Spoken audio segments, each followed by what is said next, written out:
season. Welcome to Gravel Earth Series.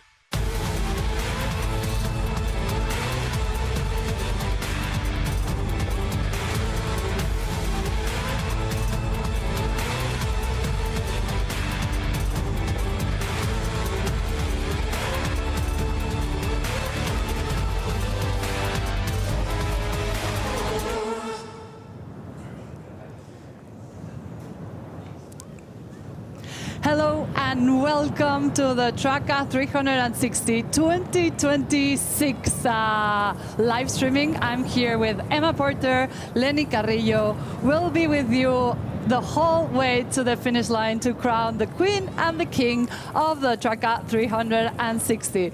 So we are just a few kilometers away from when they started. You can see in your map the beautiful city of Girona, where we are surrounded by gravel paths.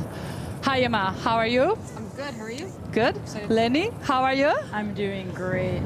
So we'll be taking care as well from the commentates, things you say on the chat. We'll be talking to you. So yes, feel free to let us know what you want to see, what you want us to talk about. And we're really excited for today. We had a pretty nervous start in the morning, nervous faces. It's a big race for everybody. 325 kilometers with a little more than 4,000 meters of elevation. So Emma, what do you think? I'm looking forward to seeing how much faster they go than last year, because it is a little bit shorter, but there's more climbing. So I think, could they be 11 and a half hours? Yeah, they are going to be fast. The start line for this year, it's pretty high, so everybody was here. So we're going to show you a bit on the map. They're going to start from Girona, go through the Gabarras, a pretty hilly start this year. Then they go a bit in the Alta Empordà till they get to the first aid station where they can get assistance, Peralada, the beautiful town of Peralada. And then they'll start the beautiful climb to La Vera, the national park, then come down to the Baix Empordà, and then come back to a bit of a climb that many of them don't really like, called Els Metges. I think this is going to be a breaking point. It's the side-sit point and the Traka. Then they come back by a bit of the flats before they go back to San Gregory, do the last single track back to Girona. So this is the course for today. Beautiful paths and a lot of things happening already. So we're going live right now. They're just past feed zone 1. So they've seen what we've already thought. It was going to be a bit of attack at the beginning. It's pretty hilly till kilometer 35, 40, pretty big climbs.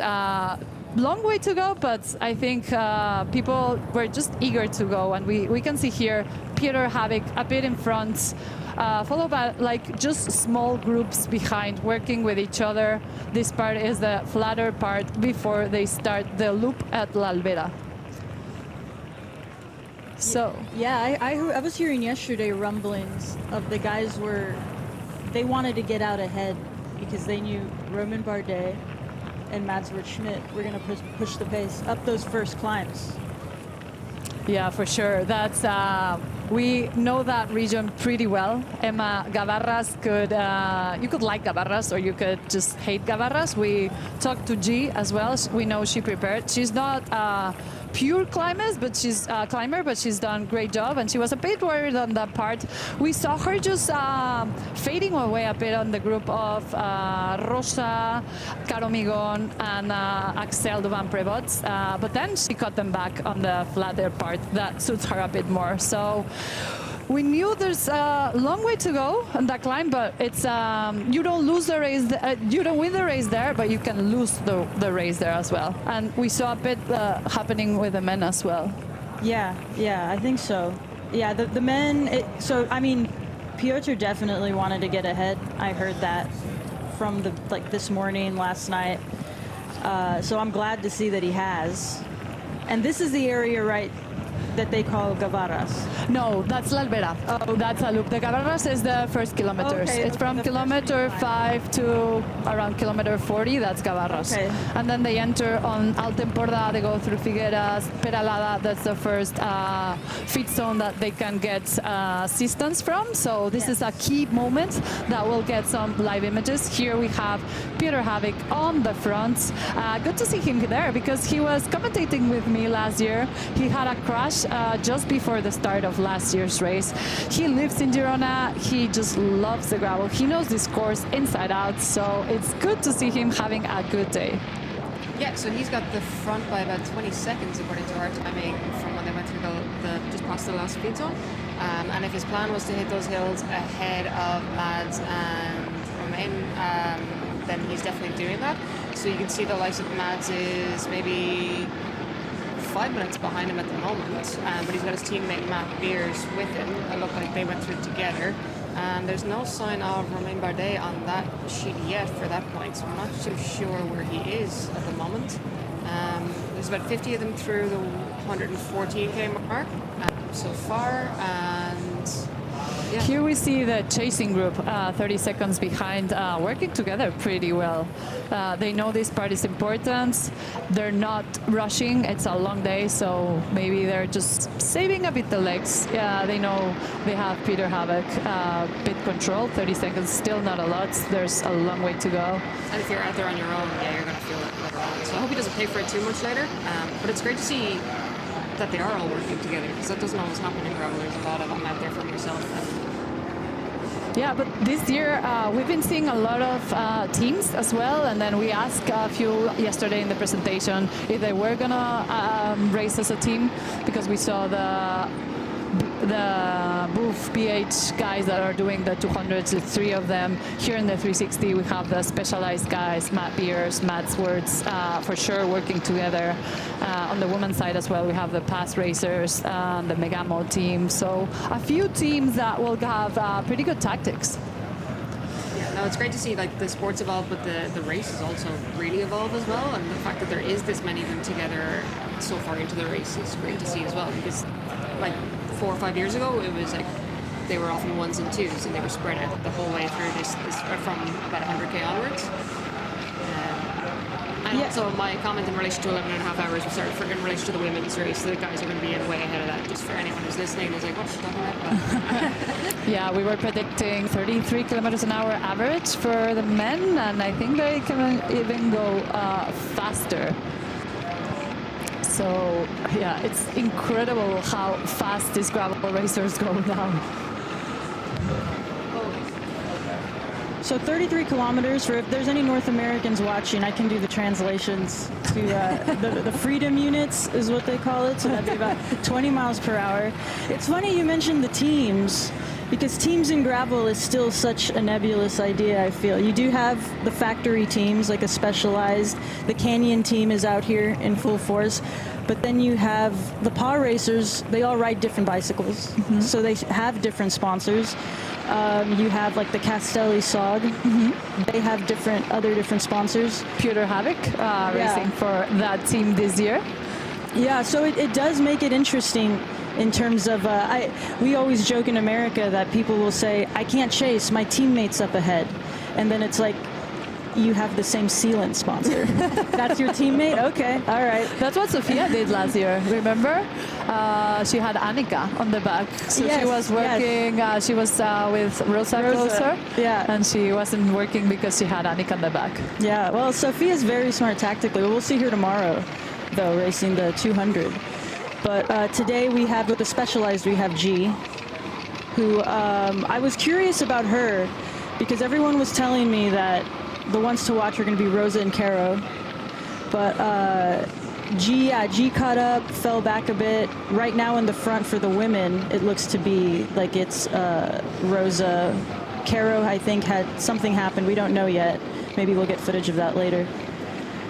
But yeah, the guys... No, G, we know her pretty well around here. She's a Girona local. She's been away a bit in Canada with her boyfriend doing some training over there, but she had this race on her mind for years because she wanted to win last year. She had the crash. She broke her elbow. Bad crash. Yeah. So this is something she has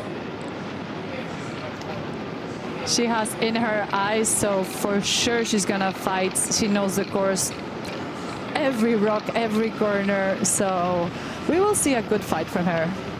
So we're gonna go and see the fit zone in Peralada. This is always my favorite moments because fit zones are really chaotic. There's so many things happening. Oh yeah. So here we have Peter Havoc in the... So is this road that he's on right now, this is a road that vehicles will go down? Yes, but it's more like farmland, so Right, like there's not ranch really road. a lot. Yeah, not a lot of traffic. So this is Peralada, So we're here where they're now gonna in go the town through. of Peralada. At the 114-kilometer mark, just before the road climbs into La Albera National Park, the riders pass through Peralada. This is one of the most famous towns in the middle of the Alt Empordà. It was destroyed by the French when they invaded, but then it got restored.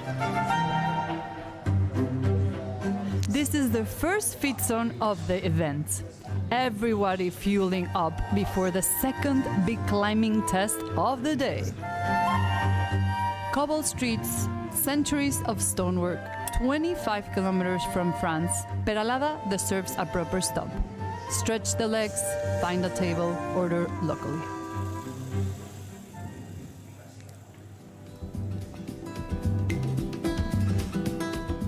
The town was built as walled medieval settlement, part of a network of fortifications defending Catalonia's border regions under Crown of Aragon, controlling routes, monitoring trade, keeping watch.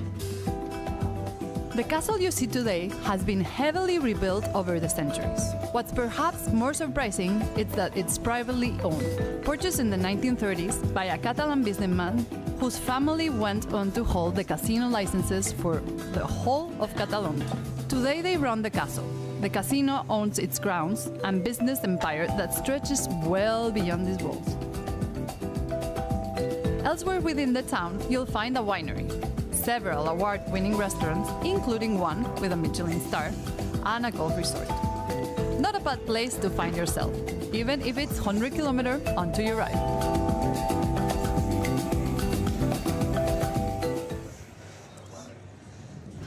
So yeah, you just saw Peralada. It's one of my favorite towns of Alt Empordà. I know these riders are not gonna have time to stop and do what I did, just walk around the streets. But if you're around ever on the zone, on the region, go and take a look at it, especially the winery. Yeah, you're a great tourist ambassador, I think. Here we see the lead woman. So we have Jerike Schreos, Axel Duban-Prevot, and Rosa Closer. And we had Caro in that front group, but I think the message is coming in. Sorry, can you hear me? Yeah, so we had Caro in that front group for a while, but I think the message has come in that she had a crash. She had a stop for 20 minutes. She's back in the chase. But it looks like she's lost the lead. She might be 20 minutes down. And then she's been... so we've got the three in front. So G had been spat from that group, and now she's made her way back on. So these three have got maybe a 5 or 6 minute gap on chasers, who are Morgan Aguirre and Hayley Smith, who seem to be riding together chasing. So it'll be interesting to see how they fare when they hit the climbs later on. This is an amazing group. 3 of them working together, especially if they do. They can go to the finish together. Maybe they'll try something else matches. They're all pretty good technically. They're all pretty good climbers as well. We see both of them just behind G. She's a great flat part. She loves the flat part, and she's pretty tall, so it's a good wheel to have. Yeah, and then we've got the chasers on the right-hand side there, which is Morgan and Haley, I believe. And then Natalie Eklund, a Swedish rider, is maybe 3 more minutes behind them, chasing as well. But it's Yeah, I mean, this group of 3 at the front, I mean, they could definitely go all the way to the line on their own if they keep at it. And they will work together. I've seen Yeah. them in the past. These 3 will work together and I don't think play games, especially not this early. No, I think that they won't play any games until later on in the race, and they might have an idea maybe when they go through a second feed zone later on how much of a gap they might have. So they've got 6 minutes already. So as we go on, that could extend. Maybe it'll close, but I can't foresee them playing many games until much later in the race. They definitely want to extend that gap, because if there's 3 of them, I know they all want to win, but 3 spots on the podium, it's, you know, no one wants to turn that down either. No, and these are the workers usually on the peloton. So we're just missing Caro that had the problem, but these are usually the ones that build the fire and spark the fire on the European peloton for sure. So yeah, we see them there now. Rosa on the front, Axel in the middle, and G just trying to recover a bit of the legs. Different setups here. We see G with a hydration pack. What's big this year is having a bladder in the back of the jersey. I've seen a lot of altered jerseys, and people shoving a bladder in right before the start of the race. So there's even less weight of carrying the pack with you. Yeah, that's a pretty good option, but then when you want to change in the feed zone, I think it's quicker with a pack. You just give it to or throw it away, and then somebody puts you another. You just grab it, and with a bladder, I think it's a bit more complicated. So I think they would be good if you don't have to change them, but if you do have to change them, are a bit more complicated. If you had to pick a winner of the 3 if they stayed away, who would you be backing here? I mean, I put my money on Rosa. Oh yeah? I mean, in my mind, she's pretty proven. I mean, they all are, but I know a lot of people have been the last few days been talking about that last single track. Yeah, coming in, and but the 3 of them are pretty technical. Yeah. So Axel's done cyclocross, mountain bike, G a bit of the same, Rosa a bit of the same. The 3 of them been racing a bit of the road. They've had an amazing season, beginning of the season. They've all won races, so... But I just wonder, like, Excel had quite a good ride at Liège-Bastogne-Liège last week. She was 10. And Rosa as well, so... Yeah. So I'm wondering how much fatigue are they carrying in? Does G have the advantage because she's fresher? Yeah, I do think that's going to play around. We see here Morgan trying to make the group work together.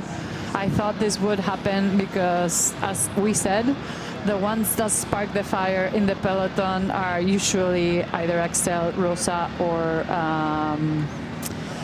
or G. So we see something here. It's a man trying to get on the wheel of an age grouper, maybe. Yeah, there was a little bit of an incident this morning. The age groupers. So here on the right, we see Peter Havik starting a bit of the climb. You get, this is an asphalt, just goes down a bit after, but then this is where the second big climb of the day starts, the loop to l'Albera, one of my favorite places around Catalonia. Not many people know this part, and it's just, wow. You're just pedaling and looking everywhere, see the sea. This is super amazing. There's a lot of cows around, so hopefully they move. The other day I went to see the Reiki ride. I had to, maybe hike a bit so I could avoid the cows over there. That's gravel. Yep. So this is the town of Vila Maniscla that they'll go through as well. We saw Peter Havik just going through that part. You see the little mountain on the back. That's the loop to Alvera National Park. Then they'll have a little fun on this part. A lot of people have been wrecking this part. Some have been taking the train to Figueras and then riding this part. A lot of the pro riders wrecking, mainly reckoning a lot of the course. I think it's pretty important. We try to keep Glassmark races adventurous, and that's why the definite track is not sent to like 2 or 3 days before. We hope to have something adventurous in this.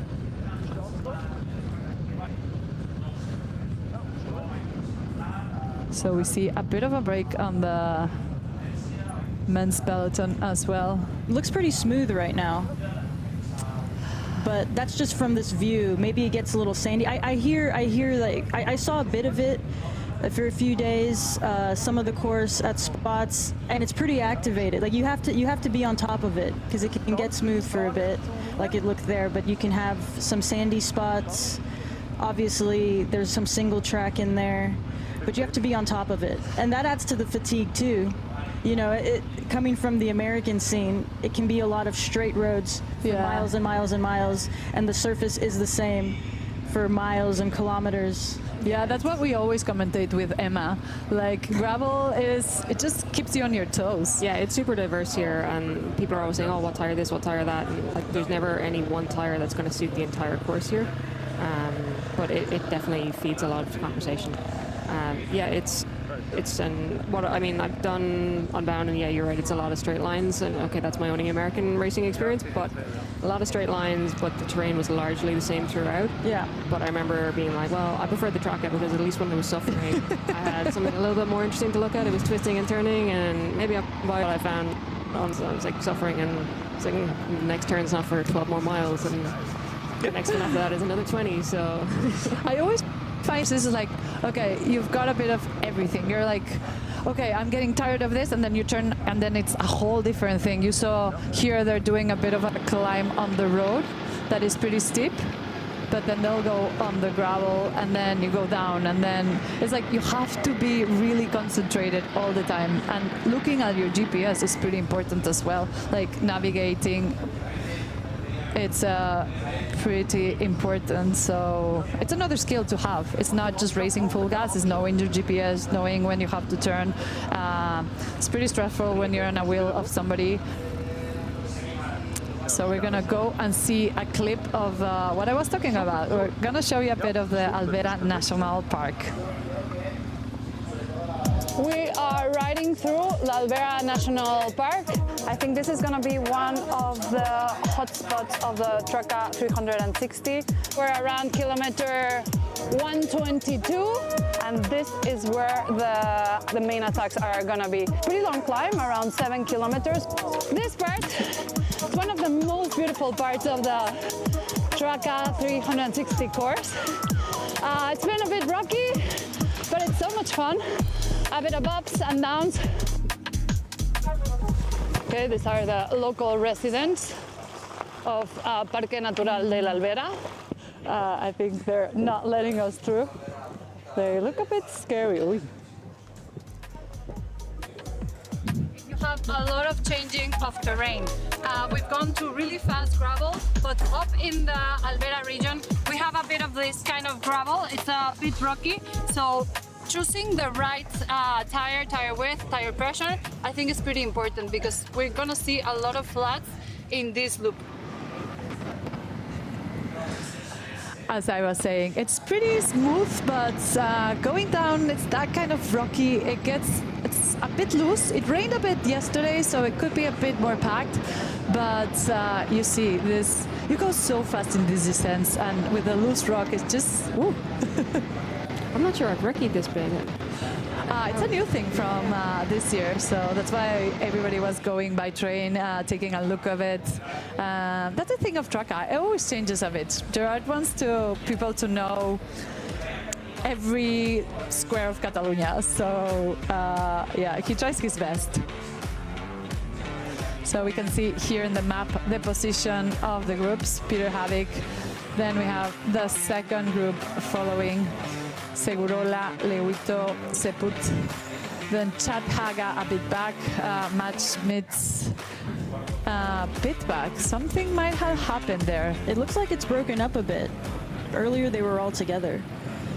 Yeah, that's the thing. That was the pit stop as the pit zone in Peralada. Some may have taken a bit more time, and then have the climb there. So usually that's where Mattia attacked the first or second year that he won. So it's you don't win the race there, but you can lose it. I feel like there's a lot of places throughout the whole course where you don't win it there, you don't win it there. You don't win it until you cross the line, I think, but it's you can lose it anywhere in the whole 360. Yeah, that is kind of a universal of racing. Yeah, 360 is a big day.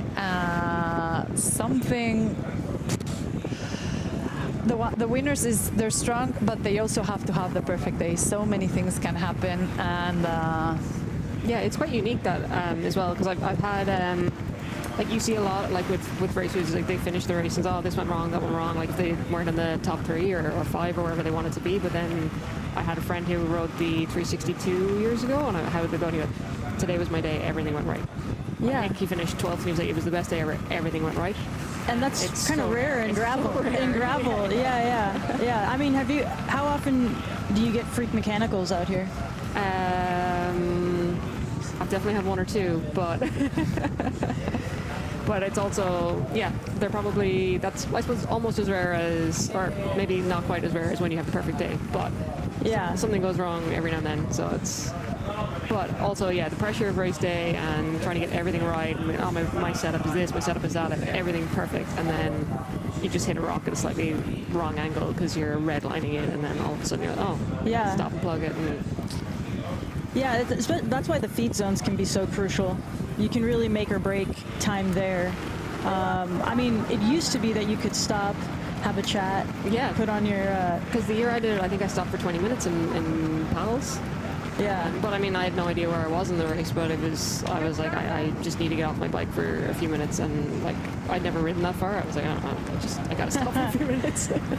Which like now is just, it's completely unheard of. Yeah. But it was completely normal. Like I stopped in paddles and there must have been a few hundred people rocking around picking up life packs and Yeah, post on Instagram, send a little story. yeah, I was like, Hey, Mom, not so bad. a life bag, and it was like, where is it? It's somewhere in that pile. You're like rooting through them, and now it's like, no, this, go. Yeah. Yeah, Traka and gravel have changed so much in many years. It's the 8th edition of the Traka. Can you imagine?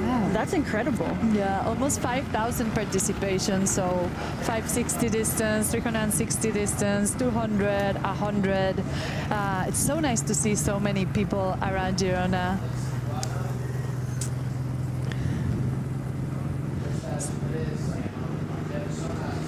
So we started live just before the first feed zone, and now we're gonna show you what happened in the morning. Ooh, I want to see this.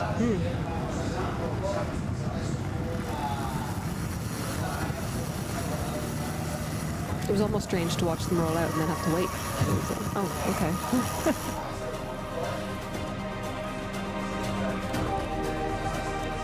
Yeah, they start in the dark. You have to have lights front and rear, right? Yeah. You know what? With it getting slightly shorter, I think there's an argument to be made that it starts a little bit later. I'm not a morning person. I know you're not a morning person. Gerard, yeah, he's definitely a morning person, but I don't know. There's definitely a few people in there I think would appreciate another hour in bed. It was hard. When my alarm sounded at 4 a.m. in the morning, I was like, oof, I don't know if I want to go. I think it's even stranger when you're not racing. I think when you are racing, you're like, well, okay, but when you're not, you're like, oh, what am I doing? I had to have 4 coffees, and then, yeah, thank you, Ram, for providing us the coffee around the expo area. Yeah, it was really appreciated. But it was totally worth it to see their faces. You see them here. It's special riding on the night, no? With a bit of lights. There's a very cool atmosphere, and it definitely adds to the event, but It can kind of keep it a bit neutral too, because you have to be a bit safer. I don't know. The year I did it, my peak rate was in the first hour. Okay. I was like, why am I at 198 beats per minute and half an hour into this race? But the thing is, as you saw, it started on the road, and it's like a 3-kilometer road climb that many know, and it's pretty quiet. And then they went into Gavarras, and now we see them in the famous climb around Girona called Els Angels. They do a bit. We see it here on the screen. It's just a beautiful climb just in the outsides of Girona. 10-kilometer climb on one side and 6 or 7-kilometer climb in the other, some steeper than others. It's really hard to get queen of the mountain here because everybody has done this road. The G here losing a bit of touch on the 3 leaders, Caro, Rosa and Axel, but she looks pretty calm. Yeah, the cool thing about being a local is you already know what power, what time to hit.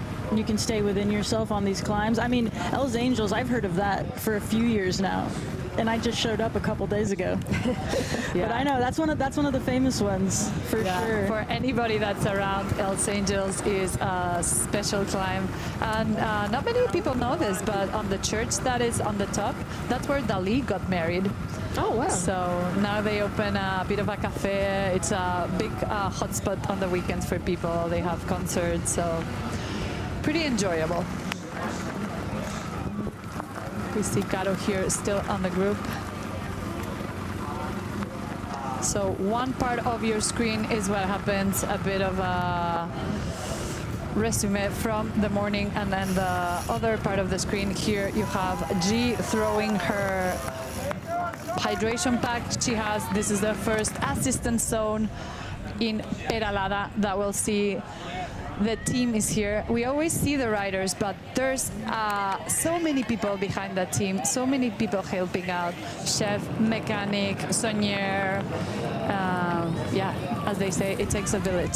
So you saw, it's always a bit chaotic, the 8 stations. We saw Rosa now with a hydration pack on the back. Pretty crucial because from here have a bit of a climb and position is key, but we see the 3 of them together. For how quick they were at grabbing their stuff. Yeah, for people that haven't been in these kind of feed zones, it gets really loud because you're yelling, trying to find your people. I think, I liked it when I raced Unbound and I had a soigneur, which were my parents, and I was like, I get to yell at you guys, you know? I'm the one racing. No, but it is, oftentimes it's family members in gravel. Not everyone has the team and the mechanics, so you'll have family members out there doing it, friends, spouses, and it gets, it's orchestrated. It's almost like a performance. You'll have people rehearsing out there. Okay, hold out the pack, hold out the bottle like this. I've been in the other side, and Yeah. it's the most stressful thing I've done. It's horrendous because if you miss it, you are dead. Like your rider's gonna be pissed with you. And then I talk a lot with Anna Gridis, the SRAM mechanic that she does the feed zones, and she's always like, I need to get here, and she just like stresses. And we have to give a clap and a good words for those people because they help these riders. They're a key part of their race. But imagine, like, if you're a professional soigneur and you're stressed about it, so if you have someone like a family member, I asked my dad to do it once at Veneto in the World Championships, and he was wired about it. It didn't matter by the time I got there. My race was technically over, so I was like, yeah, it's okay, I'm just going to get off the bike and you can hand it to me. But he was really wound up all morning, like, how are we going to do it? How are we going to do it? Like, we'll get where we will. But it's funny, if you're a pro and you're stressed, you can imagine the stress that someone's family members are under in there. Yeah, it's always the caravan of the cars moving from 8 station to 8 station. Sometimes they even become friends, and there's like, oh, your rider's coming, and then you really need to tell your rider where you're going to be, position if it's going to be on the right, so they grab it with the right hand or the left. We've seen people doing just bottles, taping it to a gel, but also like musette bags so they can put it and then throw it away. So everybody has their system. But yeah, it's always a bit net-racking. I think it's slightly easier to grab the bag than the bottle sometimes. I like musettes, no? Yeah, That you the can bag. take, yeah, bottles, it's sometimes easier to just drop it because you're going so fast and just like, boom, grabbing. So we've been seeing here Peter Havik. Now we're back live in the Alvera Loop. And then on the left we see Scaro. No, I think it's Morgan and It's Morgan. Haley. Oh, yeah. Yeah. And they're maybe just coming up to that feed zone, I think. But Piotr's doing a great job hanging in there on his own for as long. Housing a gel. That takes skill too. Yeah, this is an amazing looking place. Oh, yeah. You've seen there, like, he's almost on the top. He starts descending on a bit. He's going to go through a little castle, turn right here, go to a little it's a bit of a ruins, but it's like, it could be a castle. And then I did this once during a sunset ride, and wow, that was just magic. So here you Familiar, have. actually. That looks vaguely familiar. Was that in a different edition? Yeah, it was original 360 when they went through Cadaqués. So instead of turning right here, they kept going to Port de la Selva. Yeah, that's down the to one. Port de la Selva, then through Cadaqués. And that's what the 560 guys are doing. They also started today. That's going to be a really good race to follow as well. We'll keep you posted as well on that part. But yeah, here you see Peter Havik in the Albera National Park, riding in front position. He's the leader of the Traka 360 race. But here we see the chasing pack going to Close him. in that gap, they aren't that far behind. That's less than a minute, I think. They're not far away, but this is an amazing day for Peter. He knows what he has to do. He's wrecking these parts many times. What an advantage to live in Girona. I mean, not just because this is a very cool place, but you get to ride this every day. He was like sitting here taking notes last year with like the best view of the live stream, and then next year this, next year that. Exactly, yeah, we got him in the presentation yesterday and he said he liked the live stream, but he was really happy to be racing this year. So we're glad to see him doing this incredible job. So now this is Col de la Serra. As you see, we're so lucky with so many gravel paths around national parks, so many nature around. You go through pretty near the sea. Sometimes you're like, oh, I just want to get in the water, get refreshed, and come back. So you get the sea, the rivers, a bit of the mountains. So here on your screen you have the leaderboard at the moment with Peter Havik, Ruben Sepuntke, Mikel Iturria, Klebrent, Anton Sensby, Eduardo Bolsan, Lars Lohus, Chad Haga, Andrew Lesparns, and Jake Griffin, sorry. So pretty big names. Greg Van Avermaet as well here, Peter Backock, Cameron Jones, Hugo de Show. Bit of gaps here. Something might have That's a pretty big gap. Luis Neff. Freddy Ovet as well here. So that was through the first feed zone. It says feed zone 1. Yeah. Lachlan Martin, Matt Beers, Matt Sports.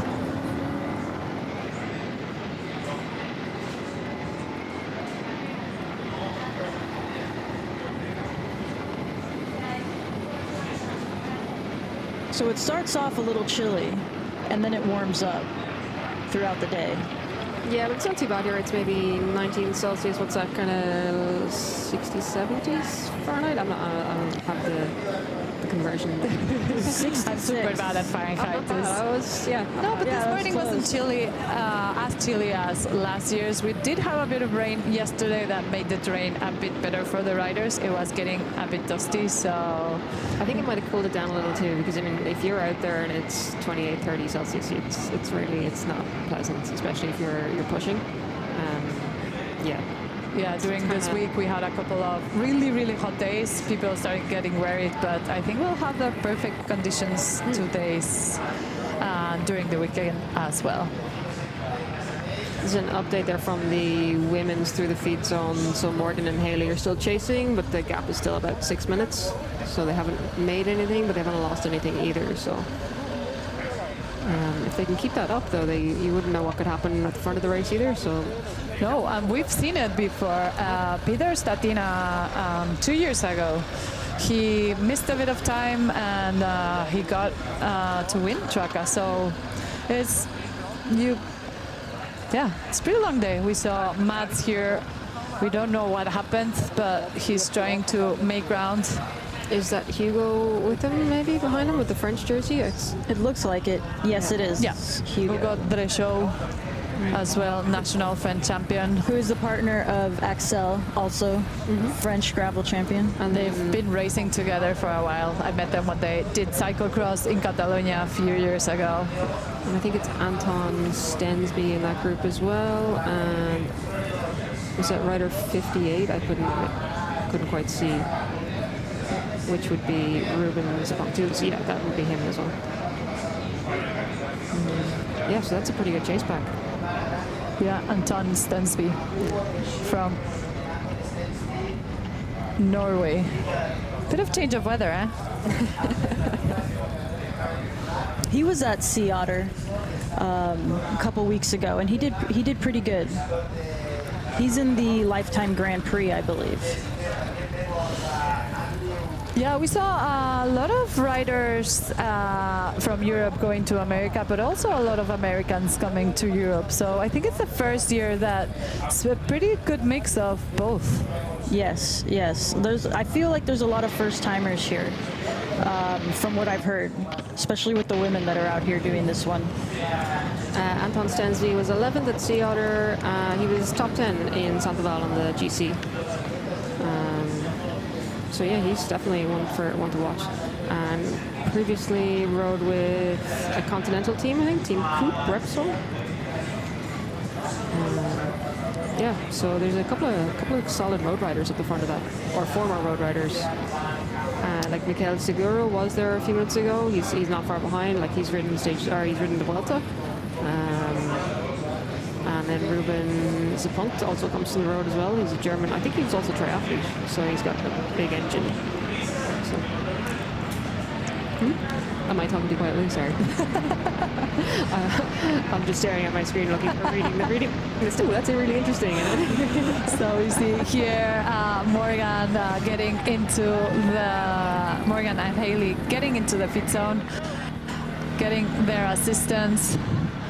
Maybe asking Morgan, we see she stops, she decides to stop, she's changing the bladder. This is where the bladder thing is more... Yeah, because you have to stop and pull it out, whereas with the Hydro, or whatever you use, Camel backpack, you drop it. I didn't realize, I've seen before, they don't change, you just drink up that jersey pack in the bladder, and then it's just there. You see Haley here, and they'll put packs over stopping again also, and the same, a bit quicker bladder change, or maybe she didn't have a bladder and they just put one.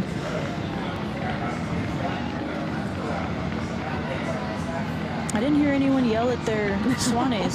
That's what I want to hear, the drama. It's early in the day. That's true, that's true. I do think the women are a bit more polite.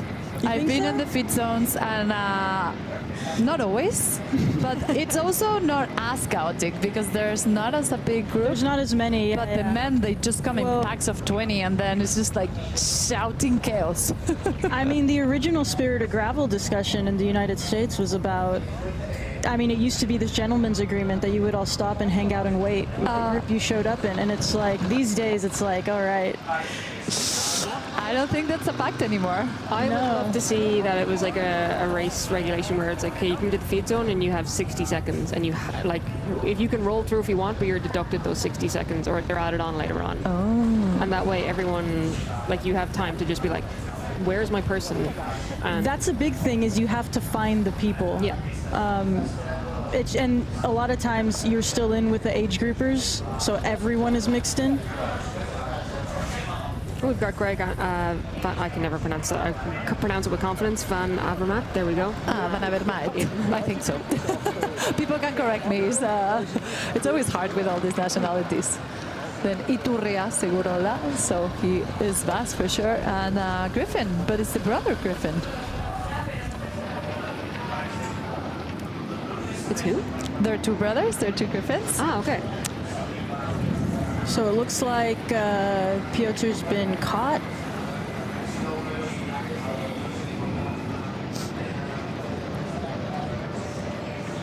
I'm always so impressed by the guys who are out there on the motos actually trying to film this for everyone. Yeah, that's another thing we need to talk about because they're so skilled. It's always so hard to be following, filming, and trying not to be in the middle of the race. And then they do a great job just to show you these images. It was the guy at Sea Otter, Ryan. He got a lot of love in the comments. He got a lot of love in the comments. Yeah. He works with Lifetime. And he was out there on an e-bike riding with the GoPro on the helmet. It's a complicated job, eh? Yeah. I think he gave a few of the pro men a scare at one point. Like, who's the third person?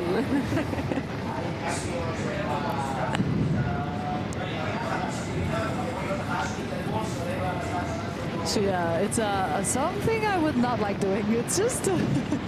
I mean, it's a debate right now in gravel too. I mean, everything's changing so quick in this sport, and right now you're having the side-by-side ATVs as we have in the States, or here you have motos.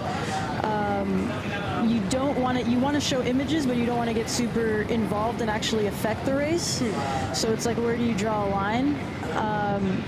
You don't want to dust people is a big one. You don't want to give people a draft. Something's always going to happen. But yeah, it's interesting too. You know, these roads for me are very narrow compared to what I'm used to. So yeah, here to film it's a bit complicated. It's a little challenging. Special moto, really skilled drivers. Doing this in a car is complicated. That's why sometimes we see the boogie around. That's a good vehicle, but something happened to Axel is having a small Axel. He's losing a bit of ground. Here you have your leaders on the women's side, Jerike Schreus, Rosa Klooster, and Axel Duvan-Prevot. So we see Axel here having a bit of problem with the chain. So shots. It showed her earlier dropping her chain, so.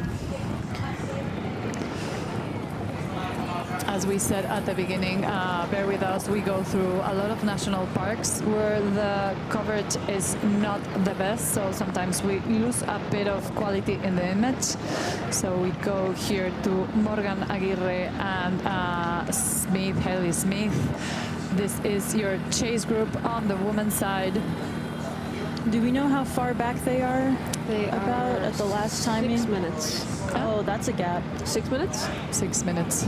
It's a gap, but also, I mean, anything can happen to the group further up as well. And this race has often been won by people who have been slightly more restrained earlier on.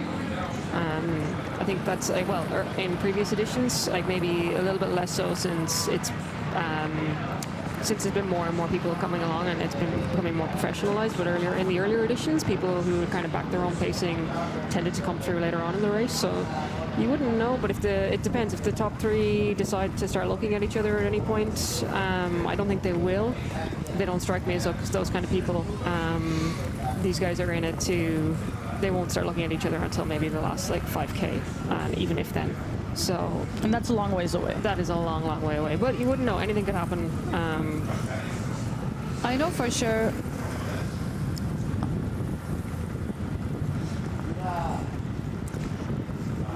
So we'll see a bit of the history and some words from Jerike Schreus here.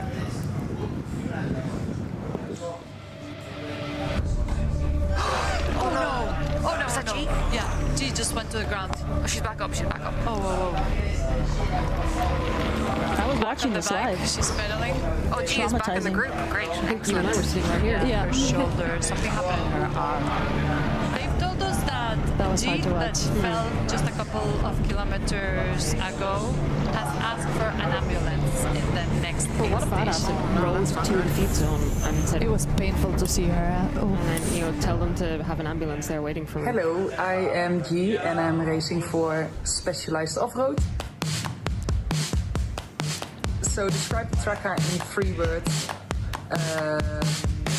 Chaos, dirty, and fight. What I did before I was a rider, was actually looking after riders. Yeah, I was working for a professional road team as a soigneur, which means I'm basically looking after the riders, make sure they get everything that they need, in races, before races, after races, and I give all the treatments. But I can tell you that rider life is, in some way much easier than soigneur life.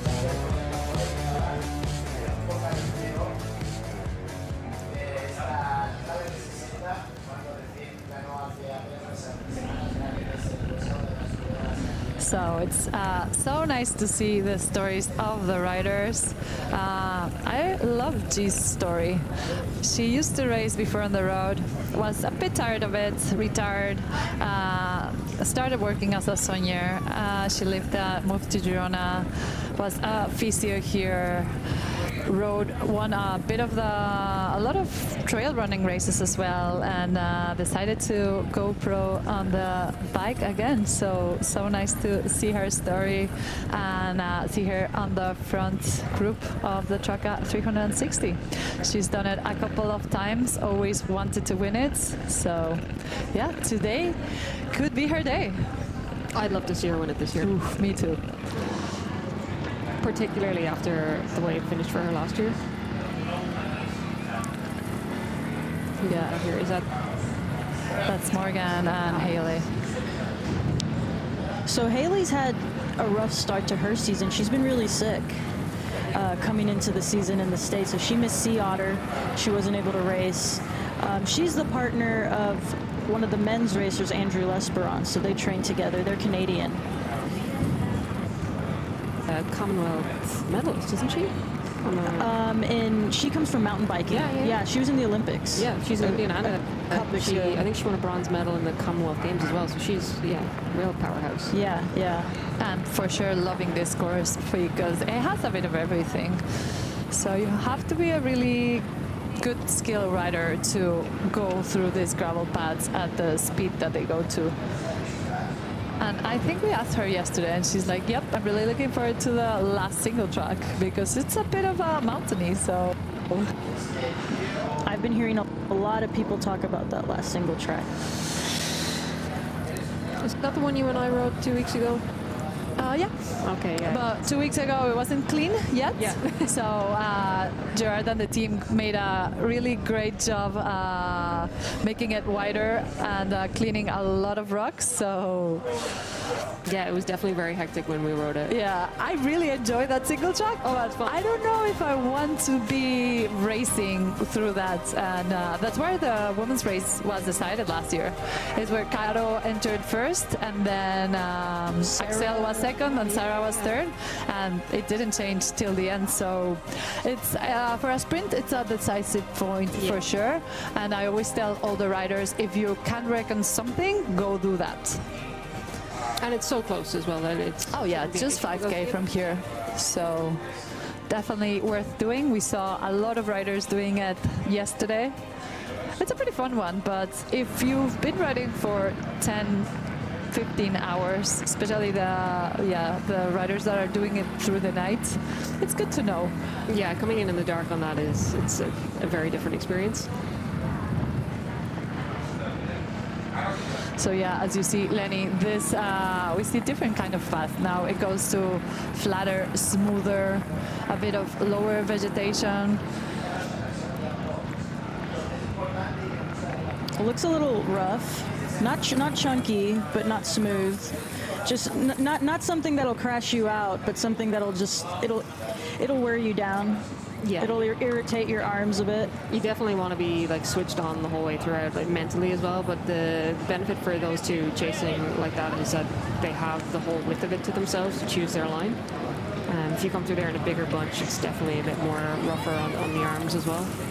Yeah, this is the town of Vilamaniscla. The guys have been through it. Now the women are going through it. They pass it. They do a bit of a road, a steep climb where they're at. And then they enter the gravel loop of the Vera National Park. So it looks like we're getting the time gap to the chasers there in the top left-hand corner of the screen, and it's down to 5.5 minutes. But if the leaders have started climbing, like, it could be due to that, rather than they've actually made any huge headway into it. But so Rosa's not wearing her German natty kit. I just noticed that. Does she have to, unless it's a UCI? Or No, it might be because of the jersey, maybe to put the bladder in. Yeah.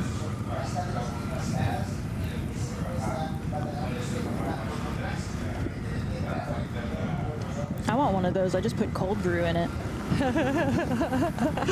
maybe just an ice pack to get yourself cooler during the summer here that gets pretty warm. What I always used to do in the summer was put the bladder in the freezer the night before. and then put it in the pack in the next morning, so it would like defrost over 2 or 3 hours, so you didn't overheat until it was gone. Yeah. That's a good idea. You do not handle the heat very well. No, I don't. I absolutely do not. Come race in Texas. It's hot almost all the time. So we can see here where they are at the map. As we were saying, they're doing the climb to get into that loop of the Vera National Park to then descend to the part of the Baix Empordà. So a bit of climbs up and down, technical stuff in this loop, but the three of them really enjoy technical stuff. They know this part pretty well. Morgan Aguirre as well, and as you say, Hayley Smith is a ex-mountain biker, so for sure she'll enjoy this part as well. I mean, if those two are really clever about how they work together, they could make up some time between like Hayley's mountain bike skills and Morgan's local knowledge. Like if they communicate well, they could actually build up a bit of time there. But then I suppose the other three are between the local knowledge and skills and engines, they could be gone. But first time Morgan that is doing the Traka 360. She usually always does the 200, but she hasn't had any luck. no, the Traka has traditionally not been a good luck race for her. No, but it looks like a good day for her today. Yeah, and a lot of people moved from the 200 that had done it previously and doing the 360 is what I've noticed and what I heard people were saying. I found it frustrating looking at the women's field this year, because when you look at the men's 360 field, the 360 is very clearly the race, and like I'd say maybe 80-90% of the guys have chosen the 360 to race, and yeah, there's a few big names in the 200, but the 360 is definitely the race. But when you look at the women's field across the 360 and the 2, it's almost split down the middle, and I would love them all to just race each other in the 3. Here on your screen you have a bit of the time gaps. They've grown a bit, so Jerique, Axel, Rosa in the front with Hayley and Morgan chasing back. Then we see Nathalie riding a bit by herself with a bit of Jade and Sophie working a bit together. Then Lauren De Crescenzo going by herself.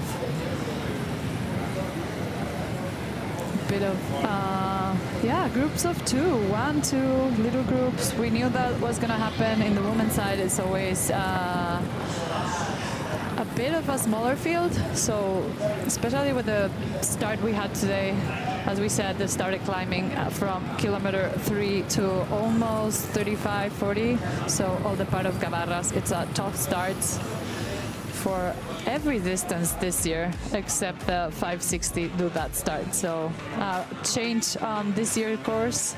Some love it, some hate it. We'll definitely hear some stuff about it after the event. Oh, I love the debrief. Oh yeah, me too. That's my favorite part, when they all start arriving and just hearing all the stories, because 360 kilometer day gives for a lot of stories. So many things happening, good moments, bad moments. So pretty cool to see. Trauma bonding. They've all trauma bonded throughout the day.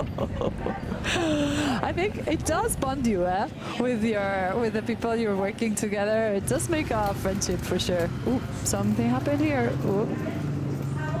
This is what we were saying is the town of Vilameniscla with the asphalt climb before they start going into the Vera National Park. You can see the speeds these women are having. The men seemed like they were going slow. So we see a bit G suffering here. She knew this was gonna happen. So, but she'll get there. She knows her pace. She's got to ride her own race. Exactly. So we're getting word now that Caro is out DNF'd, Oh, no. and she will race the 200 tomorrow. Oh, wow, okay. Yeah, nice. Are people talking what's been happening? Yeah. People are asking, we're asking about distances. But we're getting a lot of information through the stream, which in the past hasn't been, across all races has always kind of been a bit of a mystery. Yeah. You get images, but contextually you don't really know what's going on.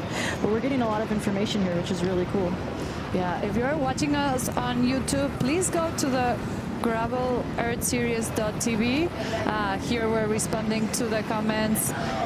we'll have a lot of extra things for you. So go sign up, gravelearthseries.tv. It's free. It's free. Yep. No one's stealing your information. Well, maybe YouTube, but it's not us. So we see Matt's words here. That's what we were saying. It's a bit of a loose distance. It always gets me a bit nervous watching them go through here. Some hairpins. And I know the downhill pretty well, and while I'm riding, it's like, ooh, I don't really want to go fast here.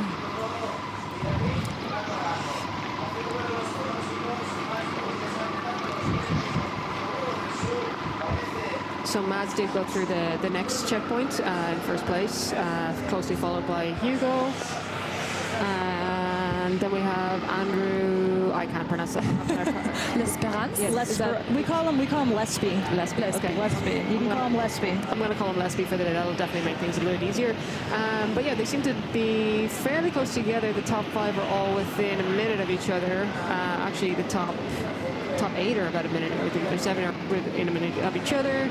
And then there's a few more very close behind. So it's, Romain Bardet has pulled himself up to 10th place there. So yeah, that race is far, far from over. And there's no way to know how that's going to... Yeah, we heard from Romain Bardet yesterday that was the first time that he does this distance. So he was looking forward, but a bit nervous as well for it. Oh, Ben Perry's there as well in 15th. Cam Jones, last year's Unbound winner. Peter Vacock in 13th. And Matt Beers is a minute and a half behind Mads, his teammate. So maybe not the most ideal place to be, but not far from not being any help either. So Yeah, that's interesting because I heard that they were wanting to stay together the whole time. yeah. But I don't know, maybe Matt saw his opportunity to go and went, because he's definitely been wrecking that course a lot. Yeah.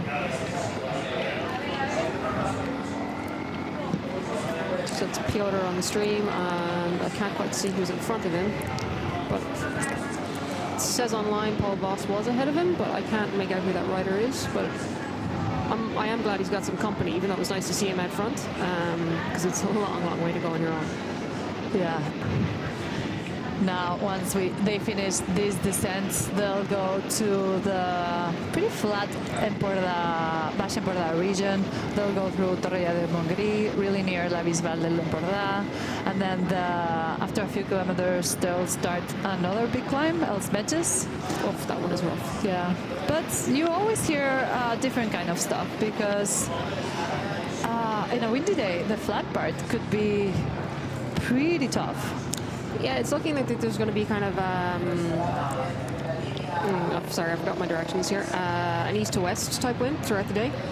So as they leave kind of La Ooh, look at that move from the moto. We see, I think that's Hugo, no? Hugo Drechot? It looks like Yeah. that French kit. But they should have a little bit of a tailwind as they leave La Bisbal de l'Empordà towards Els Metges, with maybe a bit of a crosswind as they come through kind of down past.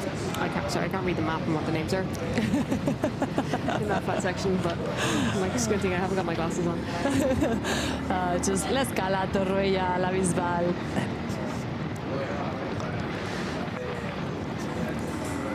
So we'll go see a bit of some words from Matt's words that we have him here on the screen. Before becoming a gravel rider, I was professional on the road for 8 years.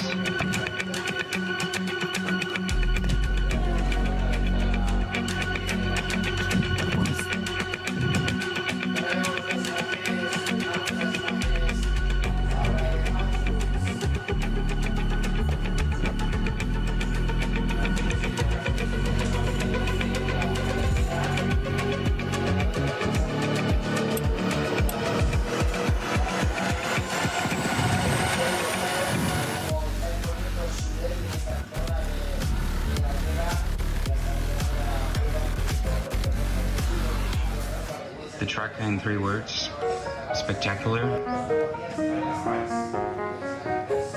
demanding,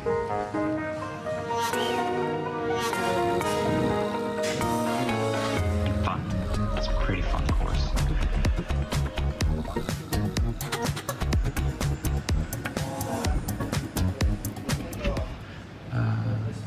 Other than training, what's the hardest part of having a successful gravel career? I'd say it's staying away from all the good stuff. Ice cream, chocolate, sweets. It's a non-stop battle. Of course, there's the training, but it's the diet, it's the sleep, it's everything around. You are a cyclist 24/7, so it takes a lot of focus all the time, and it's pretty hard. It's rewarding, but it's not easy every single day. It sounds like we're going to hear from Mats Schmidt now. First man of the overall Santa Vai 2026. How do you feel? And it goes only for 13 seconds. Let us. 13 seconds was a fine gap. I knew it was only a Bardet, Roman, that I need to take care of, and I felt pretty confident he couldn't drop me today, so I just stayed around him and made sure to pass him before the finish line, and then it was secure overall. So you heard a bit of the story of Mats, ex-pro cycling road racer. Pretty serious guy. He takes his diet pretty serious as well. And then on the other side, ice cream, no ice cream. oh, That's I crazy. would die. Yeah. And then on the other hand, you have Mattia De Marchi, winner of Traka 360 a couple of times, stopping for fries. So that's the thing of gravel, is you have a bit of road riders, mountain bikers, gravel purists, so a bit of a mix. It's fun to have. I don't know. I mean, there's been a lot of like changing in attitudes around fueling in recent years, and I think it's almost rare to hear at this point that someone is limiting their diet or cutting things out.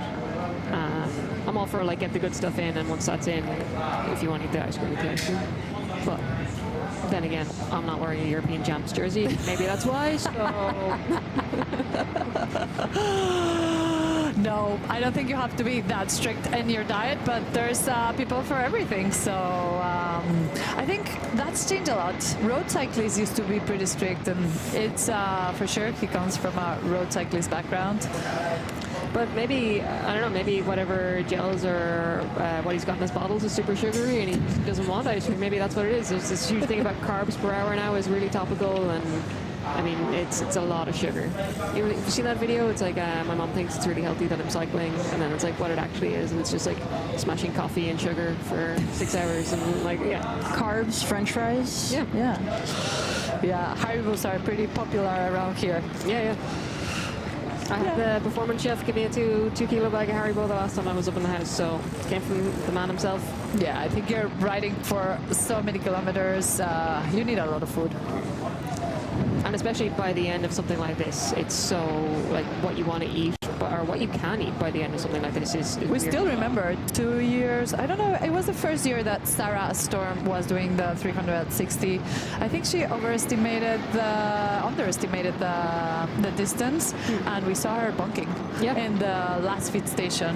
We have some footage from her just sitting down eating French fries, and just giving up completely. But then she recovered and got back on the bike, and then she admitted that she bunked. She needed to eat way more. I had a few people really excitedly messaging me, being like, "You're gaining time." That year you got third, no? Yeah, it was great, but I was oblivious to what else was going on in the rest of the race. I was just out there for me. It was not like, I'm very proud of it, but also it was a different dynamic than it is now. I'm lucky enough that Leo Wilcox was staying in my house, and she's racing the 560 today. And yesterday, the whole day, Rue was cooking for her. She was making Rice Krispies with a lot of butter. Like, she went to a special supermarket to get the marshmallows. So she took so much food in her bag. It's incredible to see how much she eats. It's incredible. But that's the thing. That's all you need. And she's always saying, you eat and eat and eat. And she's so efficient and just like eating on the bike, grabbing whatever she needs to. She knows she usually, when she goes to a race in another country, she goes to the gas station, see what there is there, and then she tries it for her race. So we see Morgan here doing a great job on the climb. She just dropped Haley Smith. That's an interesting move. you've got to be really hoping that you're going to bridge that gap, because it is a very long way to ride solo. Even like physically, yeah, but mentally, it's another thing as well. But it's also a hard decision. If like the pace, you know, you can go faster, why not try it?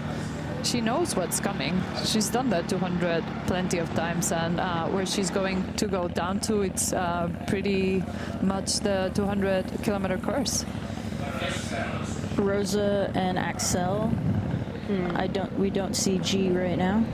No, I think G dropped back a bit. She knows this is a hard climb, but still there's some technical descents, a lot of flats.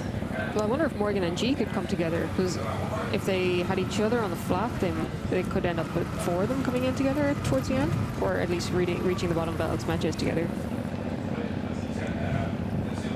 As matches is a tough one, because I think you think it's over like 3 times before it is, and that's what makes it hard.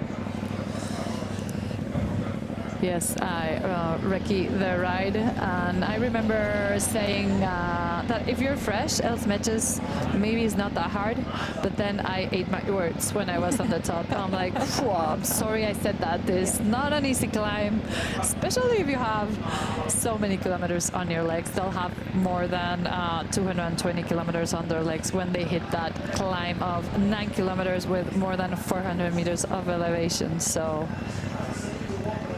an amazing job of these 2 women, Rosa Closer and Axel de Van Prevot on the front. We see here then they're on the Alvera National Park loop. I love riding out in that direction. It's just, it's amazing. Yeah. And that's pretty much directly north from here. Yeah.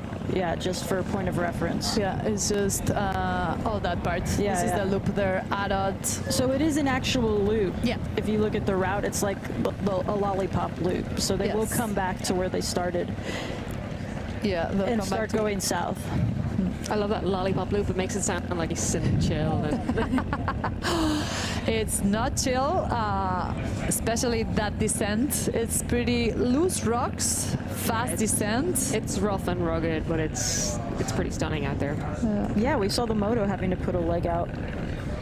But I recce the ride not that long ago, and I was pretty impressed because we've had a really tough winter. So many days of rain, floods, wind. You couldn't even leave your house because it was super windy. So many trees down. So I went and rode it, and it's pretty good shape. They've done a really great work keeping the track together. They had to cut so many trees, pass the machine, construct new bridges, but I think the course is getting pretty good. But even one of the first days where the wind was insanely bad here and there was trees down all over Els, they were almost out clearing it before the end of the day. They were on it straight away. You have to. This is the gravel capital of Europe. You need to for the people. So here you have on your screen the leaders and Jerike Schreers chasing. This is a hard climb and they make it look easy.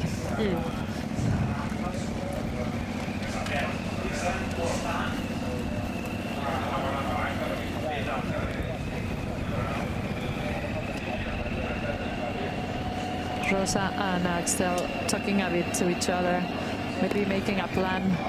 They know G is a pretty good rider on the flats part, so they do know they have to take advantage of this climb that maybe suits them a bit better. See Rosa here with the bladder on her back. Looks like Axel chose not to. I think she might. It's hard to tell at that angle. It looked pretty big if it was a bladder.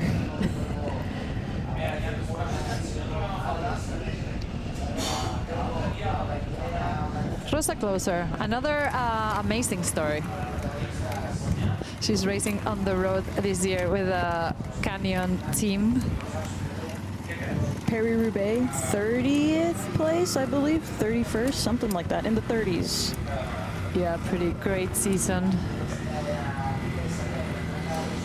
So here on your screen you have Angelique Schreus currently in third position, chasing Rosa Closer and Axel Dubin-Prevot.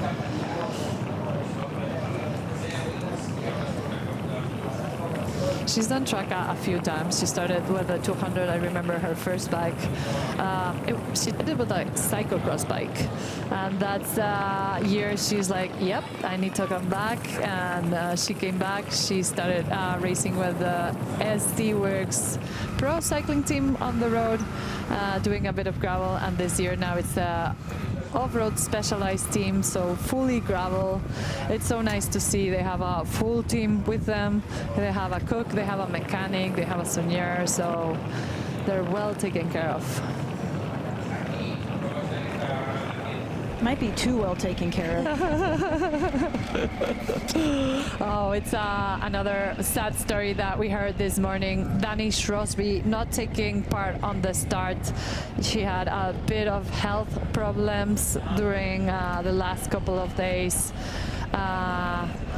Be a bit hard privateer life as well when you have to take care of everything yourself. That's the other side of the stories here. Now you see now really pro teams and privateers getting their bike set up, going to get their nutrition, cooking for them, and yeah, sometimes with all the traveling to races, it could get a bit stressful. So sad to see Dani Shrosby starting today.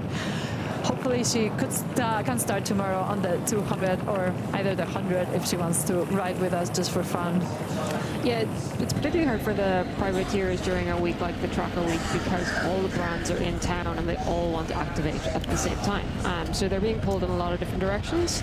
I mean, it always looks like it's an adventure and a lot of fun, and I mean, everyone who does it generally loves it, but there's a different kind of stress that comes with it, but I always found it strange that the brands would put so much demands on the week of one of the bigger races. So you see, like with Specialized, they have a few bits to do, but they are a bit more like, no, we're here to perform, and that's what works for them, which is, it's great to see that there is that side of it too, but definitely from the privateer side, it's more, come ride with us, come to this event, come to that event, and just being pulled in a lot of different directions when what you really need is to just be like sitting down and trying to chill and rest ahead of a big event.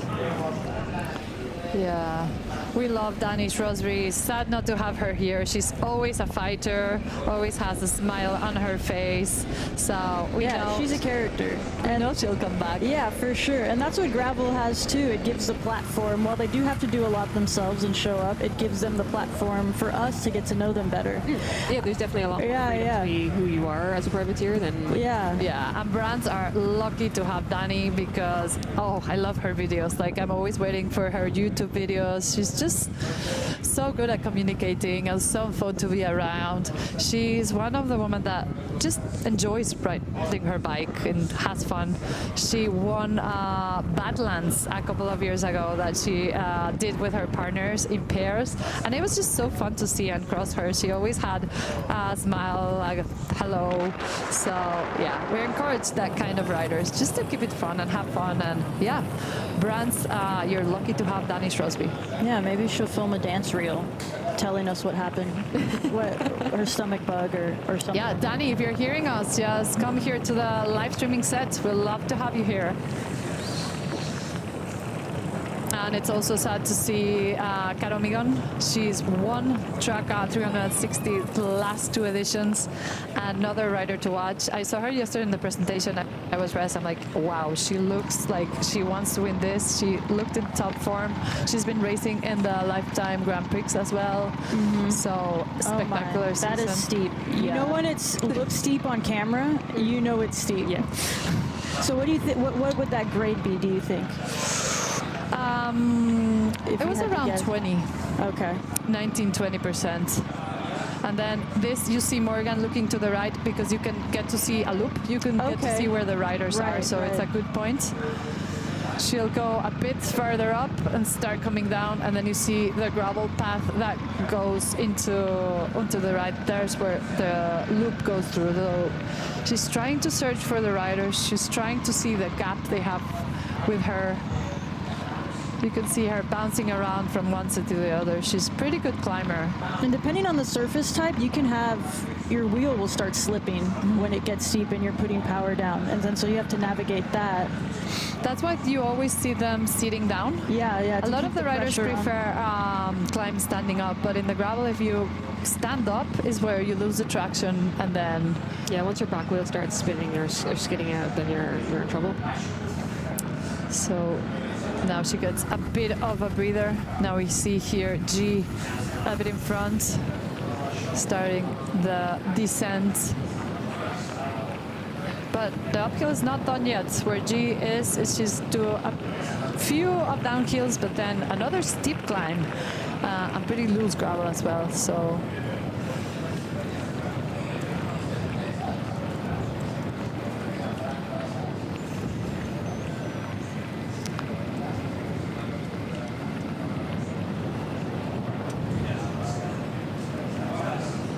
we see here Rosa and Axel trying to navigate through the few men from the back of the men's peloton. See the difference in speed, eh? They're going so fast.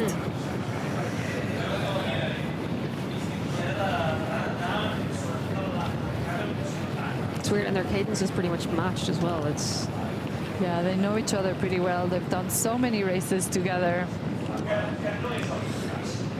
Yeah, last year they were touring the U.S. together in the summer. There was a huge block and G was there too, and they were doing all our Midwest races.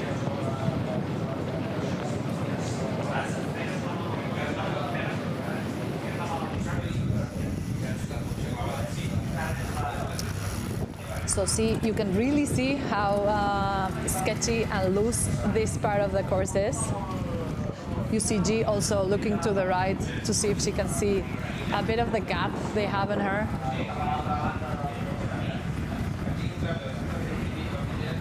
She knows she has to just get riding on her pace. She knows the course really well.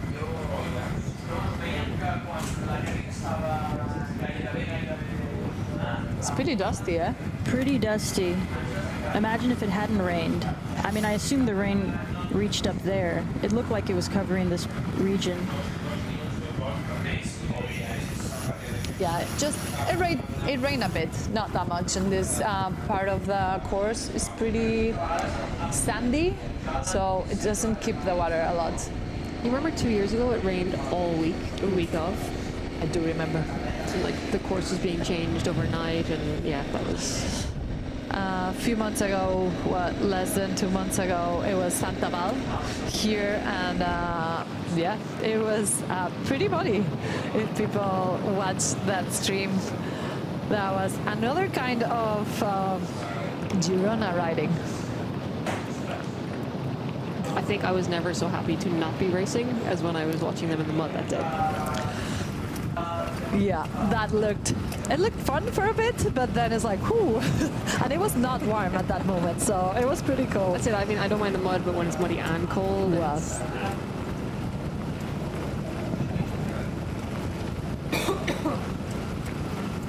So Rosa and Excel have put 2 minutes into G so far, and Morgan is 6 minutes behind G. So that's how that's breaking up at the moment.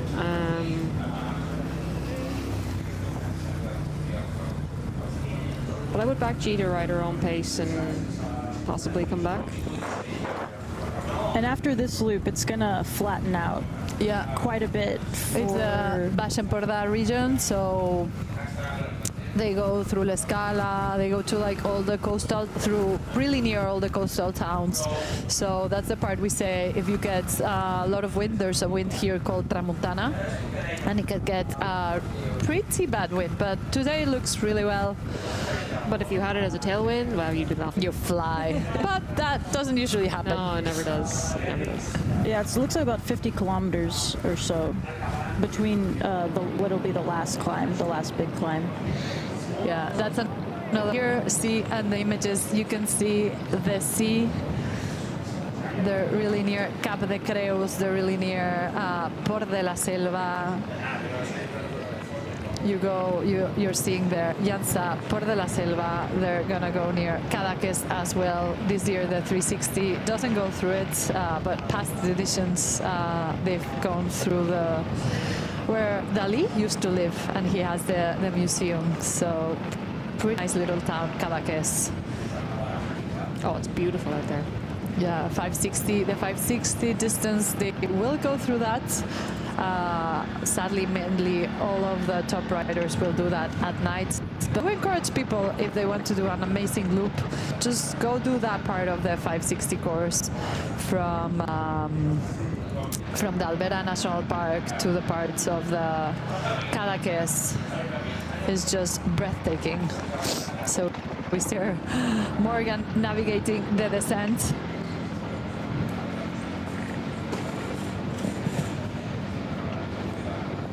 It was weird to see the 560 crew take off this morning, and it was so strange to see it's in setups over the course of the morning and who was bringing what. And some people looked like they were packing for 3 or 4 days, and others were like, I'm out for 2 hours. And yeah, we saw last year the winner of that event, the 560, did it in less than 24 hours. So, do you think they'll manage it this year? I do think so. The field on the 560, both men and women, it's pretty stacked. Yeah, pretty stacked. And the women's side, we have Lael Wilcox, Cynthia Carson. Is it long enough for Lael though? No, it's not across the world. I think it's a sprint for Lael, but it's a good distance to train further across the world that she wants to set. I didn't know she was here till I saw her at the expo yesterday. Ooh, yeah. Overshot that corner there. That's why we were saying, gravel, you really have to be concentrating all the time. Sometimes in the descent you want to try to recover, try to wonder, thinking what she's gonna do, but you cannot lose concentration any second, especially on this descent. It's gonna be a bit of a cortisol spike, I think, with that.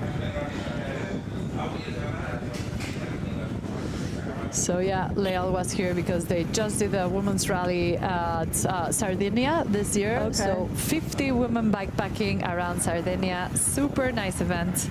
And then she was here, it's like, yeah, I'll do the 560. They did a Rafa camp that they brought some of the riders together.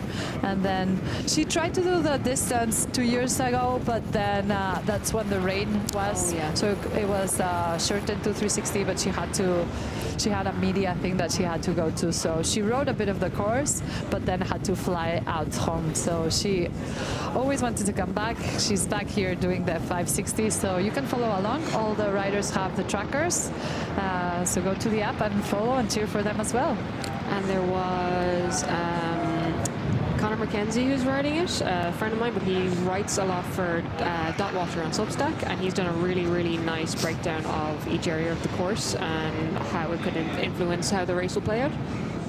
So if you are looking for a break from the 360 footage and want to read something that might take maybe 10-20 minutes and have a cup of coffee, you can do both as well. You could do both, actually, yeah.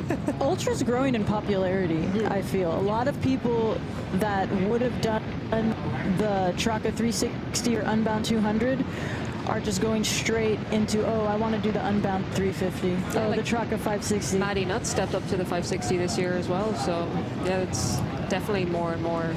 It's exciting to see where that will go to. Yeah, I'm super excited to see Cynthia Carson as well, because she seemed super chill this morning. She said, "Hey, how are you?" Yeah, she's been living in Girona. She knows the course pretty well as well. So the front of the men's race, it looks like it's Mads and Hugo. Don't have time gap right now. They haven't gone through anything in the last couple of K. Pretty good duo, eh? And the chasers there on the right, it's hard to see who they are with the light coming in. 59. Lesby, Andrew Lesby. So for anyone that's watching, the last timing app is the official timing app. and I'm pretty sure that's the information we're getting here too. People are asking in the chat, but just to get it out there vocally. So that's Anton Stensby is still there, and it looks, is that Paul Voss? Was it 36 I saw, or 36 or 38? Yeah, 36, German national champion Paul Voss. He's raced 200 a couple of times. I saw him around a couple of days ago, getting his bike set up together. He always loved Traka. He's the winner of the 200 race a couple of years ago. So good to see him in the 360, motivated and doing a great job. Hydration pack on the back. I always love seeing the riders that have excelled in the 200 step up and see how it differs for them. I'm just maybe a little bit nerdy about it, but it's longer. No, I mean how they handle it. Yes, it's definitely longer, but no, I meant in terms of like how they handle it, because you know the 200, I think Paul Voss went in about 6 hours. Oh no, so I'm getting word now from one of my sources out on the ground that Piotr Havik has had a mechanical. Oh no. Yeah, I'm gonna try to get this footage up on the live stream. So if you want to watch it, we'll have it on the comment section as well there. So go to gravelerseries.tv, log on, it's free. It looks like Ben Perry there in the front of the second chase group. Is it Peter Vakok behind him? Yeah, it looks like Peter Vakok working together. Matt Beers red jersey on the back.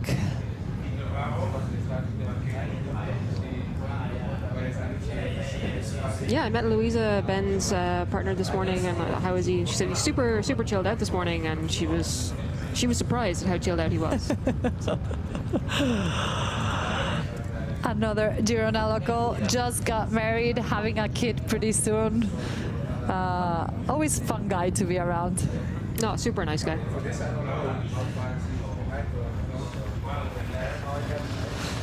So we see Peter Vakok here, Matt Beers in this flatter section of the Baix Empordà. Never boring either, because you go from a right turn to a left turn to a right turn.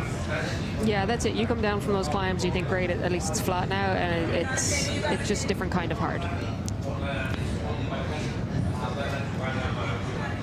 Yeah, as we said before, it's pretty important to know how to navigate on your GPS device. Nothing is marked here. They helped out with some arrows, but you receive the GPX track in, you receive the Ride with GPS link to the routes. You can see there where the 8 stations are, where they even give you a bit of the warnings of the crossings when there's like a stop sign to take care of. So it's pretty well done in the Ride with GPS app. You have a lot of information. So this is Castelló d'Empúries, Empordà region. Love these little towns. As we said, now they go through a bit of a flatter single track. This is a pretty fun one. I love it.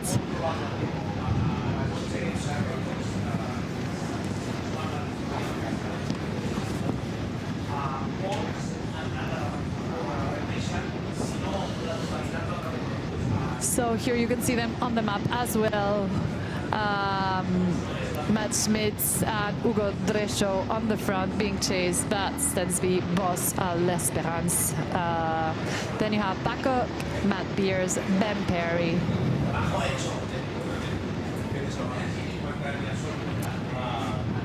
Right, I'm going to hand over to Hans here in a minute. Yeah, we have one of another local rider, Hans Becking, coming to commentate with us. Thank you, Emma, and I'll see you. Yeah, I'll see you in a few minutes, few hours. Let's see. Enjoy the rest. Thank you very much. See you in a bit.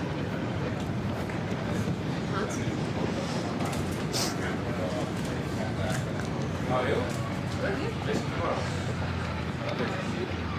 A bit of navigating here.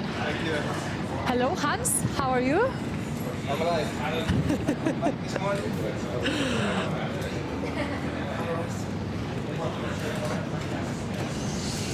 So we have Hans Becking here with us for another year.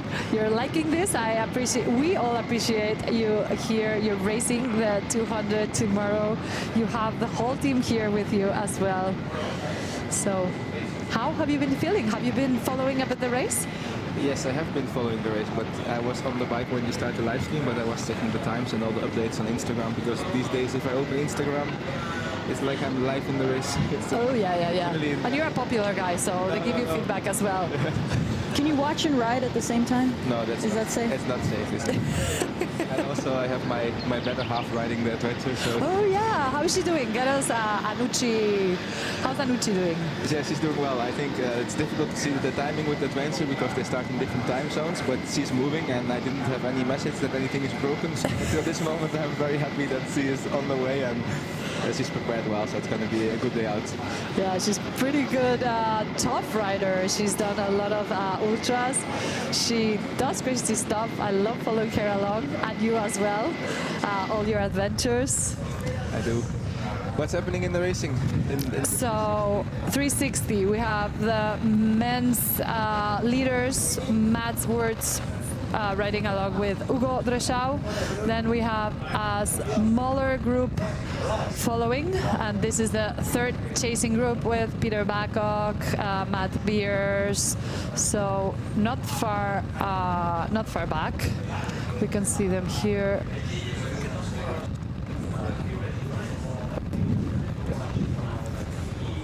So we're that's early attacks, huh? That's very early. So. Okay, so right here, this is footage we have of Piotr Havic's mechanical that happened at about 1:57, kilometer 1:57. That's bad luck. I saw he was in the breakaway earlier this morning. So. Yeah, he was riding in the front through La Vera National Park. Then he got caught by Mats and Hugo. He was doing a great job. It's sad to see. Do you know what happened, Lenny? I do not know yet what happened. I will find out though. Looks like a front tire. Or so now they're riding through the Baix Empordà. They'll go through La Scala, Torroella de Montgrí. Here is Hugo Dreschau and Mads Wirtz. You've raced with Hugo a lot, no? He was my teammate for a while, and he's doing very well on gravel now. And it's quite windy out there today. I was riding a bit this morning, 1 hour, and there was more wind than the last day. So already going with two. I think Hugo is very happy to have the best partner in the race to go for a long attack and try to win. Yeah, I think these two are working great together. We didn't know if it was windy, so it's good you tell us. Empordà region is famous for it. So these are some live images from the men's start this morning. I was still sleeping. Good choice. You're racing tomorrow. The good thing tomorrow is not that early. You have 1 hour more to sleep. Still too early for me. No, it's fine. But here you see it's mandatory for them to start with a front light, a back light, and that's also why we don't cover the beginning of the events, because it's a bit too dangerous to film them. How many watts does that take off for having the lights on? I think it's just more a test of yourself that you want to push. Do you like riding at night? It's something special. Last week, Anucci, she had a great idea for my easy Sunday night to go to Cadaqués and do the technical single track at 11 o'clock at my Sunday night. But it was fun. We checked it out, and you have the feeling that everything moves very fast, like you have the feeling that you go very fast, but finally we saw later on Strava and stuff that we were not going that fast, but it gives like a good feeling, and it's dark, it's super silence around you, it's a different kind of riding, and a good light makes a difference, and I think these guys, they go directly in the garadas, and they need also the lights in the downhill. Yeah, 100%. What do you think about the change of the beginning of the course this year? Do you like it? I heard some riders last year that that they are a bit nervous in the beginning. There was this long time, this really big group, and people are like, you have to fight for position, and it was quite nervous racing. So I think now it's better it's safer at least for most of them, and you directly come, like you see the group it's not 100 people, it's a bit less, and you already saw directly it splits up quite fast, so everybody is in position. So I think it's a good change.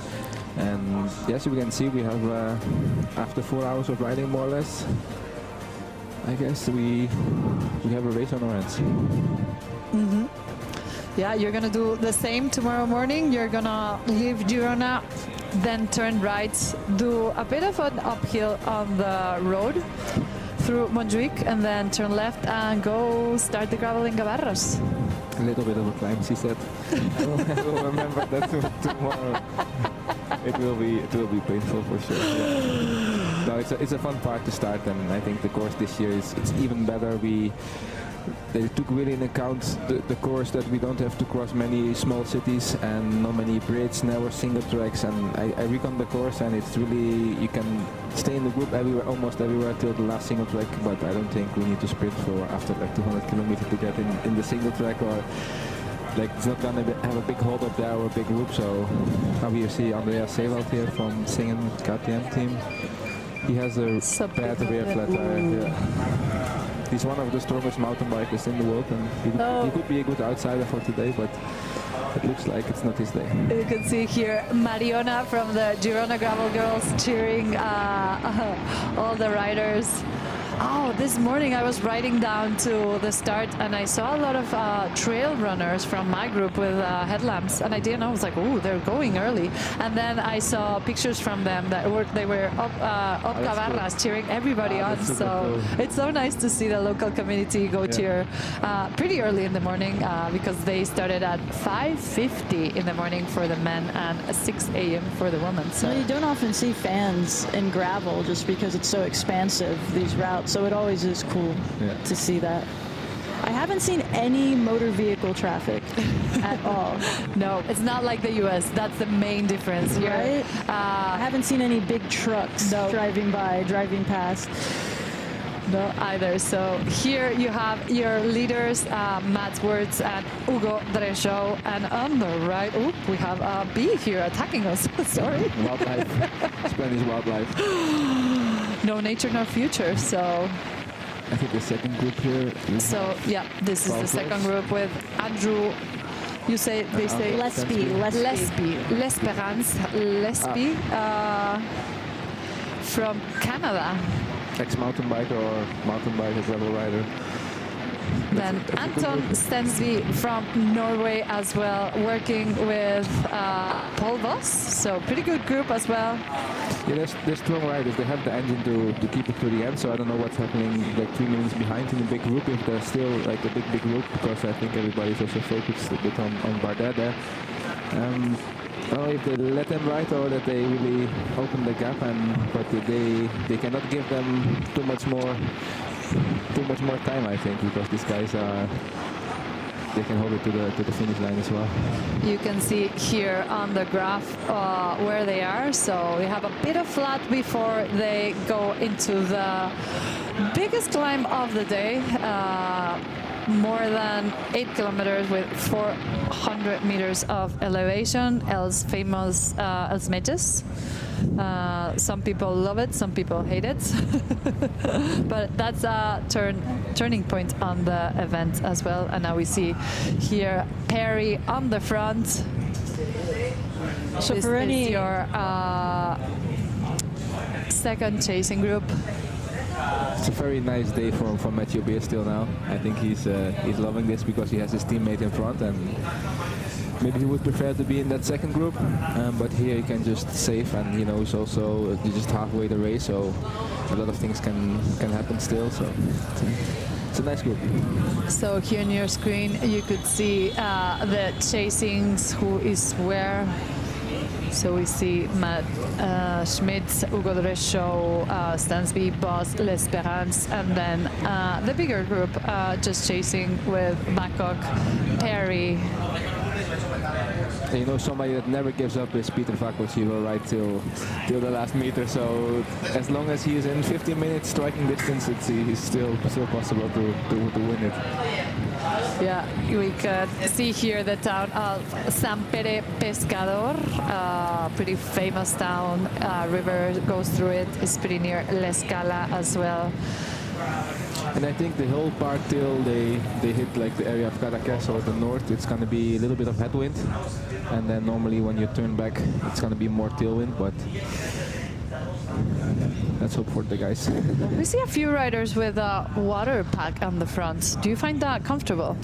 Oh, first Yeah? vehicle on the road. That's the normal traffic through the Baix Empordà. That's the tractors, because there's a lot of fields and...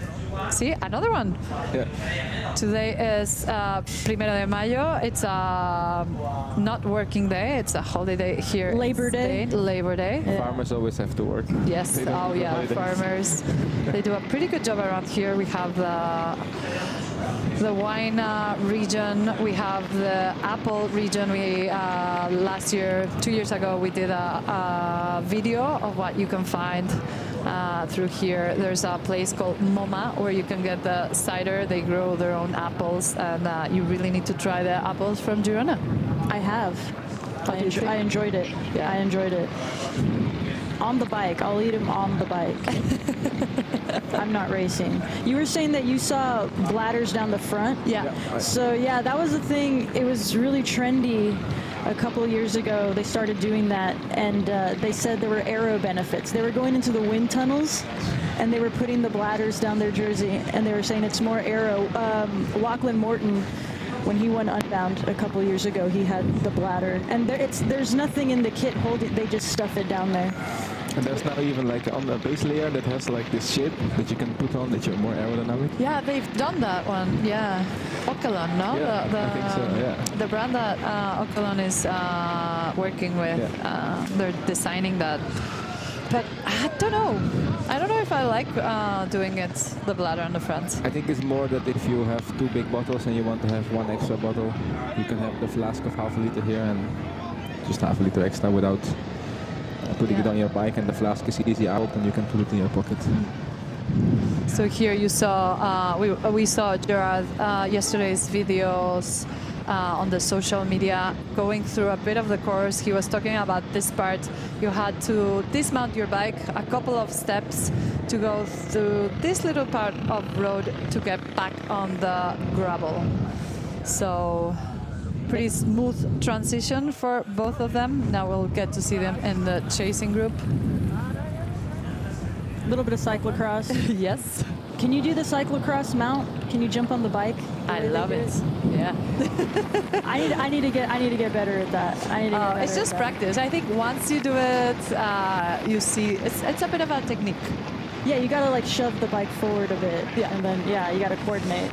But I've also done it tired and missed the bike as well. So really, yeah, it's a bit painful as well. So yeah, as a man, I can say that can go very wrong and can be very painful. Yeah, we saw 1 hour. One cyclocross race that somebody missed the saddle. Oof. Then you land on your rear wheel. You don't want to do that. Yeah, no, don't think about it. I mean, I don't want it to happen, but if it does, it would be nice if they captured it. Just saying. So here you have Paul Boss, Anton Stenby. These flat sections, they can be very hard because you always have to push. It's not like you're going up and down and you give the legs some breather. Even in the wheel, the still the boys have to do, I think, the 280, 300 watts, and then in the front you have to do a pull at 350. So it's hard, and it's also such a long flat. You're just pushing for 1.5 hour like steady flat pace. And there, if you have a high FTP, you can still get rid of the lactate, and that's something really helpful on this kind of parts. And I think also you will see the big engines like Paul Boss. Yeah, Paul Boss, Mattia, everybody that's actually there. Yeah, I think Hugo did a really good race. He got the right wheel, and we saw in Gravel Desert, for example, that he was alone and nobody could even try to follow. And luckily we have now the Hugo with him, and it's going to be maybe a bit more exciting.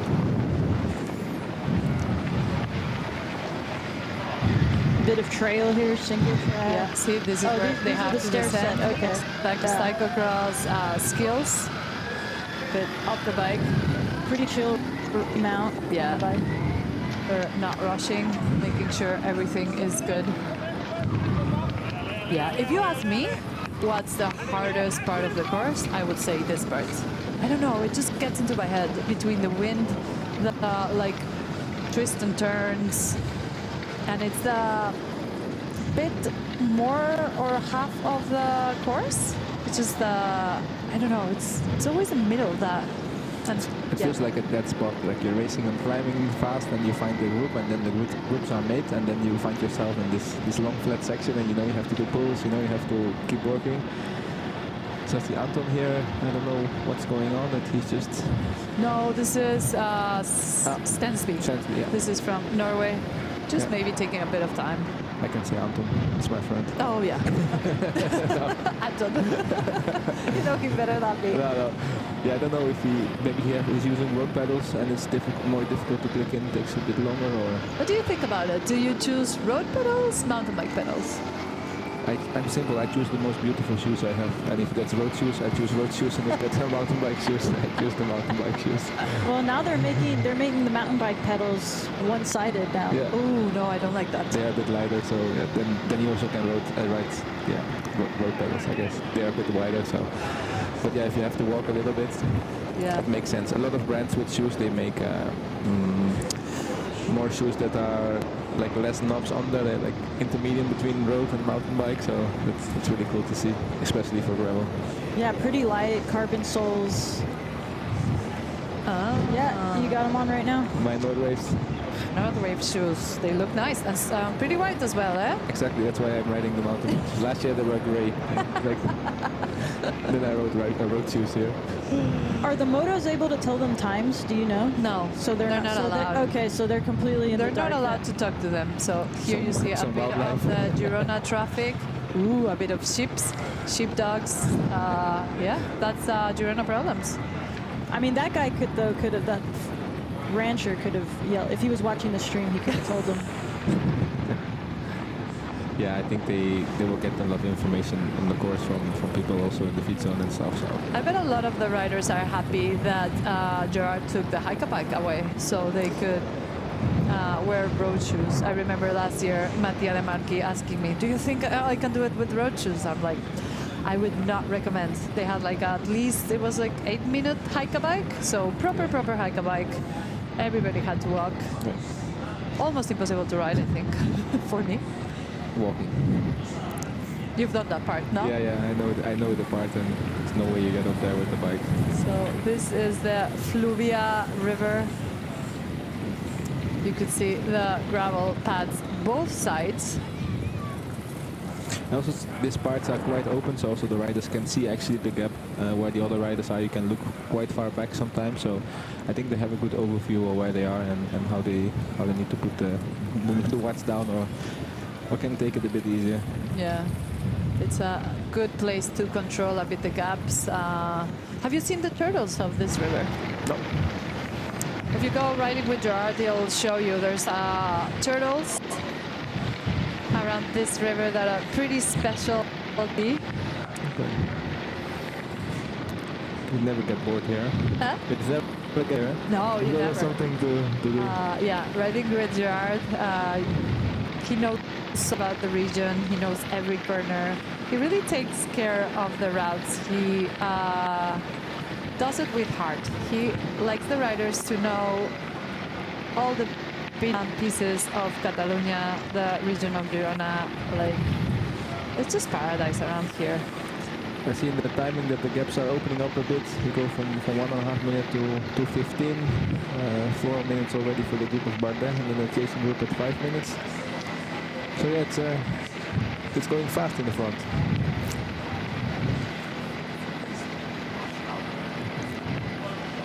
So, yeah, imagine Mats Wurst and then Hugo Recho there. It's a dream team, dream riders to be together. So they're in the spot that they wanted. They have pretty strong riders in the chasing group. but still a long way to go. And we have also some news from the women race.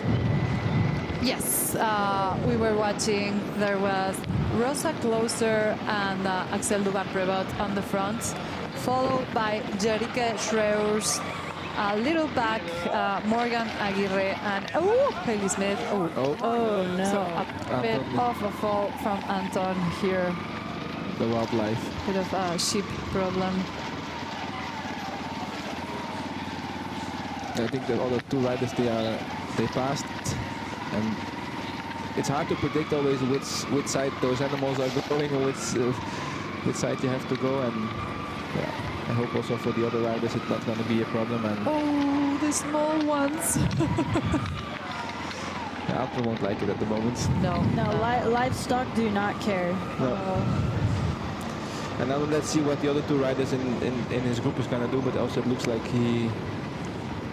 the chain is off, or no, I think it's a pedal problem. Yeah. We saw him before as well, as you said.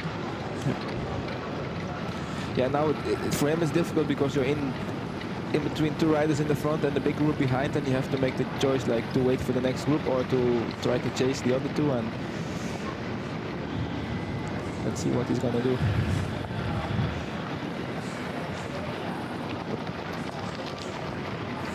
Yeah, and this section is also you don't want to be alone. No, definitely not. And as you said, if it was a bit windy here, we can see a bit of a reply. He had a bit of trouble with the shoe. That was a pedal problem. He couldn't take his foot out. So, yeah, we saw him before fighting a bit with that pedal. Looks like mountain bike pedals. But yeah, definitely a shoe pedal problem. Yeah, he could like he made the move to click out, but it didn't come out. It was not clicking for him this morning. Sometimes it's the cleat.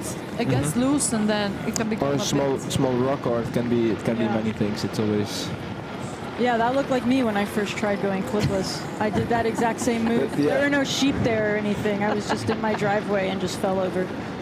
Yeah, that's a typical way you fall when you're trying the... Every cyclist have to go through that. Yes, we've all been through it. Everybody has been there. That's what I heard. That made me feel much better. Yeah, no, there's nobody that goes with clicks and without We've all falling been out. through that. We're having one of the Traka Force riders, the new program for the women that we're doing, Kamala, doing a YouTube series that it's called From 0 to 200. I saw that. It was So she's really fun to watch. she's never ridden a bike. She has a boyfriend that's ridden, so we got her to do the 200 Traka. So she's been posting the videos of just starting with the clipless pedals, falling like that a couple of times.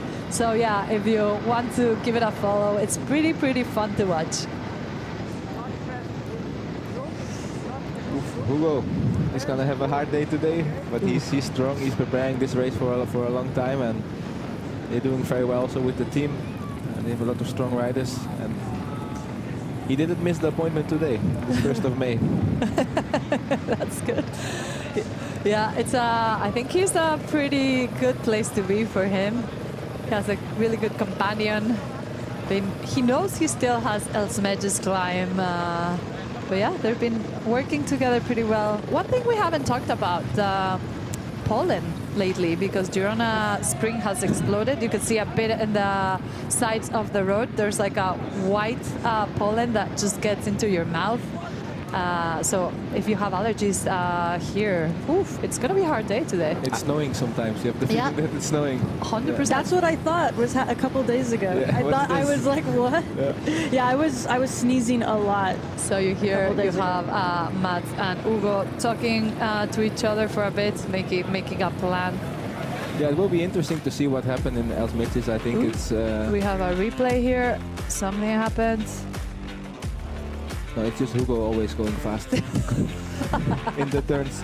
I think it will be interesting to see, because I think everybody knows Mats is one of the strongest riders, especially uphill. And in Elsmedge's, I think he can put some pressure on Hugo. But then Hugo is one of the most riders on the gravel bike, so in the downhill it will be vice versa, it will be all the way around. Oh boy, that was yeah. They're trying to get a draft off. Yeah. That was pushing it a bit. Yeah, Hugo Dresho, cyclocross rider, mountain bike rider, pretty good skills. Very good skills on the gravel bike, I would say.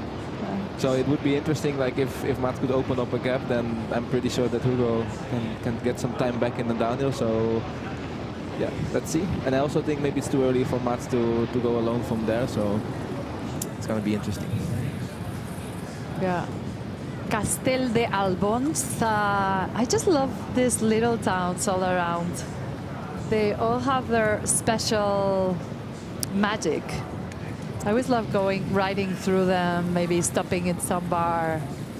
And one is more beautiful than the other. Yeah, I know. It's hard to choose. If you go into Emporda, it's always, oof. Yeah. You stop, I want to train, we got past this village, and then it's a nice square and a coffee bar and the church and the people just chilling. Okay, one coffee and then. That's why we always, after if we do 5 hours training, we come home like 6 o'clock in the evening and just... This is the problem of the Emporda. But also my mom is on the camping here and she told me what to do. I said, just every small fit in the village, park the car outside without problem, just visit it and just chill and relax. And yeah, they really enjoy it. I always say I was lucky enough to do the pre-ride and then pre-record some videos for you. I went through the little towns, stopped in the cafes. We're going to show you some typical food that we have from the region. So I get to have bravas, croquetas, so a few tapas. So we'll show you in a bit later. But yeah, that's what you say. I always go to the towns and try to get the best bravas. So I have a bravas competition. I know the best bravas in every town that I stop at. Interesting. They're just different. I want to do that with cheesecake. I think that's more my style. That's good. I'm not a sweet person. We're gonna get you some. We don't have the donuts from last year at Hans, but we do have some macarons from SRAM as well. And then we have some inside of the donuts, some bread. Do you want? Later, I will later need some carbo loading. We heard Mats talking about really strict diets. Do you do a really strict diet? Oof. It's a bad moment to ask me, but my diet always depends on my motivation. It's beginning of the season I'm motivated, and now it's like long races, like 200k, and I want to be strong, and I want to be too skinny. But yeah, it matters, and I think you need to find the good balance between underweight and losing muscle, and just eat enough to be able to do these long, crazy races. So everybody here will be like on point. I think maybe some people even are going to be too skinny, and by the end they will suffer. But it's it's a thin line. But it's 325 kilometers in this edition, so you have to eat a lot. And also some riders were doing warming up on the roller, so you also have to. They also burning some things there. So. Yeah, gravels change a bit. Yeah, it's weird. It's weird to see. We're used to seeing that on cyclocross races, mountain bike races, but since this year I've never seen rollers on the start line. Things are changing. Yeah, I see. Yeah, Anton it's not made it back to after the pedal problem. So is Paul Boss and Andrew working together? I was racing with Paul 2 weeks ago, and he was in a really good shape, I must say. When he went in the front, it was every man for himself behind in the wheel. Yeah, he's won the 200 for sure. He wants to try and win the 360. Trying to tell something to the motor rider. Yeah. Are we almost home? Probably the question. Huh? Are we almost home? That's going to be the question. How many kilometers? I like how they know that the motos can't give him the times, but they'll still try and ask. You want to know. You really want to know. Or maybe he just asking, like, is the third guy coming, or maybe out of respect, or he's okay. This could also be the question. Because they also need more riders, more they can work together, and it's helpful for all of them. Yeah, last year we saw big group. This year we're seeing smaller groups together, and that's the snow we were talking about. What you saw in the ground. Yeah, Poland is crazy lately here. it was really rainy till 2-3 weeks ago, and then everything just started growing, and it looks beautiful. Empordà with all the flowers, the colza, the yellow colza, the poppy flowers, all red. The best time of the year. I know, yeah. But It's hard to pick because autumn is really nice as well. Okay, we get it. This is a perfect place. This is paradise on earth. Girona, Catalonia. No, it's just This time of year. But winter's been harsh. They are Winter's really been harsh. They go really fast. I was just surprised how they just. Yeah, they make it look easy, but I see the speed, and I think they are like all the time over. We're gonna 40. see you tomorrow here as well. Me? Yeah. I hope so. Yeah. You'll have your own moto. We'll be cheering for you. Thank you. Yeah, we were saying that we're expecting at least 33 kilometers an hour average for today.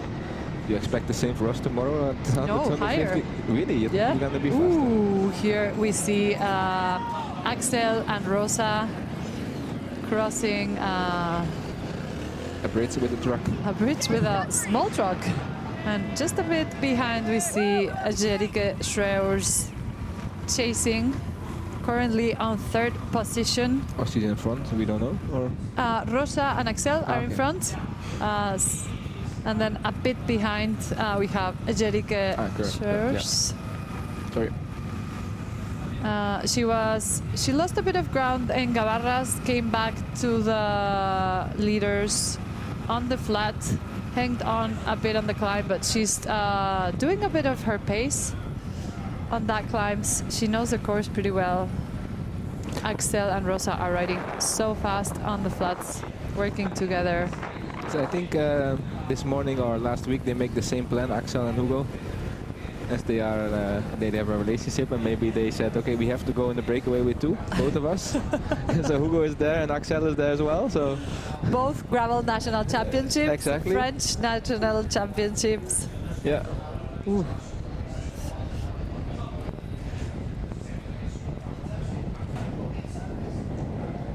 Yeah, they always travel together with the dogs as well. Love racing, been doing it for years.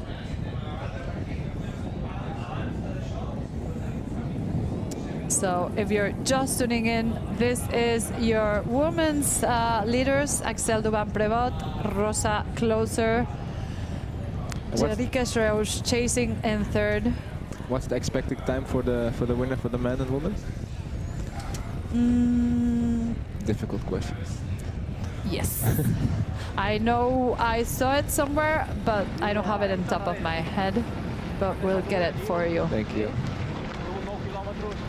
We see a bit of puddles through there as well. So the rain here maybe hit a bit harder yesterday. Yesterday I was riding this part from the 200, the flat part around Montgrí. And there it was raining hard. I had 1 hour I was soaking wet yesterday morning, and then I came into Girona. I was like, oh yeah, just a little rain. Yeah, it was funny because we were on a ride. It was when we started, then no rain. But then when we got back, Girona was soaked, so we didn't get the rain. It's funny how it rains here. Yeah, yeah. It just does it in regions. It stays in Empordà. But this is the difficult for the chain. If you have these river crossings, the chain got wet, and then you go in the dust again, and then this also is it's gonna be annoying if you have it's fresh and it's nice for the legs, but the worst thing is for the chain and the bike that starts to make noise and all these kind of things. But do you carry a bit of oil or wax with you? Always. I try to make a system with like a system that I can drop during the, and it's working, but so we have here a bit of the timings. Axel and Rosa leaders, 3 minutes and 50 seconds behind Jerike, 9 minutes 38 Morgan Aguirre, 9 minutes 54 Hayley Smith, then Nathalie, Lauren, Sophie, Jade, and Elena on your top 10 at the moment. So yeah, bigger gaps on the women's side. Yeah, those gaps have only grown. We thought maybe Morgan might attach onto G, but that hasn't happened. We see Morgan here with Hayley working together. it's good they're together now, especially on this part. That, as we say, for me, I think it's the toughest part, the hardest part, mentally and physically. As Hans said, you're never stop pedaling. No. And somehow you tell your mind that it's the easy part because it's flat, but then it's like always on the gas. Are the men allowed to draft at the No, moment? that's a thing we've been trying to get. It's so frustrating to see this part. The moto is trying to leave him. Gerard has been especially tough on this. They're not allowed to draft. But yeah, the moto is telling him, but that's the thing. It's just so frustrating. They do not understand. They don't want to hear what they're supposed to do. We want a pure woman race. So if you're hearing us, please allow just a woman to have their own race. Don't get in their wheels. Don't get on their way. Yeah, or else we'll just ban men. You'll ruin it. We'll ruin it. We'll just have a women's race. Okay, have a nice weekend. I think there's a way. We can find a way. We just we're trying different stuff, trying different things. We're telling the men, please be polite, and then you see it. Especially the pro men are pretty well. They do it pretty well. It's more a bit sometimes the amateur the men age groupers. Yeah, that they're not that professional. They don't know. Well, the pro men know how hard the pro women work, and a lot of them work together, and they have the respect. Yeah, Hans, you can tell us a bit about that. You ride with Anucci. You know how she trains, how hard she trains. So, what's your position on that? This woman that she keeps me impressing me as she's not professional. She still works 40 hours, and then she's just like, when I wake up in the morning, she's already 2 hours awake, and my job is just to train, and I already have the idea that I have a full day if I have to go to the afternoon to the physio, and then she has to do all the training before 11:30 when she leaves to commute to work, and then she works from 12 till 8, and then she come home and then start to do all kind of things, and then in between go to the physio. It's hard. I think she works twice as hard as me for sure, but she's doing well. I'm pretty proud of her. I love how positive she is. I love how she tries to go to work by bike so she can add hours, and she does long distance racing, so it's even harder because you have to spend so many hours on the bike. Yeah, and also preparation. Like, I was impressed. Like, we were the last 2 days, we just every few minutes is like, okay, where are we gonna put this light? Where are we gonna put it? You need to take everything in account, and it stresses me out as well. Yeah. And I don't even have to race. But she's pretty good at it. We're seeing here Rosa Closer and Axel Duan-Prevot. Yeah, the motto telling the men that it's good. It's not allowed to draft between them. And they're not allowed to draft the men, and I haven't seen any of that. No. They know that, and they won't do it. And this part is also quite difficult because you're moving almost a little bit the same speed, and maybe then it's hard that also sometimes if the man right in front and you can close the gap, but you don't want to stay in the wheel, you're also not slowing down in the race, so then you get shouting at the man from go on the side and for the man as well. But like you said, it's respect, and I think 99% of the men and women, they know the rules and they follow it, but there's always going to be that one guy or that one woman that try to push the rules. And luckily the motor riders are there to correct them. Yes, we try to be pretty strict on the rules. Gerard is out there controlling. Have referees on the course as well to try to make this fair for everybody. But also, like, the women try to be fair for themselves as well, because you want it to be the strongest that wins. You cannot win if you know. It wouldn't feel good for me if you win if you know that you win 80-kilometer drafting or neither for me not following the rules. Then. And I know Gerard, he don't have much tolerance in this kind of thing, so he don't mind putting disqualified anybody. That's good. That's good. That's how the rules get respected. Yeah. So here you have Axel Duan-Prevot with Rosa Closer, both racing big calendar on the road. Axel for EF and Rosa for Canyon SRAM. So I think Axel did Liège, Boston Liège, or Yeah. she was in the second group. and Rosa Paris-Roubaix. Paris-Roubaix. That kind of races will really like open your engine and will be helpful for today. Even if it's still longer today, it's Yeah, you're doing Transmoto for a couple of hours. That always get your legs pretty good in shape. You see you the have way to, you they have to pedal. speak English. What is Transmoto? Ah. Because we are in English podcast here. That's the thing. It's like sometimes my head is, it just goes into Spanish. So we call it just Transmoto is just behind the motor moto basing. Yeah, that's good. You correct me. That's me always, like a bit of No worries, Spanish. I know the problem.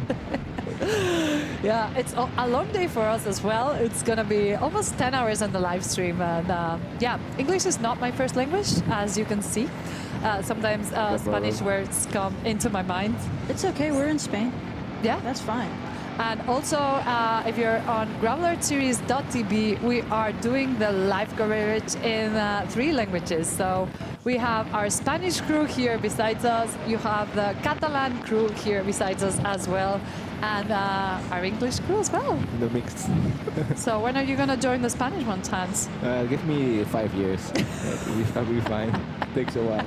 I've heard you're I pretty could well probably Spanish. like understand things, but I feel stupid. And how's your Catalan? Oh, that's even worse.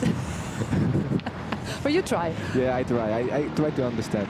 So here we see the boogie with live coverage as well, and the media. Yeah, slowly I think they go to Montgrí, this area. This also then they pick up the same course more or less as the 200, I guess. Yeah, this is pretty similar. Maybe a few turns change a bit, just some 2 loops that was short loops that were added. But yeah, it's pretty similar, and Yeah. end roughly the same as well as the 200. So you know it pretty well. Yeah, tailwind. I hope for them. So when you look at this profile, it says water point 2. Now, that's a neutral feed. So their teams are not going to be there. So their teams are only going to be where it says feed zone. Exactly. Yes, Yeah. correct.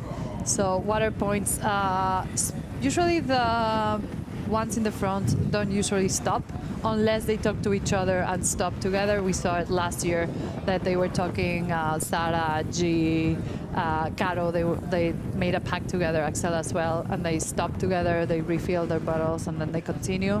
But usually there's no stopping. Depends the emergency. Exactly, only in an emergency. Today is not as warmer day than as last year, so No, the weather was pretty good. I said to Anucci also this morning, like you're very lucky. It's a bit cloudy, so no strong sun. And maybe in the mountains it's gonna be for her. It's gonna be cold, but yeah, better. also for the racing now it's a perfect day. Because as we were saying, it's been a harsh winter, lots of rain, lots of storms as well. So the Pyrenees where the 560 is going, it still has a bit of snow. And then the weather can get tricky there, but as you say, it looks pretty good weather for today. Now you can see in the camera the pollen, like the white particles just flying around. Whoa, it's a lot. It's another thing to take into consideration. Have to have extra water. Also, so for us today, I've seen some around. Yeah, if one ends up in your nose where you're breathing deeply, it's painful. Oh, it's like annoying, like you cannot get it out. Start sneezing.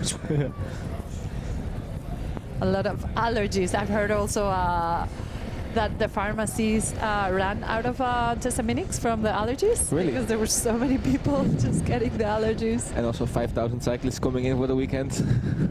Yes. Yeah, I think it's a worse year than I've seen it. Because it's just from one day to another, the rain stopped, the sun came out, and yeah, spring came pretty fast. That's not considered doping, allergy medicine? I think no. You really need to look at the ingredients, but no. This is Castelló de Empúries, another little town. So super green as well. Another thing that we're not usual seeing that green. It's just so much rain. It's impressive. It's breathtaking. You're selling Girona here, huh? Eh? You're advertising Girona here. Huh? We are in Girona. We have to do that. But yeah. We live here for a reason. I'm not from here. You're not from here. But we live here. Exactly. So. Well, it's true. It's a good time First to be time here. I came, I was in love, and then if you start riding your bike, the gravel is really good. The road is really good, and a lot of people do not know it, but the mountain bike is paradise. It's all levels from nice flowy trails to extreme downhills, everything. To downhill, yes. The locals, they really love to make trails, and mountain biking is just, if you know the trails, you know the road, it's paradise. It's really good. Yeah. And lots of really good pastries too. Yeah. Oh yeah, coffee Lots shops. of pan. Cheesecake, Everywhere. pan, choo-choos. Chouchou. Choo-choo, choo-choo. Yes. See, my Catalan is not perfect. good. No, you did it super well. That's the typical pastry from Girona. Don't eat it mid training if you have to do efforts after, because it's not a good idea. Pretty creamy. You got cramps in places that you did not even have cramps. But they're very good. They're very tasty. Yeah, that's the chouchou for you. Yeah, it's nice. So here we have the two leaders from the women's 360 race, Rosa Closer, Axel Duban-Prevot. So who do we miss in the front on the women's side? Who did you expect it to be there and miss the boat? Cara Migon had a mechanic. Well, we're not sure yet. I think what happened, but it was pretty early on. Yeah, she was in the break in the beginning. She was there.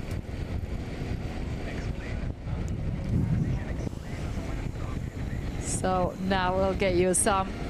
We've been doing some interviews of the riders, and they have something to say. What's the best cafe in Girona? What's the best cafe in Girona? The best cafe in Girona. What's the best cafe in Girona? What's the best coffee in Girona? There's all the fancy coffee, and Girona feels the same as California these days. I'm just gonna say, like, your classic Catalan, like, espresso bar. €1 for an espresso. Maybe that doesn't even exist anymore. Best cafe in Girona is Idle Hands. Idle Hands. Idle Hands. Best cafe in Girona, my favorite is Domestic. My friend Vlad Boomer. New cafe within the last year. Tramontana?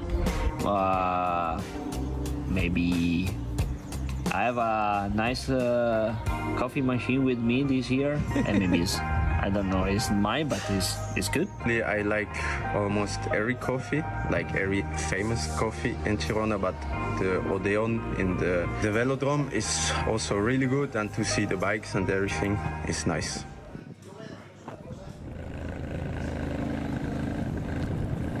So yeah, we saw a bit of the coffee culture of Girona. What's your favorite coffee, Hans? The one at home that Anucci makes, the V60, the filtered coffee. I have to say that no, this for me is the best one at home. But I do. La Comuna for me is the best one. Lenny, you've just come to Girona. Have you been around? I have been, yeah. I already knew of Tramontana. Is that the one, the most hipster one by the bridge? The all hipster ones. Yeah. That was the one. That was the hipster. I knew of that one before I even came here, so I had to make a stop at that one for sure. I really only drink cold brew. Oh, me too. I love it. So I love it. All the cold brew's been pretty dialed, pretty bitter. Yeah, that's how we say it back in the States. The espresso. The Spro pools are dialed. The espresso tonics. Yeah.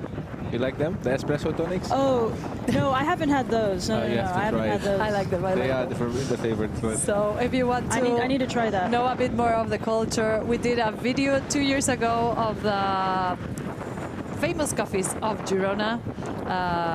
So you can go, try them out and pick yourself. But as Peter said, for me as well, any place in town is fine. Any local coffee, any town you go to and sit, it's just the vibe and the atmosphere. Every place is fine if I don't have to pay. I will become very Catalan if I say this. There was really famous around this region that they're going through called Rustic. Yeah. So we always do the Rustic loop just to go and stop there, have coffee, have pastries. And so if you're around this region, I really recommend that's a highlight from the Empordà region. The riders are not far off, so maybe they're listening. Oh yeah, maybe they can stop. So rustic for you. Yeah.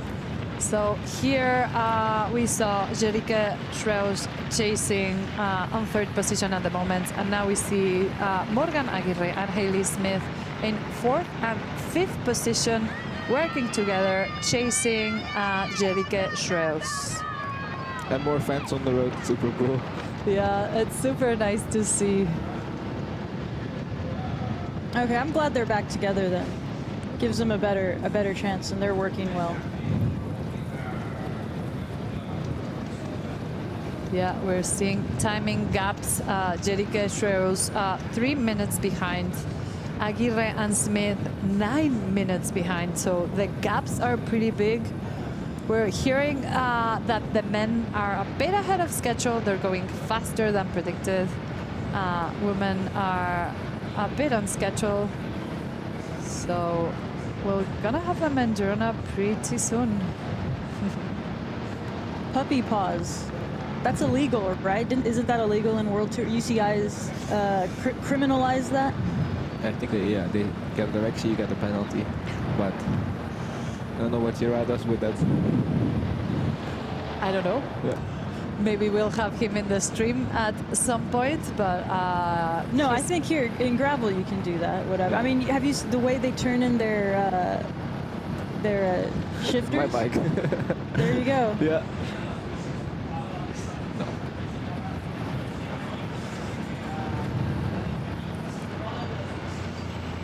And at the men race, do we have some people we're missing in the front that we expected? I think I didn't see Mattia De Marchi.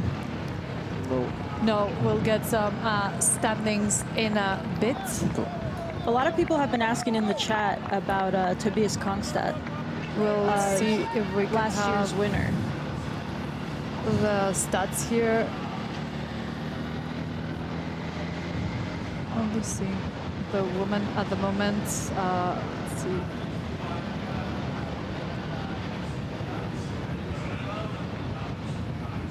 No, we only have the woman on our screen. We don't have any data of the men at the moment, but we'll get that for you.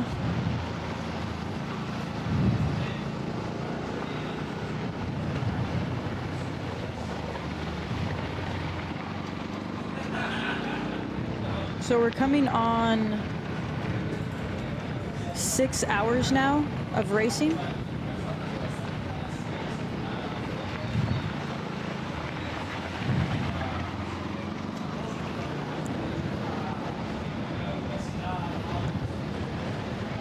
Yeah, 6 hours and 5 minutes for the men and 5 hours and 55 for the women.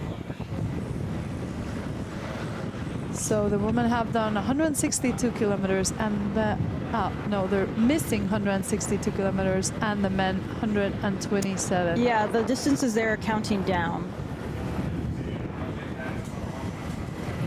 So if you guys want to see it, I have a clip that someone took of their on the Oakley Meta glasses of the feed zone. We were talking earlier about how crazy the feed zone can get.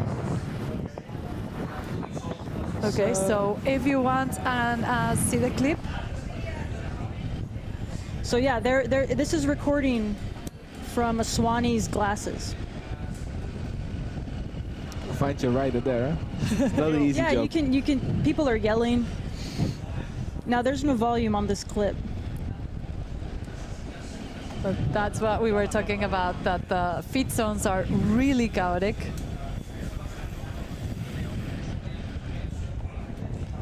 You're lucky, Hans, that your Sonyer is pretty experienced, no? Pau does it all? Yeah. And I also make it easy for them. I just give them like a bag and that's it. Bag 1 and 2, feeds on 1 and 2, and like a small musette, and that's it. They don't have to be complicated.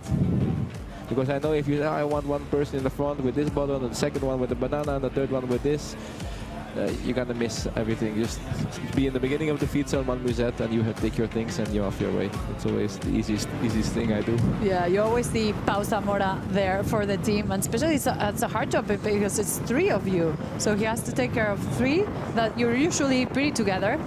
So yeah. So what do you do with the musette after you've taken everything out? Or I take it with me, or I still in the feed zone I can drop it. Yeah, so for... That's why I said they have to be in the front of the feed zone, exactly, then I can take the bottles and leave it. Yeah, so Klaasmerk's events, you see once you enter the feed zones that assistance can be provided. You have a start of feed zone sign, and then a few meters after you have a end of the feed zone. So you have to throw everything before that. If not, you get a penalty. No littering. No littering. We're pro nature here. For this event, all the gels and food that you take with you have to be marked with your bib number. So if we find it on the track, you get either DQ'd or a penalty, depending on the... Very good system.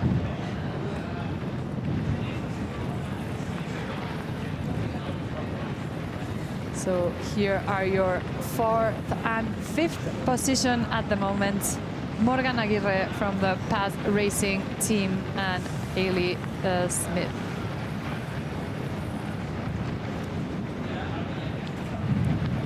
I was just checking if Anucci is still moving. Where is she at? She's already in the mountains, so high up north, yeah. And do you get messages from her? Because that's a thing ultra racers do. They love to be in their phone and sending voice notes. Yeah, no, not yet.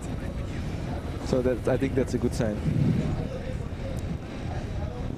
When are we gonna see you in the 360, Hans? That's a bit of a topic that I was thinking, because last year I had the feeling that all the 200 was really high level of riders. Yeah. And then this year everybody was thinking maybe, okay, 200 it's a lot of high level, we go to the 320, and now it's the 320 is not like the highest level, I think, the biggest field of the strongest riders, and so it's hard to predict on forehand where it's going to be the main race. I think still the 360 or 320 will be the main event of Traka. But I don't enjoy it, the race that much, so I enjoyed the race full gas 6 hours like we do with 200. That's for me fine, but with the 320 and 360 is difficult to make a race. Rosa here complaining a bit of what we were saying. It's just difficult. Yeah, they really should defer if the lead women are coming back on men that have been dropped way earlier. So now the women are going through the town of San Pere Pescador. Yeah. Pretty nice little town with the Rio Fluvia going through it, and really near the sea. On La Scala you can see there the Bay of Rosas, where you have La Scala, Empuria Brava, Rosas, and then after that little mountains that you see there, you have Cadaqués and all the Cap de Creus National Park. Yeah, difficult situation here. Yeah. And also for the girls to overtake the whole group, it takes a lot of effort, and that's also maybe a little bit higher than their rhythm. So, or you just take the left side of the road, or it's gonna be it's always more difficult. But I think they have a long way to go. They have a big gap, so they don't really have to, like, for that 5 or 10 seconds that they maybe gonna lose there or win. Yeah, I wonder how much they know. I don't know, but so someone probably would have told them maybe, or maybe they would have thought they would have seen by now. Yeah, but you see the situation here. It's just annoying, but it's part of it together, and I think it's fine. Yeah, they're exploring different things. You know, at Traka, every distance gets a day. It's already very good. Yeah. Yeah, which makes things easier. You know what people are doing. Yeah. A couple months ago, or a month ago, weeks back, we had the Mid-South, which is one of the bigger races in the United States, and they did the elites. They had their own day. Okay. So they did their race on the Friday, and then all the age groupers of different distances did it on the Saturday. But for the organization, a lot of work, I guess, to do everything double. But yeah, it makes the racing different, I think, and better. They all liked it. All the elites enjoyed it. Yeah. For sure. But the problem here is, like, if you're a rider, it's mental. Like, you don't want the man to be in the way, and then, like, you can have it 1 or 2 times, then you get tired and you get more annoyed, and then you start to be irritated, and then you focus even more on it, and like it's a rhythmic thing. It disrupts the rhythm. Yeah, for sure. And now you see there's some section with turns, and of course with 2 riders you close the gap faster than a group of 8 men in front there. So again, and if this happened 4 or 5 times, you start to focus on that, and then you got annoyed, and yeah, you see some of the men, they're dropping back. They understand. And especially here, the roads are so long and straight. Sometimes it's like 3-4 kilometers straight, and then yeah, if it's headwind, you somehow bunch up together, and it's, yeah, it's gonna be a thing always. And it's just how you handle it, and I think they find the solution now.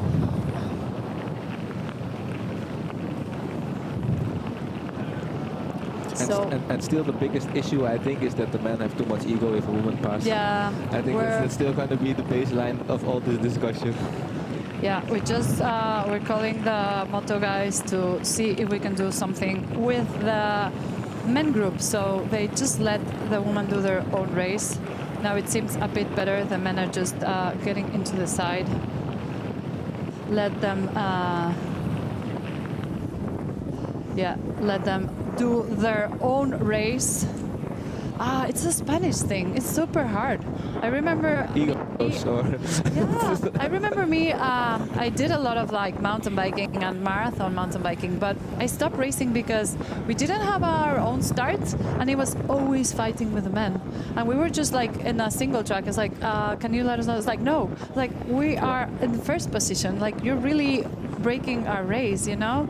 So you get a mix of people, but I find Spain and Brazil. When I raced in Brazil, I felt a bit of the same. I don't know why. Men do not like being passed by a woman. It's just a hard thing. Egos. But we train hard, you know. It's like you work just as hard, or even harder sometimes. No, we like it's just different, and sometimes you want to be stronger, but it's what it is. It's I think we can write a book on that, but that's my opinion. That's what I've been through. So now we're gonna do a bit of a lunch break. We have a bit of Els Metges, the men and Els Metges. It's a bit covered, so we don't have that much camera signal. So with the phone is the same view. If you are going Els Metges, exactly, you have a lot of coverage. We've prepped some videos for you, so we'll do a lunch break for half an hour, and then we'll see you back soon.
Earth Series.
Oh God, this is really loud.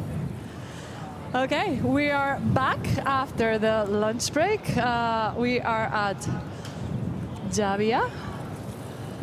We are here with Sarah Storm. Hello. Am I this loud to you? Hey, Sarah. Yeah, okay, you are mine is, to me. Mine is really loud. Okay, I can help you out with that. This is actually just how you sound, though. I know. I'm going to blow these speakers out. Let me see. I can handle this one. Sorry, come in. Here, can you hear me slower? Yes, now it's better. I don't know. Oh, there we go. Yeah, better? Still loud. It's okay. I'll just whisper. It's going to be really good. I usually put one a bit out, so it's a bit better. That's better. Okay. Oh, like a DJ. Yeah. Like a DJ. So you're still in real life. You're mixing. Okay. So we're back in the live stream with Sarah Storm. Hello. And she's been on the ground. We're lucky to have her. I'm a field reporter. I know. It's so exciting. And you've done Traka 360 a couple of times. You've been really close to winning it. Last year you almost had it. So many. And how do you feel being on this side of the event? At first, I was a little bit sad to miss it because, Traka is truly one of my favorite events. But yeah, I mean, it's fun to see the different side of the race course. So, Oh, here we see a pretty stressful moment. Mads Wirtz is changing his tire. We see Charlie, the mechanic, trying to be as fast as possible. That's a fast wheel change. That's like World Cup wheel change. Nice. I wonder what happened. It looks like did he also? No, I thought he swapped the front too. No, only the back at the moment. Maybe they're putting some. Okay, that was quick. Oh, I know this feed zone well. Ooh, that was dialed. That was dialed. That's yeah. That's. So is he back now?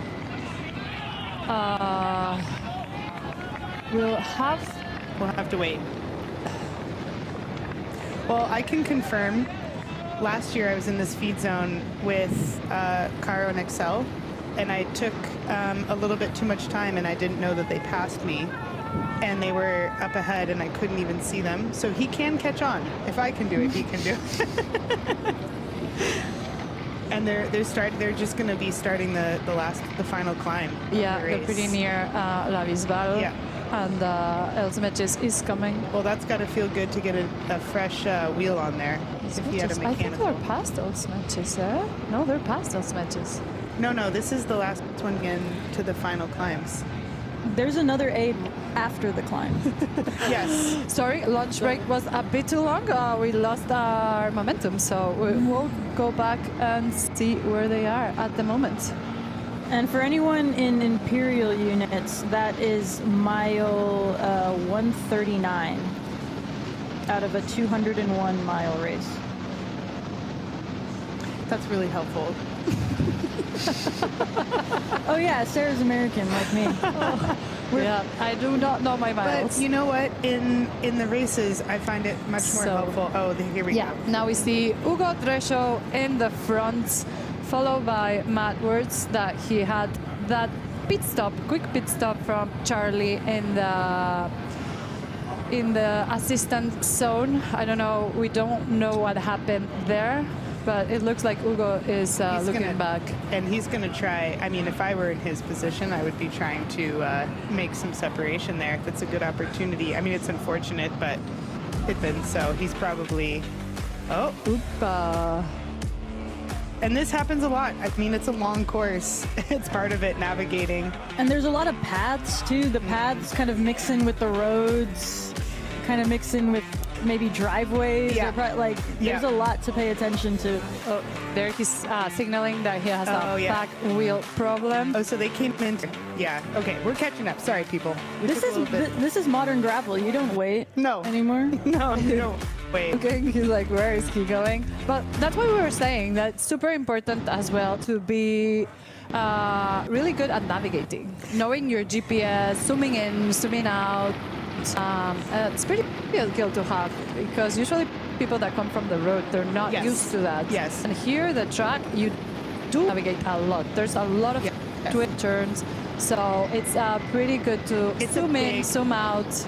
You end up kind of teaming up whoever you're racing against, which is funny, but everyone, when you're together, if you're with one other person, you want to stay ahead of people, so you're sort of telling them when turns come up until a certain point in the race. And then it can be advantageous who's better at reading your head unit and the maps. But it is a huge part of gravel racing, and it's a hard lesson for everyone to learn.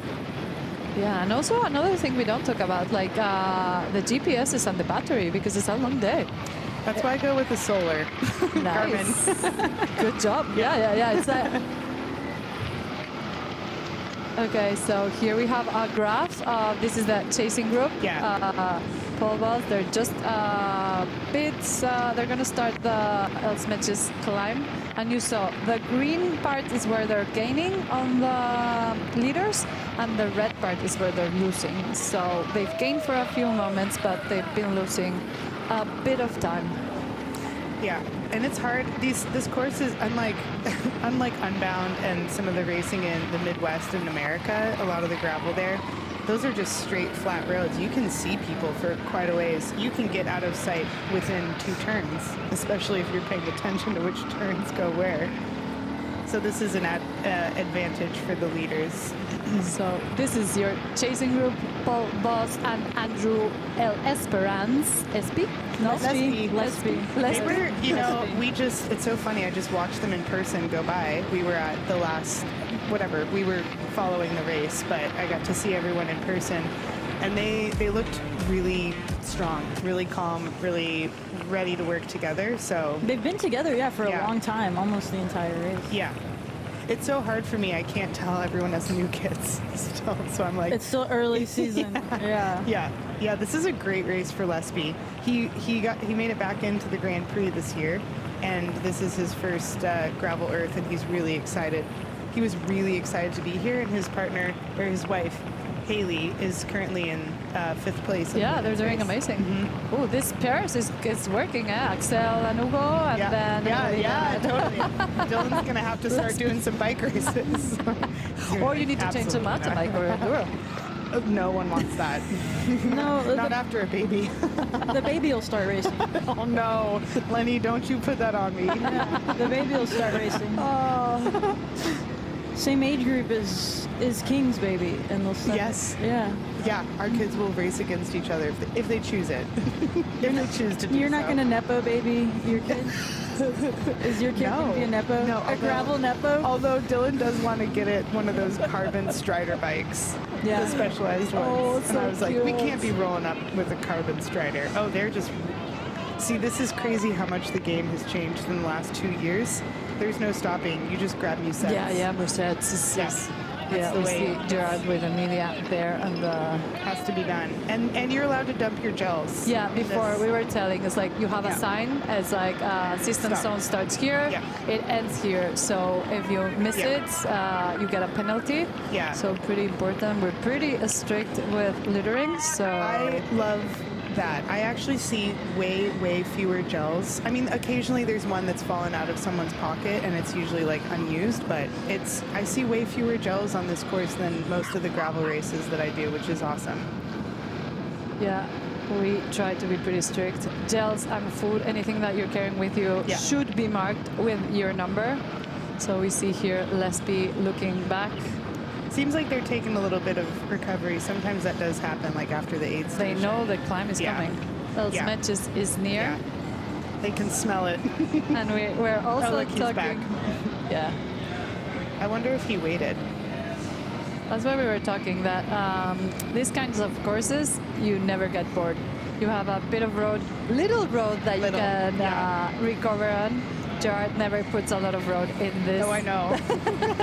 And then you have smooth gravel, single tracks, uphill. It's a double-edged sword because it's really nice that it passes the time quickly. I mean, for watching it, for also racing it, but then sometimes you're just like, I just want a straight, easy road so I can take both of my hands and zip my vest up, it happen. No, not at Traka. No, you don't get these breaks. That many opportunities. But you do get to see some insanely cool terrain, and I think that that's why a lot of pros have wanted to come and do this.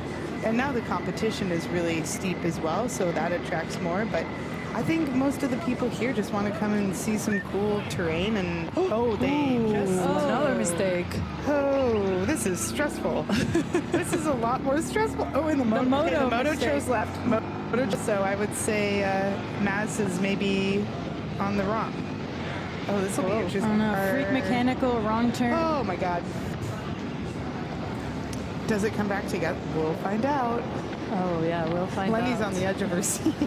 Literally. That's the thing. It's like you can never relax here. You have to be on point, and that what gets you really tired. Okay, wait. This might. Okay, so this is sometimes hard on the GPS to tell because it can't differentiate the elevation. Sometimes it only shows one line. Yeah. It doesn't. Yeah. Oh, and that is chunky. Okay, so he's alone again. The attacks are presenting themselves to. I mean, compared to what we ride in America, that's like a path. Like, that's not a road. Those are like also, trails. Yes, driving today, I was like, are you sure this is... I feel like we're on the bike path, and it's a 2-lane road. Yeah. For cars. Yeah. So the first time some American girls that I know came, like, oh, this is one way. I was like, no, be careful, because this is a 2-way road, so just keep to the right. Maya's having to just inform all of the Americans how to... Oh, no, it happened to me as well. Oh, good. Okay, I was born in Mexico. I know.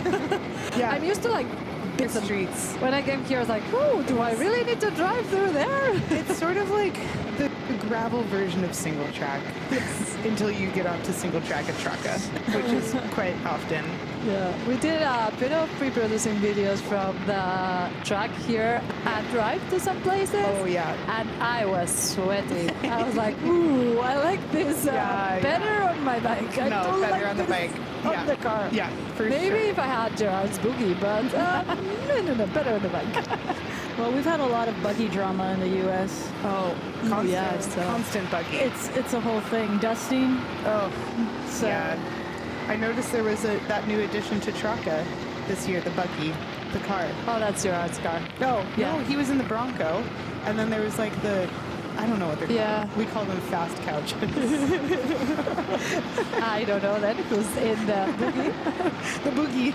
The boogie. But it's a good vehicle to navigate the gravel of Girona because it's the only car that could. Yeah.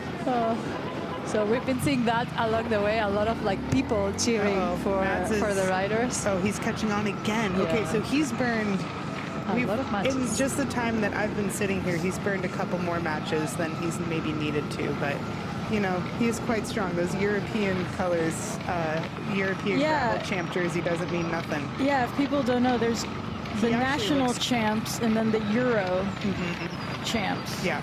So he almost looks like to attack. Oh, maybe it was just sped up. Yeah, it doesn't mean nothing. And I mean, does Hugo come from road as well? No, he comes from cyclocross and mountain biking. And Mats as well? Mats comes from the road. I was informed that his name is pronounced Mass without the D. By specialists. No, I didn't know. No, me neither. We've been saying that, so Mass works. This is good practice. Yeah. It's hard because each name is different. Yeah. G's name is impossible as well. I'm friends with G and I still don't know how to pronounce. But do you say G or Guy? Gerike. Oh, that's her name. Like her nickname. That's the best pronunciation. I tried after I've been practicing a bit. That's pretty Dutch-coded. Yeah, you are Dutch-coded, Maya. No. Only because he has told me so many times. Also with Danish, Rosbury. Okay. Rosbury. See, I can kind of do the Brits because it's close enough. I can do the R's as well in Spanish, so that's a good thing to have as well. So the women must be kind of in one of those dead zones. I did want to say, I know, I see the comments come through, and now being on the other side of the racing, it's really, really hard to show these everything. Yeah. The service. Listen, come out here, people. Get your cell phones out here. There's no service. So and to know what's going on at any particular. I think this though is the best sort of the most information and contextually that I've Yeah. seen in a live stream before. Yeah, for sure. So we're getting there, guys. Gravel's getting there. We're getting there. Gravel's getting there with We're the really times. listen. We just are learning and Which trying. town is this one? You can say it, Sarah. Oh my God. I'm gonna say Cruella de Vil. So this is Torre de Cruillas. Cruillas. Yeah, that's Torre. always, the R's are always Yeah. a bit difficult. And double L's in Catalan as well. Torre. I mean, you speak Yeah, you Spanish say too. pretty well. Yeah, my last name is. Yeah. Mine is the person who's pronounced it best. Oh, yeah, But that's to be expected. We'll get you there. But Sarah. I feel like we all are well versed in like Mexican Spanish. Yes, Yes. I agree. Yeah. Now, because I've been like living here for 20 years, my accent it's neither. No, Yeah. Mexican or Spanish. Actually, when you so told me you were from Mexico City, I was actually surprised because I feel like you are Catalan. Chilanga. Chilanga, yeah. I've been living in Catalonia for 20 years. No, but I recognized it when I first saw Wow. the Traka Yeah, stream you last told year. me. I messaged you and I was like, "You're I do Mexican." have an accent. No way. The English, the speaking English. Oh, you can tell. Okay, we're gonna see a bit Mads of is gone. Mads attacking. This is the famous climb Els He Meges. knew. He was just Yeah. waiting. There we you know, go. sometimes when you face some adversity like that, it really fires you Your up. cortisol is Yeah, up, totally. your heart rate it is up. spikes you, and then you're just like, okay, here we go. Let's go. But Let's do that's this. sometimes that come and haunts. Ooh, who's running? Oh no. Oh, No, film it's a crew. film. Guys, this is gravel. It needs to go on the gram We'll see that clip later. at any cost. I mean, he's not. The gap is not necessarily getting bigger. This is a place to attack, but sometimes, I mean, I've tried here, and sometimes you run out of hills. You've done this But this- climb. but What this- do you think about this climb? Oh, I love it. I love it. It just gets steeper and steeper, and then it's a really ripping descent. I don't know. Maz was gone. He kind of put the hammer down, and there we went. Oh, he's out of sight now. I don't know. I think this one might be sticking. I think so too. I think Mats has been preparing this race for a long time. We've had some few interviews with him. He's taking it super serious. He's in the new specialized off-road team. A lot of support, incredible support as well. And yeah, we saw Charlie, his mechanic, just doing an incredible bike check, super fast change. It's very clear what the goals are for the off-road team, and they are good at achieving those goals. Yeah, he's looking like he's on a mission. Yeah, he has Matt's beer on the Matt Beer on the team as Who's well. Sitting in. Yeah, it's just. But no team radios. I didn't see any of those team radios out No, there. I which think is they're really, not allowed. Thank God. Yeah, I think they're not allowed. I've seen them around. You don't want to see that. Gerard wants to keep it as adventurous as possible. I know, you know it's good. him. He wants to keep gravel fun. Yeah, keep gravel without any information. I was standing cheering, and I had a guy ask me, "What place am I in?" And I said, "I don't know, 100." But maybe. If you wanted it, you can check it in the app, go to the chip, and then you can see how you pass. So you can check it yourself. Could barely see what color jersey he had on. And sometimes if you have to ask, it's not a high placement. No. Yeah, wow. He knew. He had that planned. Yeah. I feel like I could kind of tell when he caught back on, I almost felt like he was about to just go around. But maybe he was thinking, Yeah, I maybe he should was wait like, a yeah, bit, I just should see- wait a bit. He wanted Because to this see the is, legs. the first part is not as steep, but No. then, as you say, gets going steeper and steeper and steeper. And you want to, I mean, when you attack here, you really want to make it stick, because once you're out of sight, it is so much harder to like mentally bring someone back. But it also can be deceiving if you're attacking and leading, because you think you have more time than you do. But I feel like Mass's, you can just kind of tell with his cadence, his upper body is quite still. He's not even suffering. I mean, I'm sure he's in some pain, but yeah, and the has thing is, that- like, once they go in the top, they still have a lot of kilometers to it's go. a lot of racing. I mean, it's a great place to attack, but it's also like if you're not on top of your nutrition after that climb or before it, you really can lose the race there still. Yeah. Yeah, we've seen he's burnt a lot of matches, so it's important for him to. Oh man, he's making this one stick. Yeah, he's a man on a mission. We saw the interview before. He really wants this, and he's gonna fight for it. He's fighting. He is currently fighting. If you just turned in, this is your men's leader, Matt. Sorry, with an Mass words. From the specialized off-road team leading the Traka 360, Hugo Dresho is in second, chasing just 15 seconds from it. And then we have Paul Boss chasing with Lesby. So still a long way to go. Paul Boss seems here. It's making a bit of a gap. He knows the course pretty well as well. He knows this part. Come on, Lesby. Hold on to that wheel. Man, I can't not cheer. It's you can impossible. cheer. Yeah, you can cheer. It's impossible to not. I'm like, oh, just hold on. And should we, just really quickly, because I know it's sometimes frustrating to be watching the men's race and you want to know what's going on in the women's. We still have Excel and Rosa. So that might actually be out of...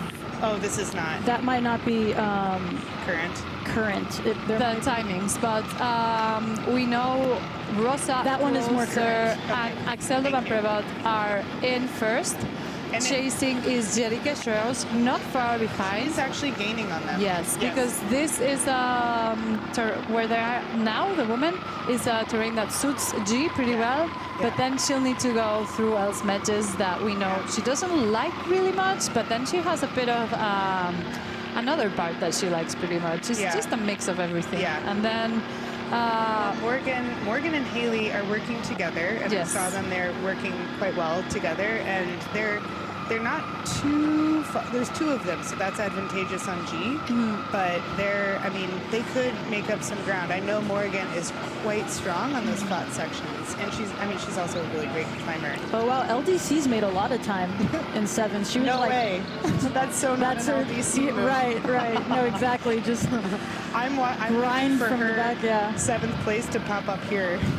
Learn the crescenzo's coming. Look away for a bit, and you'll come back. The climb is coming as well. She's a good climber, a good fighter. She just fights until she's a grinder. She is. That means something in Anna. First time she's racing the Traka 360. Yeah. So she'll be back. She'll be back. She'll be back. They always come back. They always. That happened to you.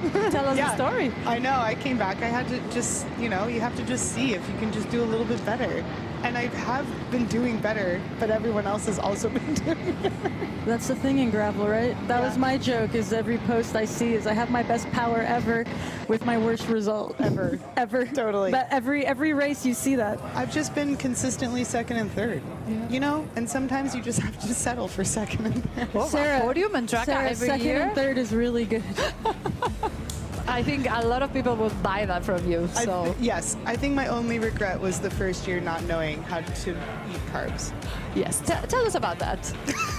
It turns out you have to eat carbs for the sport. Well, no, actually, you sometimes just have to learn the hard way. And I don't know why I just didn't know, but I didn't know. And I just made some bad decisions and I ran out of food. And I flew in like 2 days before the race, and Traka was a lot smaller then, and I was like sort of looking at it like an adventure ride, and it was like I was really excited to start in the dark and finish in the dark, which we did way back then. That was the original course, no? Yeah, You finished in the dark as well? Yeah, it was like dark and rainy, and there was frogs everywhere. There was a lot of puddles. I was like watching the moto squish the killed frogs. Animals. I know. They killed really animals. Horrific, actually. I still remember your image from just like bunking there, sitting down, eating the French fries. Yeah, I ate sitting down, and I peed in the porta potty. Yeah, it was both lovely and also like really that's painful. nice, porta potty pee. Yeah, that's a thing of the past. Gosh, Mass is really putting it down. He doesn't even he looks like he's racing on the road right now. Yeah, I know. We will go and see one of the clips I did of the climb, so you can I can't wait. See a bit of how it really looks like. You can't really tell how punishing Mass this thing makes it look flat. He makes it look like flat tarmac, but I can assure he is really. This is how All right, people, if you're watching this, this is how you do an attack. It's crazy. Yeah, he's going for it. He's not even You make looking it back. stick, yeah. You really make it stick. Yeah, I mean, I'm curious how long they'll take to do this climb. Is this going to be a new course record? I guess it's a different course. It's a different course. They've been saying all day that they've been going so much faster than we're expected. The group, I mean, when we were cheering, even from like one of the first, like 40K in, the group was like totally exploded. And there was just dudes everywhere, like for... It was raining men. Yeah, it was raining men. Not hallelujah, but... Oh, here we are, Maya, look at... Oh, you look great. You're not even making this look hard. We are finally here and El famous Metis, more than 220 kilometers into the race. This is a climb of more than 8.5 kilometers and more than 400 meters of elevation. So I think it's in everybody's mind, and it's either make it or break it.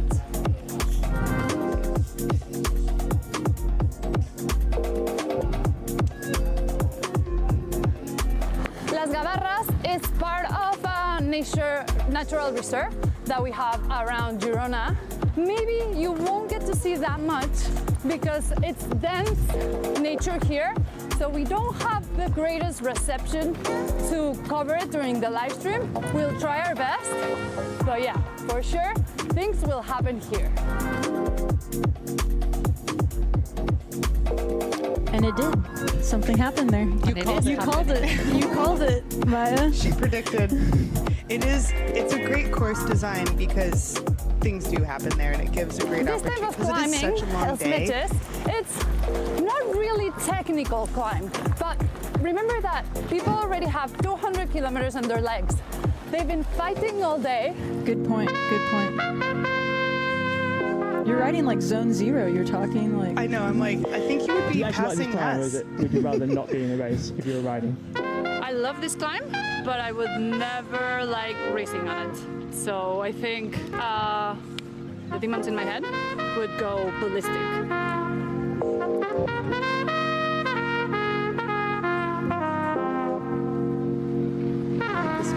I was gonna say, it's nice.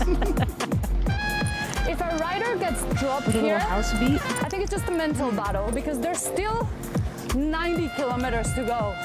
It's a bit of a sketchy descent, lots of flats, corners, last part through San Gregory to get to Girona. So I think if you have a group with a group, you can maybe catch the front.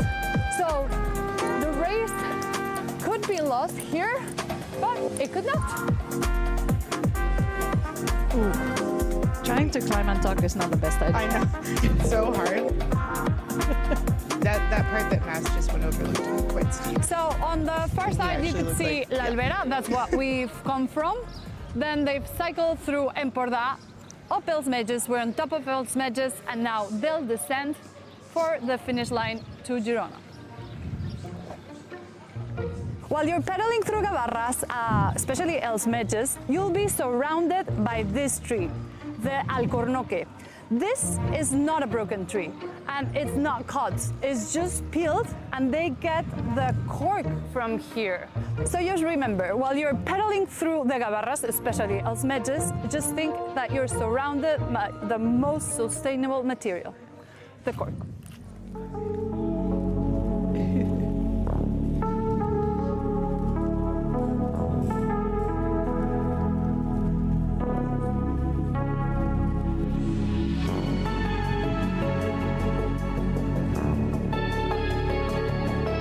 Oh yeah, whip that thing around. Yeah, this is part of the descent. That was a dialed corner, I must say. Watch out. I want to see you race this thing. I'm not kidding. This is a great, it doesn't really show like a normal person on this. Okay, I'll go out and do it. And then you'll see. Fine. I've lost my racing drive. I don't have it anymore. I thought I would never lose it, but it's gone. I don't feel like I have it right now.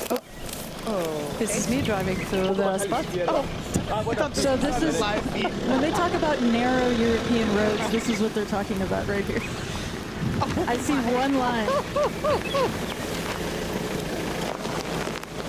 Oh, no, that's a double track. Okay, there's another line.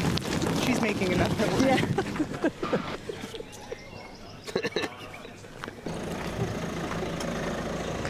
Yeah, we couldn't avoid this. We could have taken the road. Oh, really? Hopefully we make it out from this.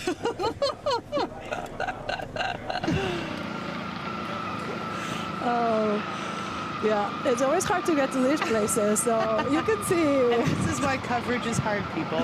Exactly. It's not easy to get to.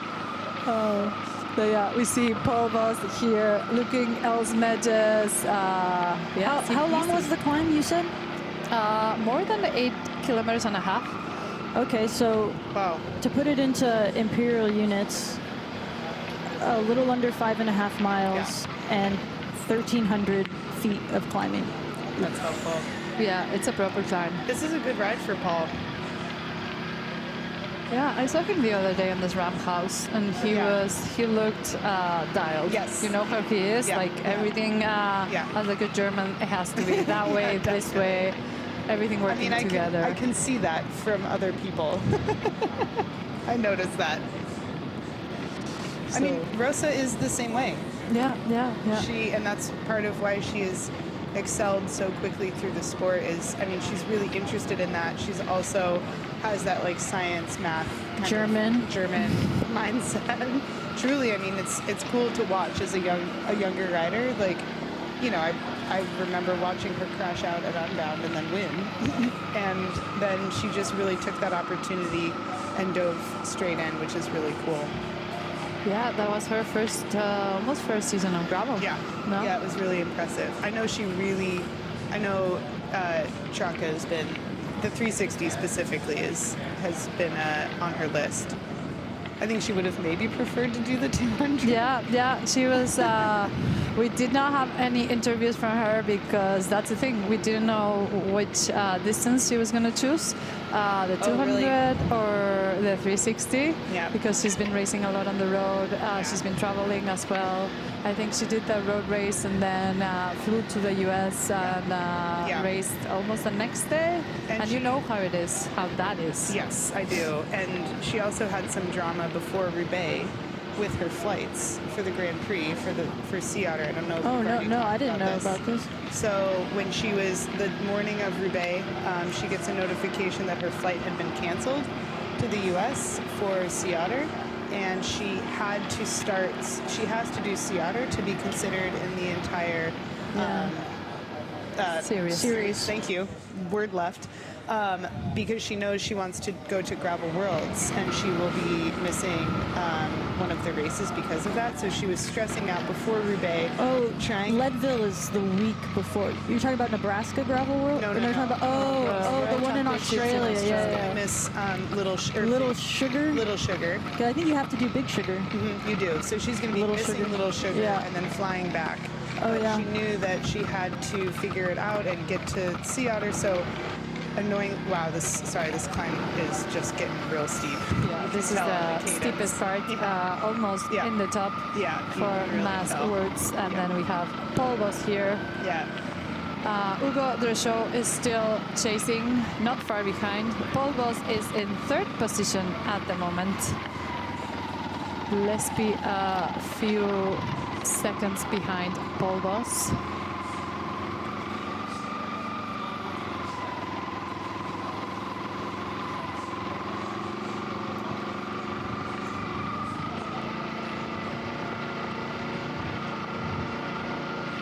Yeah, look, if you see this kind of struggling from Paul Voss, you know this tip.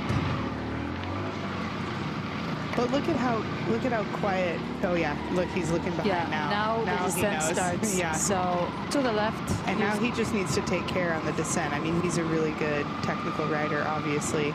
but you can really tell the difference in someone's suffering in their upper body on these climbs if they're sort of like rocking back and forth and trying to find the power in the legs. I mean, it's really hard to do at this point in the course. I mean, it's not a cold day out there. It's been hot. They're all dehydrated at this point. You just can't drink enough water. Especially someone like Matt Beers' size, like he has to carry a lot of water. I mean, I've learned this because of, I think it's just more efficient to be a little bit smaller in some ways. I mean, you lose it on the flats, but you don't have to carry as much water because you don't, lose as much water. But yeah, we got someone in the comments saying they saw a documentary about Mats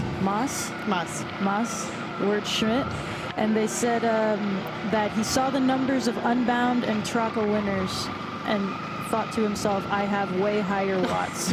I think I can win if I just learn to ride gravel.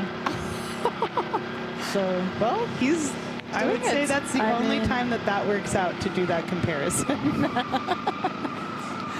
That's really funny. That's the thing about gravel. Like a lot of road racers come to gravel, a lot of mountain bikers, and I think a perfect gravel racer is a bit of a mix of everything. Well, and you have a lot of the native gravel people. There's more and more of those coming up, especially with the women. There's really strong women. Rosa who have numbers. Sort of excel. She sort of raced before, but quit for a long time, and then came back. Morgan.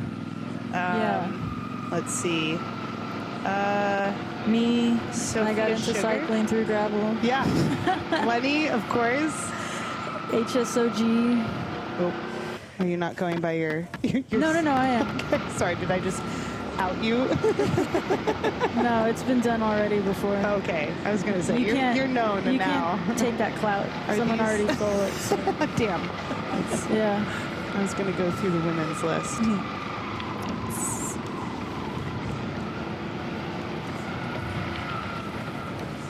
How did these two men do at Santa Vi?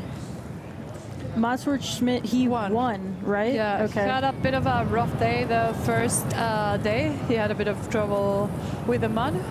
His tire, he did not choose the right tires for the day because it was really muddy, so they were a bit slick, so he was just slips and sliding. Yeah. But he had his teammate with him, Matt Beers, and he helped him out, and yeah, they got a bit of a gap, and then the next day,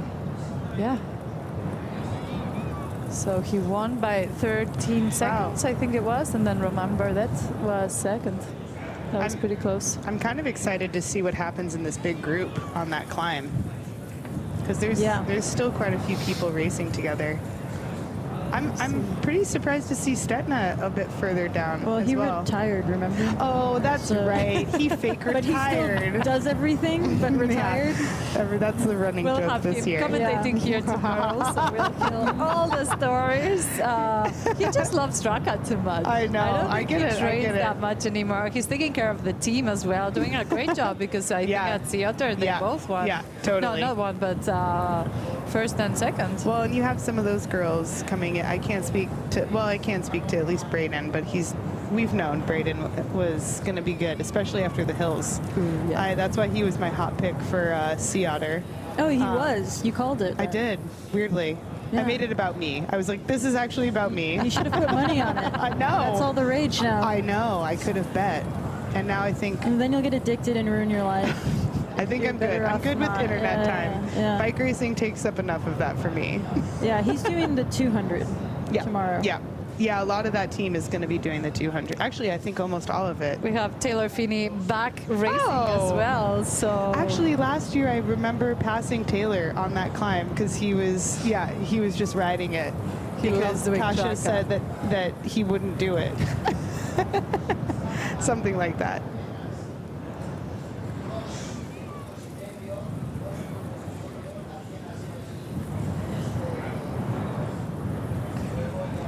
We're gonna go see a bit of the restaurant that's on top of Els Medges. There's a restaurant? I don't think the racers know. I could have stopped. Yes, and you will see. It's pretty good food. Yeah.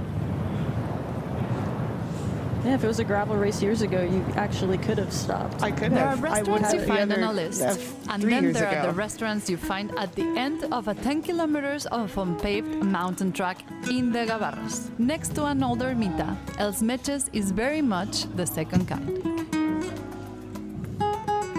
I think food tastes better. Food always tastes better. If I do something before. Of course. It doesn't matter. Like it could be 20 minutes, but I need to sweat. So it's like, okay, now I need to put like some calories on my body. Yeah. The best meals I've ever had are at the end of a long ride. Like it's been the best chicken, it's been the best tortilla, it's been the best beer. And it's like, bring me anything. Bread. I'm like, this is the best bread I've eaten in my entire life. It's amazing. Maybe it was the ride, or maybe it was the best bread. I don't know. Either way, it tasted good. I do agree. I do agree on that one. Results.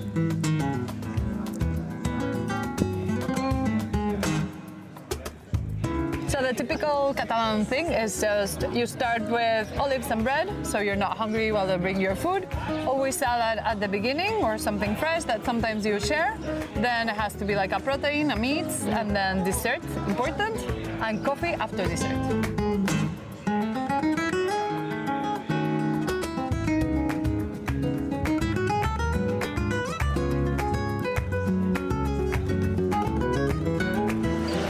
These are the cargols als meches. So you see the snail with a bit of like their typical sauce from here. So they give it a bit of special flavor. Pan con tomate, typical Catalan. And then the anchovies with the escalivada. And for all the Catalan food, you always have to put olive oil. Olive oil is the gold here. You just get into it. And then you see the sauce that they put. Oh yeah. Okay. Is it good? What would you rate it? Special taste. This is really good. That doesn't sound. I like it. And you always get your hands dirty. Okay, so that's normal. Yes. Okay. Oh yes, you got good. The whole thing. Yeah. No, it's like at the beginning. It's like yeah.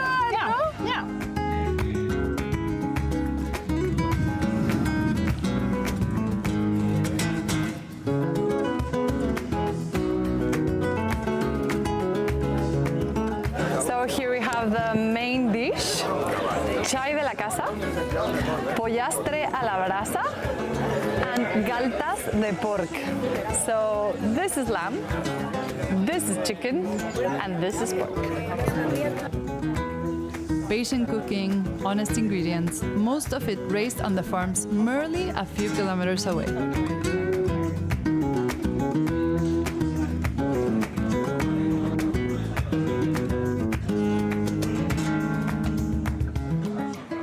So this is a porro.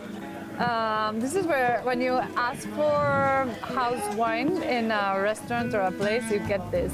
And it's a pretty interesting form of drinking it. You can always tell who the locals are or the experts, but how they do it. Getting a white shirt is not a good idea, but can you show us that, please? I'll give it a try.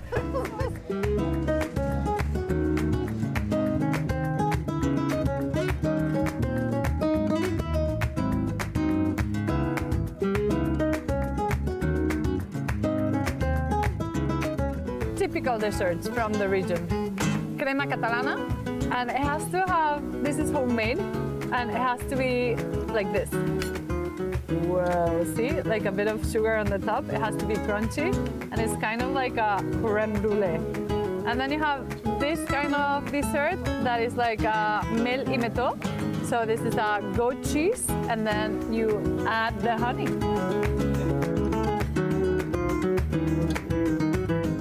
The view from the terrace across the Emporda Plain all the way to the coast on a clear day is the thing that ties it together. The food, the setting, the unhurried pace of it, it's exactly where these meals should be eaten. Then sit there a little longer than you planned. The mountain road back isn't going anywhere. I did not know that you won Fear Factor. 30 tarantulas in my face. And I had goggles. That's a good thing. But then one by one, they were like just like crawling into me. They put a ramp. You had to like get the ramp was tiny, so only one wheel. I was like sweating. I was like, oh my god, I'm getting the car. The car just like started flipping, and then the one that won was the farthest car flying. The car just started getting like fire, so they had to take me through the window. So we're back to seeing a bit of the start in the women's side. There we saw Caro Migon, winner of the last two editions. Oh no, was this last year? No, this is this. Oh, okay. It's the repetition of what we didn't get to see. They're out in Girona. It is such a cool start. I think it's really special. I mean, it's a little intimidating for sure to start with like lights and not being able to see, especially in a peloton. Okay, now that I'm saying it, I'm like, it is kind of scary. But it's just so unique. I don't think we do sort of start in the dark for Unbound, I guess. A little bit. I mean, it's coming up. Like the sun's coming up as it's. I don't think it's fully like this. Yeah. At Gravel Worlds in Nebraska, it starts dark. in the dark. Oh, really? Yeah.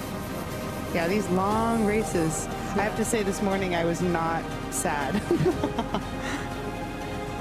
Were you here at the start? We didn't go to the start, but we watched our friend, or said goodbye to our friend who was racing, and then we went to our first location spot. So yeah, we were saying it's pretty important to have good light because they do almost an hour of night. So I know before the race I talked to Rosa, and her plan was to make it very hard to start, which is great. Yeah, and they, like Morgan, other people were saying, "Oh God, Rosa." Yeah, they were nervous. I mean, we went the same at Rancho. Like you start right with a climb, which is actually, it's a lovely way to start a bike race, and I wish Unbound actually had a climb in it. To be honest, it kind of like breaks it apart a little bit and keeps it safer. So I know Rosa, and I think a little bit Rosa, the European girls do it for function a little bit, but also a little bit to show what sort of shape they're in. Oh, flex. Oh, for sure. Yeah. Yeah, and I am really excited that. Yeah, go ahead. That's Morgan. Earlier they had a rider with Rosa and Excel, so I guess that was Caro. It was Caro. The earlier clip. It was Caro. Okay. Caro had a crash, and then you saw it, no, Sarah? Yeah. She broke a bit. You saw her crash? No, sorry. She crashed and then broke her valve or something with her bike, and decided that it was smart to just pull the plug and do the 200, which is also a flex.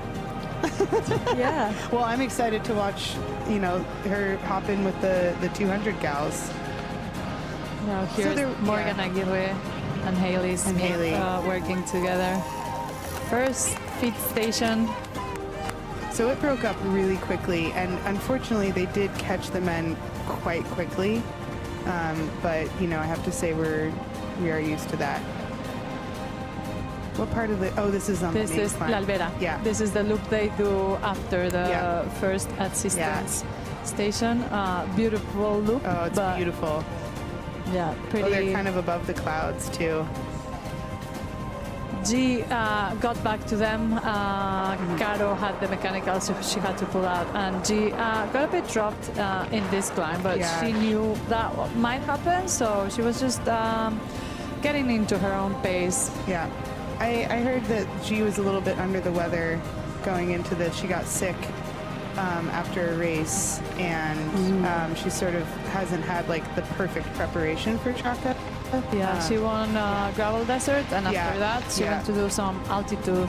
Yeah, it's hard. It's hard to stay. It's a balance, you want to train, you want to push, but you also are right on that bubble that something very, very small can just really derail you. I mean, there's been 2 girls in the 360 who have dropped out because of illness today, and it's just, yeah, you're just walking on that knife's edge. So here you have your top 10 at the moment. Oh, Rosa Closer, Axel de Vanprevost, Jerike Schreus, Morgan Aguirre, Haley Smith, Nathalie Eklund, Lauren de Crescenzo, Sofia Bitsum, Von Ekstedt, Van der Linden, We have Sofia a Schubert. royalty. Yeah.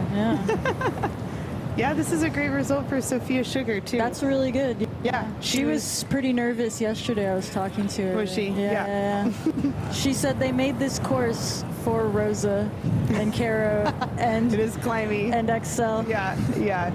I'm really excited that I'm really bummed for Caro, but to watch Rosa and Axel, the two women that have started in gravel, have signed that partial pro tour, the world tour. Yeah, they are kind of on a similar timeline. They are, and I think they're sort of, I imagine that makes them closer, but also like see the other one as like closer competition as well, because they both live that same balance in life. And I'm really, really surprised, or really excited to see how that matchup goes in these climbs.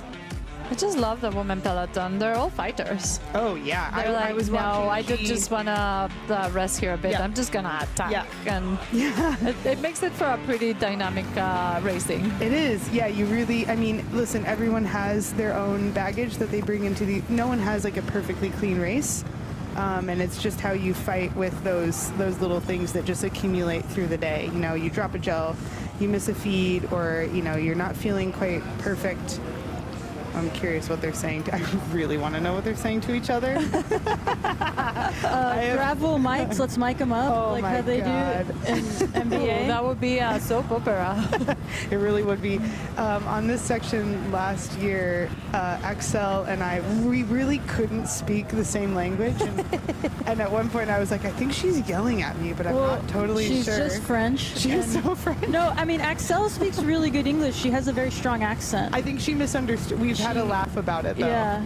But I do think that when you are tired, your first language comes there. You do not know how to speak another language. That's fair. Like they always knew when I was tired, where it was like I just started speaking Mexican. Yeah. Like not even Spanish. Like I just said weird words for everybody. So it's like, oh yeah, she is tired. I can barely speak. I only speak one language pretty much. I speak a little bit of Spanish, but no French. And I was asking her, Hugo was actually supporting her last year, right? Yeah. And I swear, he was everywhere on the course. It was really impressive. I was like, get this man behind the scenes. But I was like, I asked Axel like what he was saying, because it was really nice and supportive.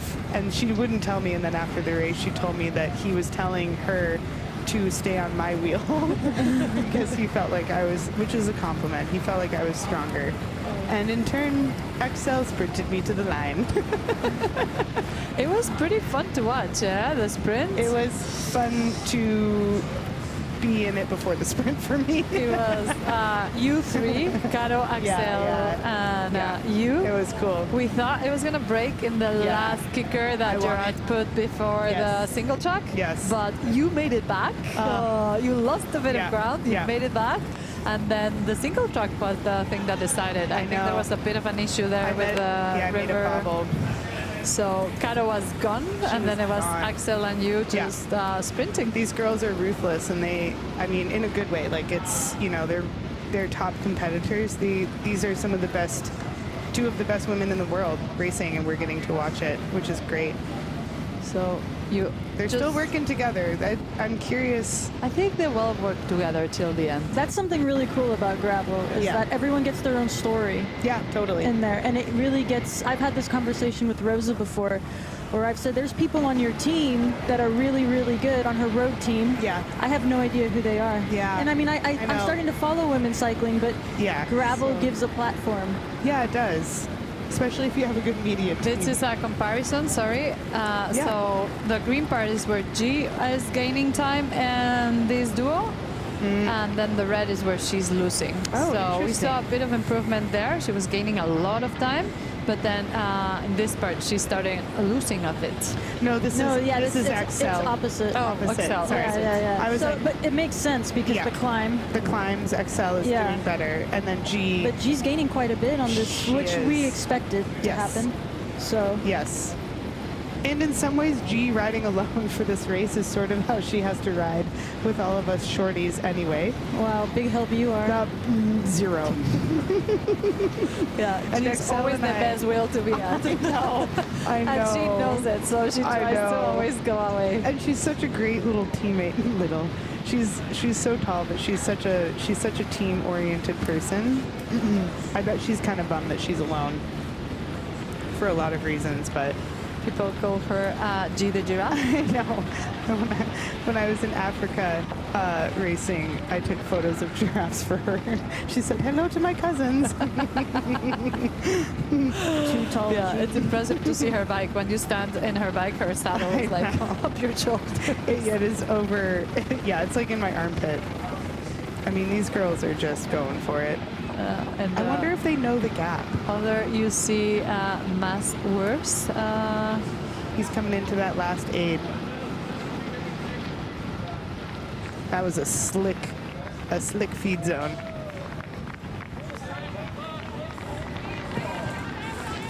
It's always really nice. Oh, he's saying something.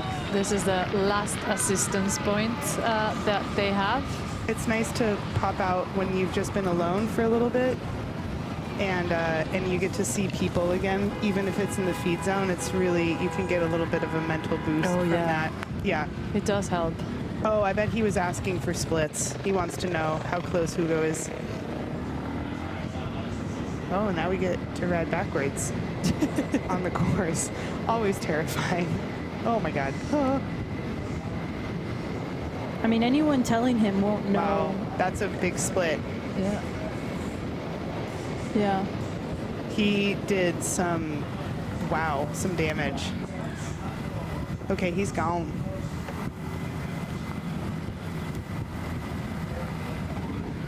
They're just still waiting. We'll get a split when Hugo comes through here. Wow, that's a great result for him. Is this his biggest? No, I guess is he also French champion? Who? Hugo? Hugo. Yeah, he's French national champion. Yeah, but second place on the 360s. Yeah, not bad. that's a big But deal. we're hearing the chasers are not far back. Oh, from him. Oh yeah, maybe a bit. Fair enough time. 7 minutes maybe.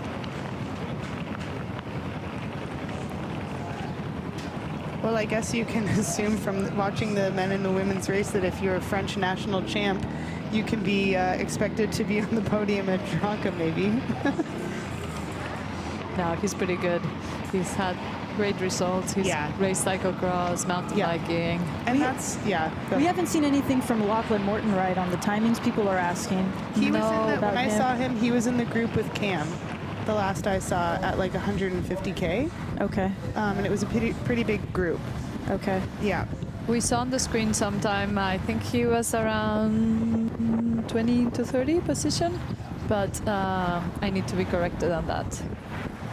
So for the ones tuning in, we have the leaders of the women's race, Axel Duban-Prevot and Rosa Closer, followed by Jerike Schreers. And in the men's side, we have Matt Wirtz, followed by Hugo Dreschot, and in third position, Paul Boss, followed by Seaman. Yeah, Seaman Nordal-Svensson. No, from Andrew. Oh, Lesby, sorry. Sorry. Yeah. We skipped ahead. I like how his team is just privateer. I know. Old school. I don't know if people knew that this was going to show up on the live I know, stream. because they put some funny like stuff. Lauren has like a happy face of hers. LDC, LLC. LOL. We got a comment that says, love these announcers. Oh. So there you go. Thanks. Keep the compliments coming, guys. Thank you, And gals. thank you. Yeah, we It's appreciate great. it. It's great for my ego. So. We're having fun here on the finish line of the Traka. Yeah, we can see it right 360. here. We We can see have it. We're first row staring seats right at it. to the action. The expo at the moment. Wait, which way is, will they be coming? This way. So we'll Okay. see the Their last backs. 10 meters from Okay. it. Yeah. So if you're around the expo, come say hi. We are here just sitting down. Just talking.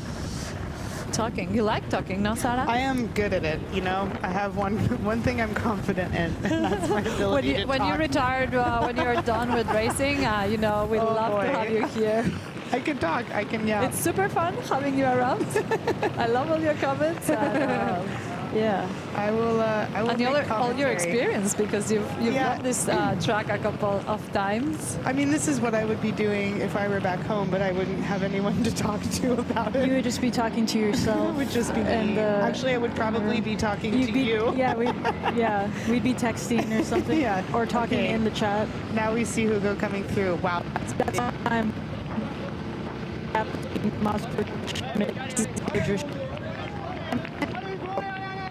But I,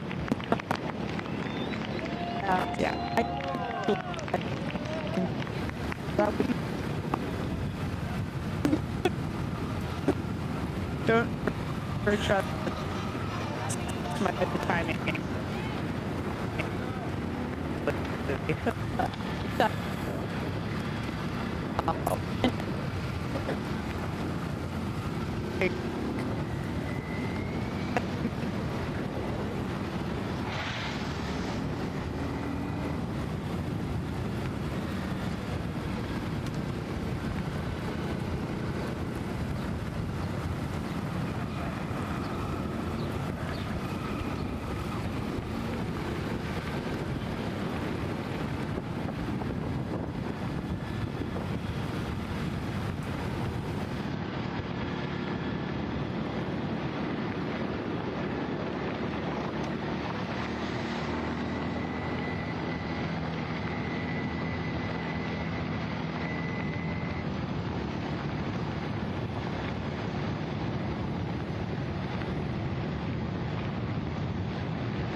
accessible, which is why there's been so many people that are really interested in it, especially through COVID when people had time.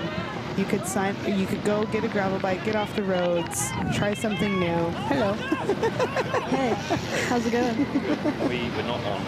Oh, we're on. We're on. We're on. I know it looks like it because we're just sitting here chatting, but we're so on. Oh, this chase group just went through the feed zone.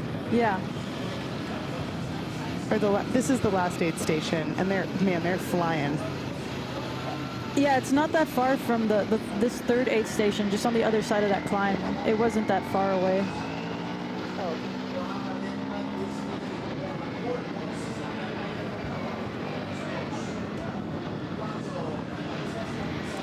We're watching people just get all their snacks situated. Sorry, that was like 4 pixels. I couldn't tell who that was. Yeah, I don't know. Oh, your feed was better.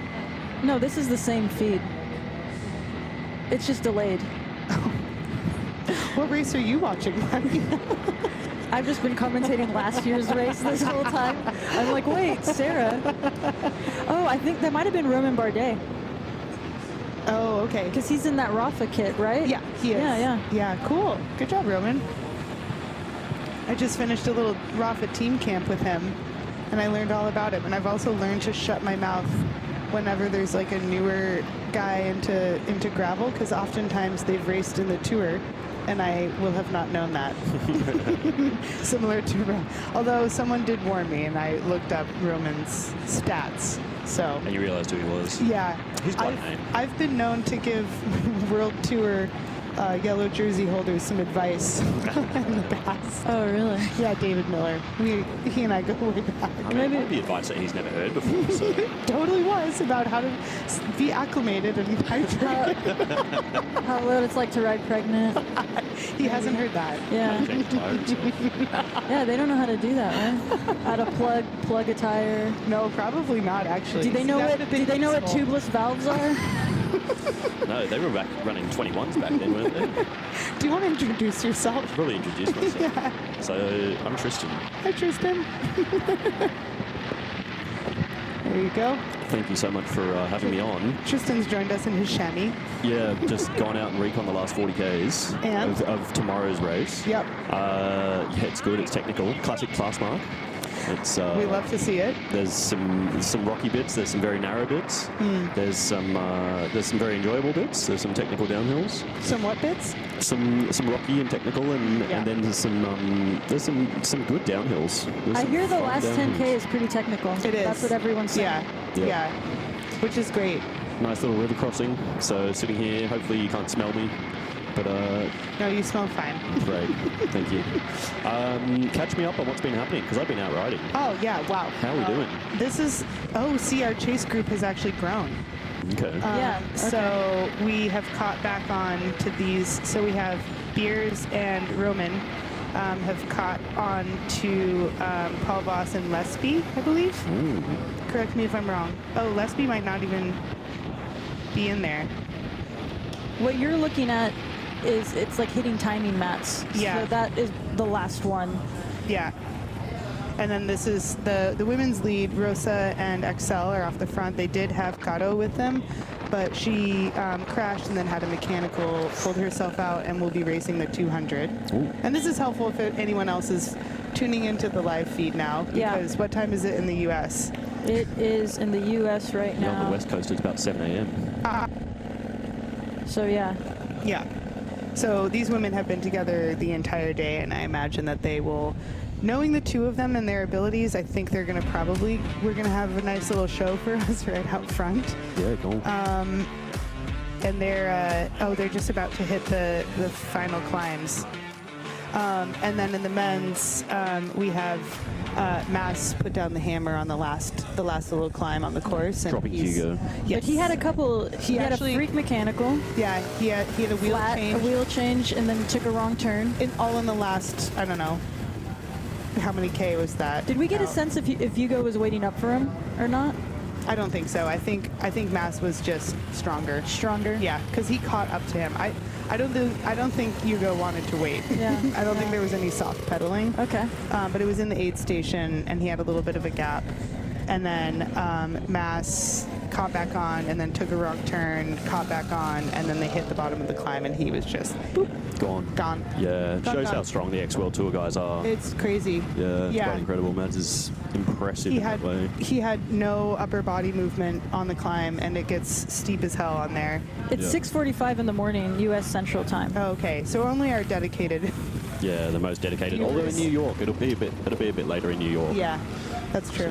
Yeah. Be about what's that? But 9:45. people in New York don't watch gravel. Gravel. Write in, please. Write into us. Yeah. Tell us if you're in New York. Actually, that would be fun to see where everyone's watching from. Yeah, let me tell them. Drop a flag in the chat. Yeah, so that's kind of where we're at. But it looks like Beers and Romain just caught back on. Cool. Roman, sorry. Roman. Yeah.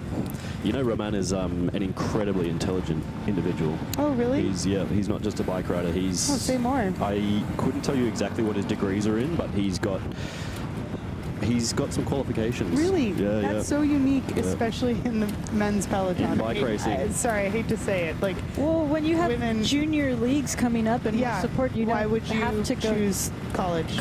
So University. Yeah. No, Roman I'll have to look that up. is a scholarly individual. Cool. Yeah. As far as bike riders go, no offense to any other bike riders, but he's No, he's take brilliant. offense. Take offense. We love. Go back to uni. Education's a good thing. Yeah, I mean, it's why I always respected Roman, because I knew that about him, and I knew that he could do, 7 watts a kilo for as long as he needed to do it for, sort of thing. That's crazy. So yeah, Roman, a lot of respect for How Roman. do you have this information on him? Because I've met him before and spoken with him. I've interviewed him in the past. You have? And and he's very well spoken.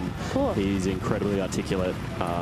He's just a very well-rounded individual. Oh, we love to see that. Yeah. It's actually kind of rare, which is sort of why like gravel was a bit refreshing at the beginning, because everyone kind of came in with like, and this is my day job, la la la la, and I retired from World Tour, and now it's you have gravel specialists coming in. It's just new road. Yeah. New road that pees in your pants. Road 2.0. Yeah. Hey Tristan, thanks for joining us. Sorry, I had to run. I had a bit of pollen in my throat. Understandable. So we can see you in the big screen. Everybody can see us. So, Oh, really? Yeah. Oh, God. Oh, God, I didn't know that. Everybody That would have been good information. Everybody in the expo can come and say hi, and hopefully they're having a great time. And there's a bit of snow in the air, so. There is definitely. Yeah, I was out. I was just saying I was out doing the last 40 Ks, and there's a point with about 10 Ks to go, and it is like a foot of snow on the side of the road. Yeah. And I've gotten one in my eye and in the back of my throat, and they're gnarly. They're little cotton seeds. That's why I brought you a bit of beverage if you need. I didn't know what to pick, so I got a bit of everything. Thank you very much. Typical Fanta, naranja, limon, and then yeah. How's G doing? She's doing well. This is G. Sorry, for a second, the red jersey and tall, I thought Matt Beers. Yeah, she really is hanging in there. This is an impressive ride from G, because she has been in no woman's land for basically the 2/3 of the final part of the race. And this is where we see she's losing time in the red on the screen, and she's gaining time, which isn't surprising. She is so strong and so consistently smooth on those flat sections. And I can attest, because I just hold on to that wheel. I do not see the front. She's got all the watts, doesn't she? She does, and she has all of the height as well, so even if I do try to make a good effort, I'm like doing nothing. She's, tucked and... Yeah, it's so impressive to ride with her. You're just in the back and she's... Especially on gravel, it's one thing to do it on the road with strong riders, but when you do it on the gravel, I think people don't realise how strong the strong riders are and how hard it is to sit behind them just because of the amount of resistance. Yeah, it's like riding a trainer. Yeah. You have that constant resistance. There's just no letting up. Obviously, anyone listening to the feed who has ridden gravel will know about this, but when you go at the speed that these riders are going at, it just takes it to another level. You've got the wind resistance, you've got the tyre resistance, Also, there's stuff in the way. Like, there's ruts, there's dirt, there's rocks. Like, it's not a simple thing to do. Yeah. You really need to trust the person in front of you. So here we see the last... This is the last little bit of contact before they hit the climbs. They're having some words. Looks like Axel is struggling a tiny bit with the new set, but this is where I can't tell if this is good or bad. I know these two train together quite a bit. So it's interesting. I'm curious. It's a fit zone. They just got nutrition, but also they got data from their soigneurs and from their team. So they're just talking to each other. It's like, how far is G? Who is where? Everybody in the feed knows a bit of the information. They usually follow us along as well, so they know where the other riders are. So I think that's what they were talking about, just giving them information. I was like, you need to push, you need to hold I just saw a little hand wave from Rosa, so we'll see. Yeah, see if there was any aggro there or if that was motivation. I can't wait to interview them at the end. I think one of the hardest things about being inside a race like this as well is because you don't get any information until you pass these spots. You don't know if G's 20 seconds behind and chasing hard, or if she's blown up and she's 5 minutes back. So you kind of have to take the bits of info where you can get them. And she's not far. She's not far. That's that'll be a couple of minutes. I can't help but cheer for G, my girl. Oh yes. She has brought, and that is so hard to do solo. I mean, when you're with someone else, you're like motivated by that person, but you can also be held up by that person, and you don't want to go on your own. So maybe in some ways it's a good thing, but she'll be motivated by this information. She'll be motivated. However, it did seem like she was losing quite a bit of time on those climbs. But this, I mean, while it is long, it's not quite as long as the other climbs have been. And it's not, you don't do this climb and finish the race. There's quite a bit of technical riding and flat, and I actually think G is maybe a bit better at the technical bits. Yeah, I think they're pretty equal, the three of them. Maybe. I'm trying to I just am on G's wheel more. I think G knows the course better. G might know the course better. And then she... maybe this is why I feel that. She's fearless. She'll go down. She is. And she really rides with like 2 inches of space between the wheels. And it makes me quite nervous. I leave too much space, and that's taken advantage of. But it also depends on yourself. Yeah. You know, sometimes it's that what you need to be comfortable with. And G, I think she comes from just riding there, and she's used to pushing. She just gives the shoulder and people move. Yeah, she's used to the peloton. Well, all these girls are. This is a really even matchup. I'm really excited to watch the women's finish. This is going to be quite exciting. I couldn't tell in that shot. Get out of there, dude. Sorry. There's always the guy with a crooked backpack in our race, I tell you what. Trying to hang on to it. Classic male cyclists. Don't do that, guys. In some ways I kind of get it. They're harmless. They're just like suffering, and they're like, oh, these ladies are fast. Yeah. But then it is a bit annoying. But you got to let them do their race. Yeah. That's a faux pas. Don't be jumping on the back of groups coming past you. Yeah, totally. Especially if you see, well, I guess I don't have a ponytail, but if you see that we're women, just do your own race. Yeah. They just want a little bit of the video time, the air time. She's doing well. She's looking solid, though, hey? She's really is. Nice and consistent. Well, I was wondering if she could see them, but that's 2 other riders. There's 2 other riders. I think she's probably about... Do you have a time gap? Yeah, 2:15 back, but that was at the last spot, and I actually think she's closer than that. Maybe we can refresh it. Because she's eaten into that gap, but she's probably not quite as much as she would have liked to.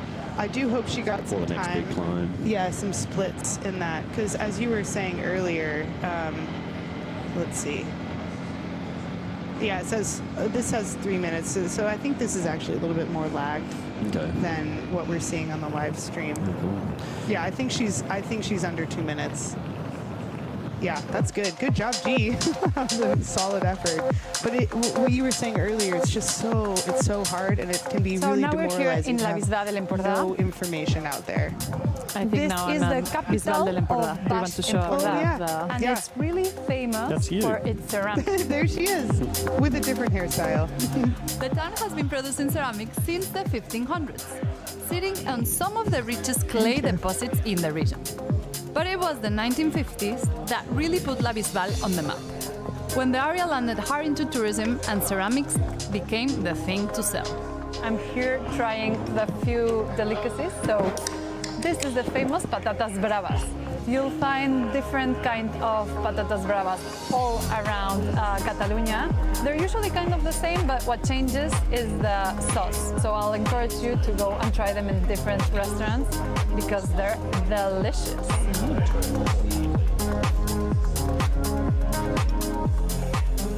Today the output runs from industrial rough tiles all the way down to coffee cup. You're probably drinking from somewhere in Catalonia right now. If you want to go deeper, the Ceramic Museum is generally worth an hour of your time. But honestly, wandering the streets and eating well isn't a bad way to do it either.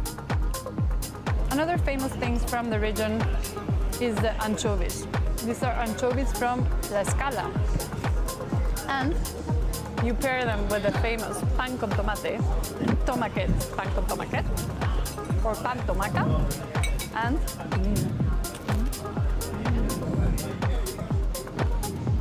incredible.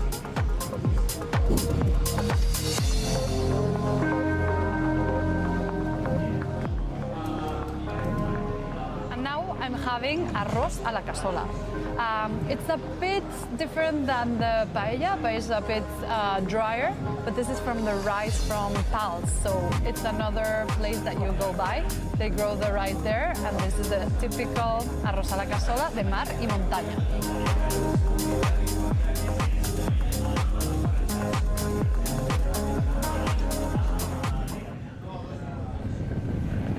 So as you see, I've been into all the little towns, stopping in every restaurant, try to show everybody a bit of the culture. Yeah, it's awesome. There's a lot going on around here in Catalonia, isn't there? And you don't get to see it when you're racing, No. so I appreciate it.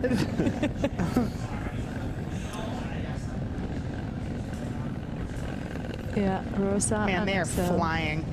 Yeah. The main thing I reckon is that at the front as well, you just get that little bit of motivation from the motorbike as Yeah, well. you do. You know, you're chasing something always, especially Yeah. when the motor jumps in front of you. Yeah. You can just follow its line around the corner a little more easily.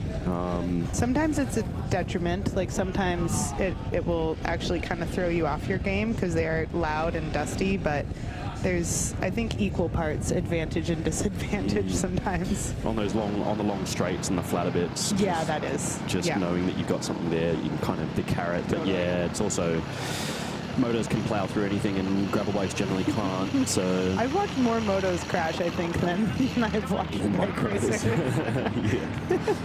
Yeah. Have you guys already had a discussion about tyre choice? Have we discussed tyre choice?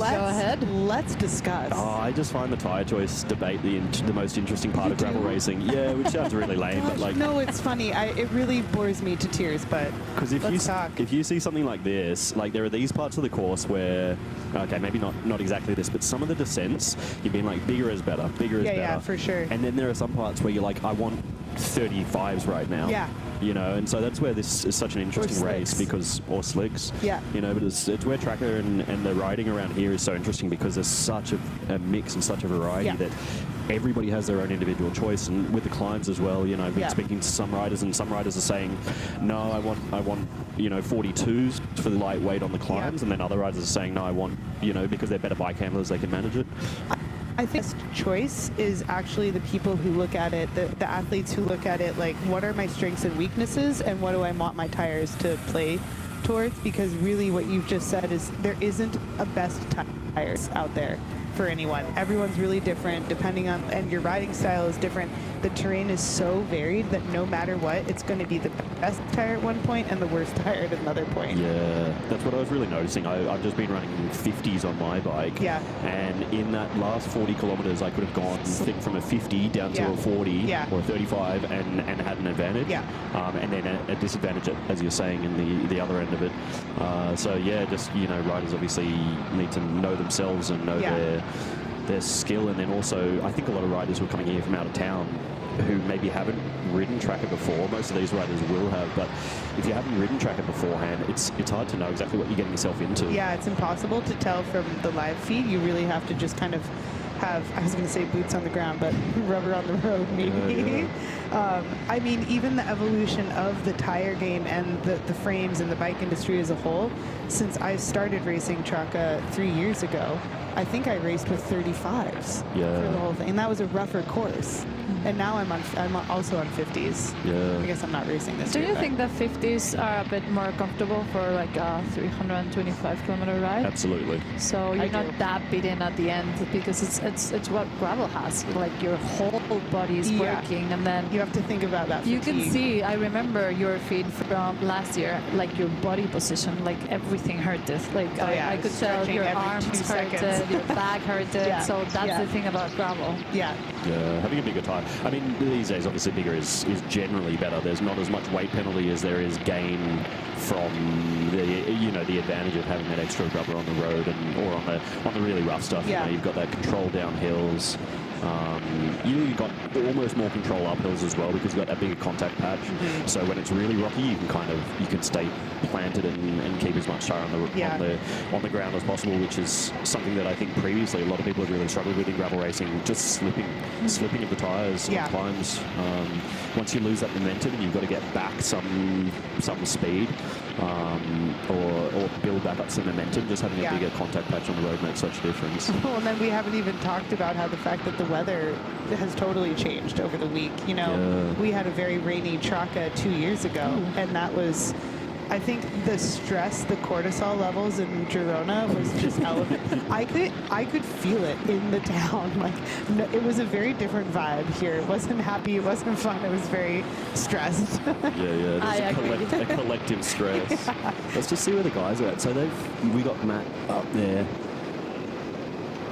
Yeah, we have. This is the chase now. We have Matt. I'm not sure if we have Lesby in there still. They're all chasing this man down. Yeah, this man with a plan. Yeah, Matt's looking very strong, isn't he? Yeah, he's really. This is basically the speed in which he did the climb. Yeah, he's always hyper motivated. Yeah. Really strong. That cadence hasn't changed much, and he would be out of the saddle pushing hard, if anything, and he's gone. Yeah, it is that thing. It is that chase group. You know, as we were saying before, just the amount of, for anyone who has ridden gravel, which I guess is probably a majority of people who are watching, but, you know, just the amount of resistance. You can see his cadence is so low compared to a road race. Yeah, that was Benjamin Perry. He's the Canadian national gravel champ. Ben Perry's up into that chase group. Yeah, I believe so. Yeah, so we've lost. Nice one, Ben. We've lost Lesby from that group, and we've gained another Canadian. Yeah. We've swapped one for another. That's a good one for him. And then Matt, all the Watts beers. Every single watt. Yeah. It's so impressive. I mean, this is a really climby course, and we saw Matt. I mean, Matt had to change a tire. Remember in the aid station, he had a. Maz did. Maz, yeah, but Beers. Sorry, we should say. Oh Matt yeah, Beers. it's in the same team, and it's Matt and Mats. Yeah.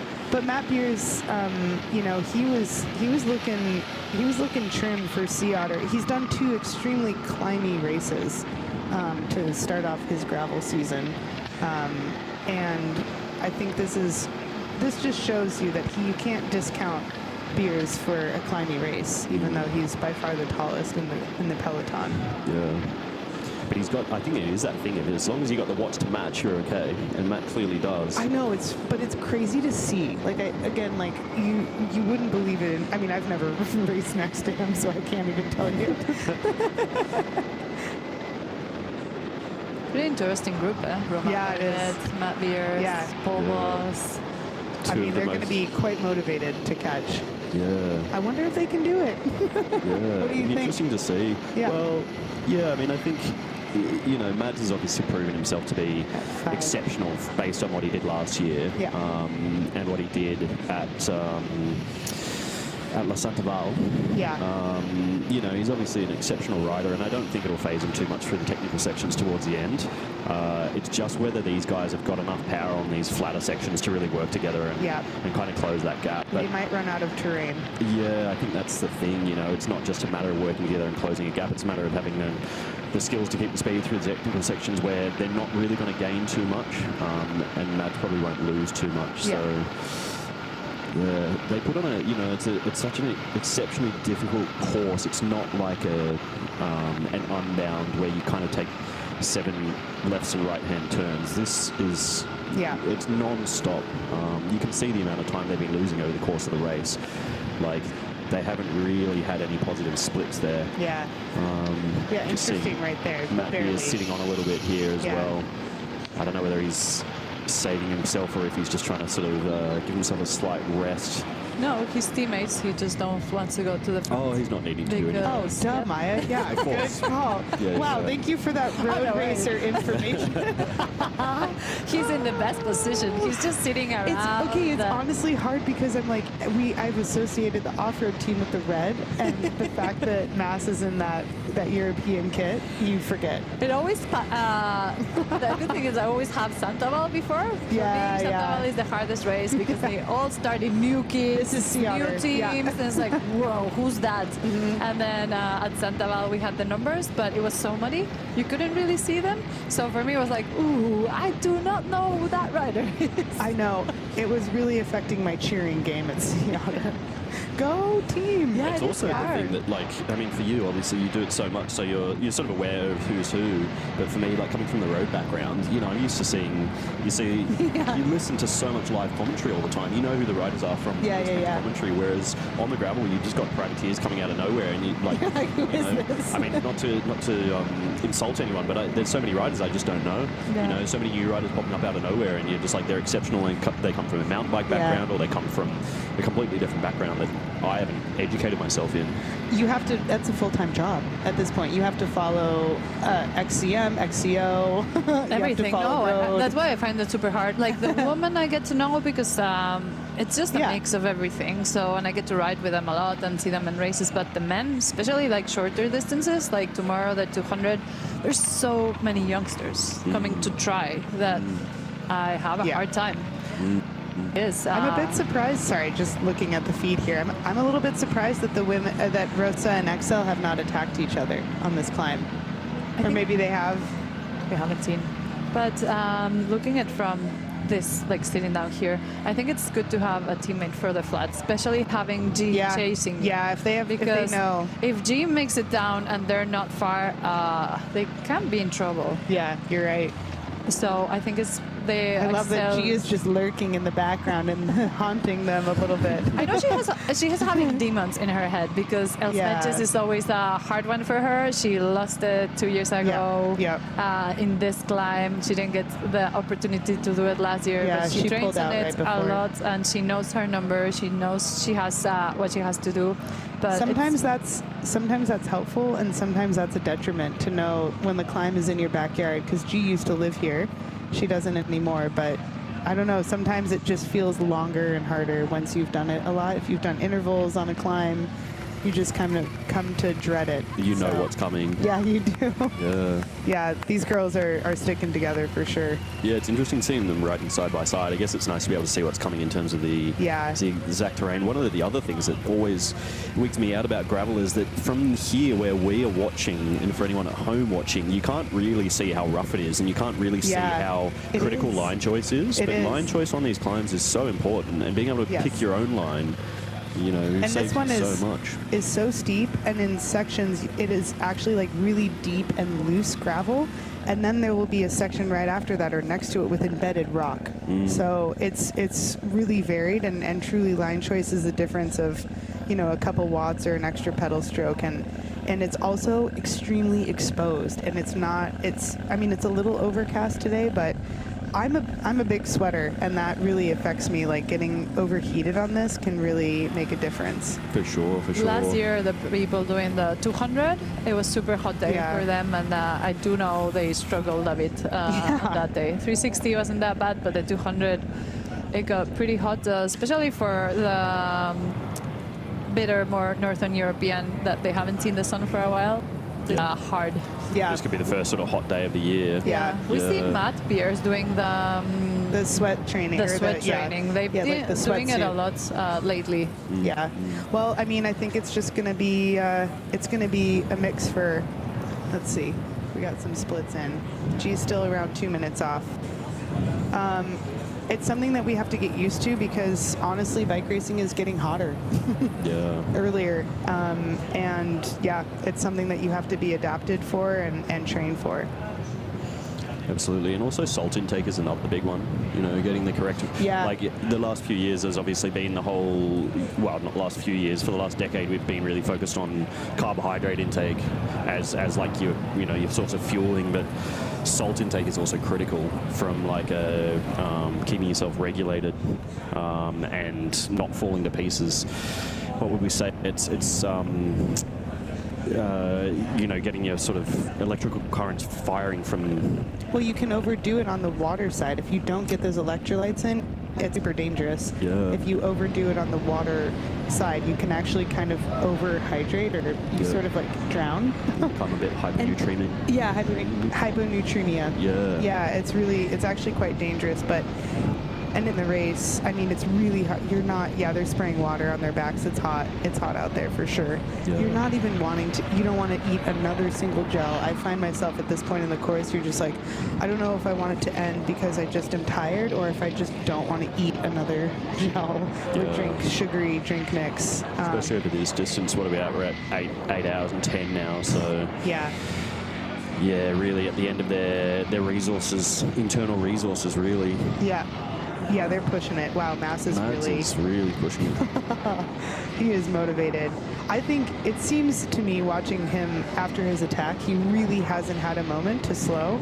I think he's just gaining motivation and confidence with that move that he's going to stay away. Yeah. He just has to make some good decisions on his line choices and keep his equipment together. I mean, he's got a fresh spare rear wheel, so maybe that was just holding him back. Who knows? It could have been a slow leak. It could have been, anything. He's still got the watch there, though. You can see he's not slowing down at all. No. It is nice to see. I like it when a guy goes solo that far out, because it's far out. It's a Poggy style, like full confidence. Yeah. Like he's not hanging around. That was clearly not a soft attack. And No.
Yeah, bike racing is happening. Oh, there we go. And we're back.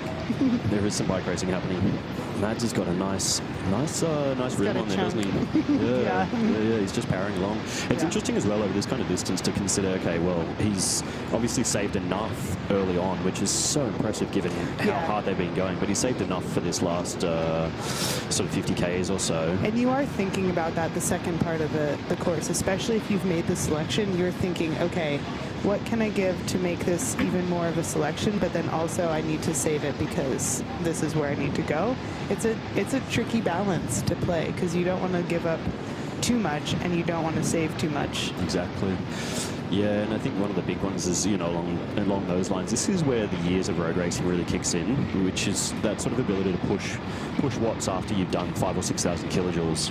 You know, with this many hours in their legs now, they've obviously... That fatigue resistance training is really paying off. Yeah, absolutely. And I know, obviously, you know, Matt Beers, I've worked with Matt's coach a while, John Wakefield, in the past, and John's a big one for fatigue resistance. But I think just the number of race days that Mads has in his legs after, yeah, you that's know, a good point.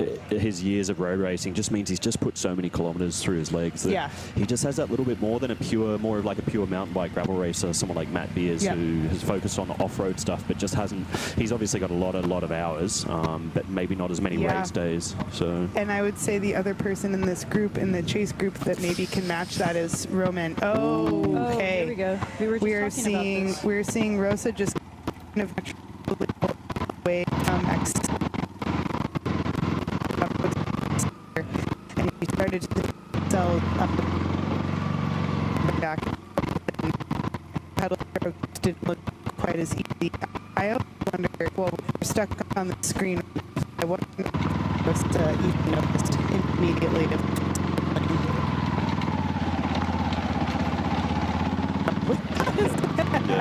Oh yeah, she knows this now, and she's gonna see this match, and she's gonna take a chance with that. Because she's, I mean, both of these women are so strong, and Rosa is very motivated women. Yeah, and it's just that thing once a little separation. you get that little bit of a gap. And it's not that Rosa wasn't suffering, it's that you gain, they're probably both at the same level, but you gain that little bit of advantage, and mentally something clicks in, and you feel like you're stronger, even if you're pretty well matched. And Excel is experiencing maybe the opposite of suffering and feeling like she's not. So she's...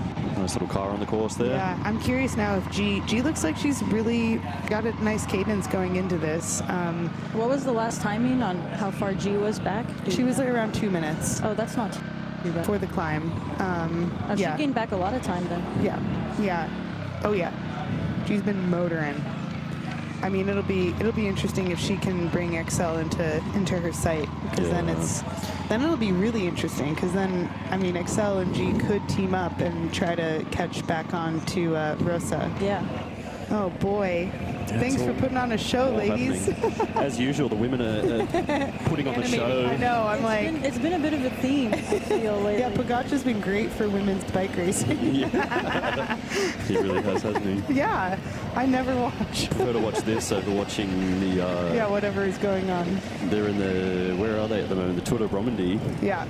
Pogacar won the sprint yesterday after winning the sprint the day before. Boring. So boring. Boring. Watch the women shred some grab. We're gonna get some stick in the chat for that one. Oh, good. It is what it is. Bring it. Yeah. I said what I said. I can see it. People were like, "Are they looking at the chat?" Yes, I'm looking at it right now. I'm plugged into the mainframe. Oh, we had a caller call in. Just kidding. A friend texted me that he's been up since 4 a.m. in the U.S. watching. Yeah, last year I put the stream on at the bar. Oh my God, what bar? And I That's so casted funny. it. What bar? Yeah, let me tell you. Did it clear out? Would have been the worst thing for his business. Would have been his business. That's so funny. Oh yeah, Rosa is motivated now. There's blood in the water, hey, when you get that bit of a gap. I know Rosa was disappointed about her sea otter. Oh, I'm sure. She was talking about that. Yeah. She mentioned that it was tactical decisions, not necessarily fitness. Sure. Well, she said she believes a true profession, like us as professional athletes, because we were talking about her travel. She raced, was it Roubaix? No. Yeah. Yeah, it was Roubaix. Right before she traveled over. Days before. Not even because Sea Otter wasn't even on the weekend. Right. It was on Thursday, so she had like a couple days to change over and go into gravel mode, and she was in. I mean, she was under in the lead, and but she was saying that wasn't even a factor, and that she believes that a true professional should know how to recover. I mean, it's a fair call. It's a fair call. Yeah, she's been a professional for like 5 minutes. But also the same with Excel. She just is coming off of an incredible effort at Liège, and where she was in the break, she was off the front and then dropped back, helped teammates bridge back up to the break, and then got into the top 10. So Rosa was on that break for like 7. We didn't see it because unlike this live coverage, the don't women get were to only on see. for Sorry, we're just going to bitch about 17 minutes. But anyway, so they both have very similar experiences with road racing and travel and all the fit and races on the calendar, and now we're seeing head to head. Cream really does pop when it does. At this level, the level of barrels that it takes exceptional talent a bit off the front of that, but it's like when they're off the front, they're really committed, and just we have that background to be able to do it. Is that fatigue, or is that just steep? Yeah. If it looks steep in the pants, it is steep to me. I saw Excel sort of starting to like rock and like show a little bit of fatigue, and who knows? I mean, Rosa could have been keeping her pace, or Rosa could have seen that fatigue set in and just started slowly, because there's a couple ways to attack. It's not always like out of the saddle and going for it. There's like sneaky little like you pretend like you're not going as hard and you're actually putting a lot of effort into the pedals and start your legs like the slowly boiled lobster, where you just like just add a few watts. Start gagging a bit, or something like that. No, you're pretending that you're not in pain when you are, and it's psychological warfare. I think coming through that last feed zone, which was a little while ago now, they would have looked at each other and maybe sort of sussed each other out in terms of how hard they were pulling, and I wonder if those words that were between them were about how you're feeling. There might have been some of that. You never know. It's always hard to tell exactly what words are spoken between two riders who are competing, but also training buddies. Yes, they know each other well. And they're also paying attention to how many gels are in the pockets, like how many have they eaten, how much water is in their bottles, do they have both of their bottles? I mean, it's a game of chess out there. It's brutal. I've had to learn all of these lessons the hard way. It's the best way to do it. I think the other thing to remember is that, gravel racing these days, it's almost like it's like racing as a junior, where you're really racing for yourself. We've obviously seen Matt sitting on a little bit, but you go out there and you're racing a bike race for yourself. You cannot play as many tactics as you could play in a road race. No. And I think that is also, it shows who are true bike racers and and who knows themselves and their competition well, rather than being able to rely on teammates to just tow back a break or bring back a group up the road. It's such a good point, because it's such a hot topic right now in gravel, with teams coming to gravel, and I mean, we saw at Sea Otter, it was that course, and Traka too. Like it doesn't really lend itself perfectly to having a teammate out there. I mean, when you have single track splitting up multiple laps, like at Sea Otter. Here you have super narrow roads. I think Unbound, you have to get off the bike, you go through villages. There's not a lot you can plan. It's too twisty. Well, and I said this earlier, but if you're just tuning in, we're joking about teammates in gravel, and it's like, well, you have these factors, but then you just got our buddy. One that's like, I can't pull my mates up ahead, and they have this. Totally. I mean, I played. They have skill. Also, we were a team a few years ago at Unbound. We led the sprint at the end, and we're on our team. The dialogue, I was like, was Sarah? I actually was. Yeah. So is it kind of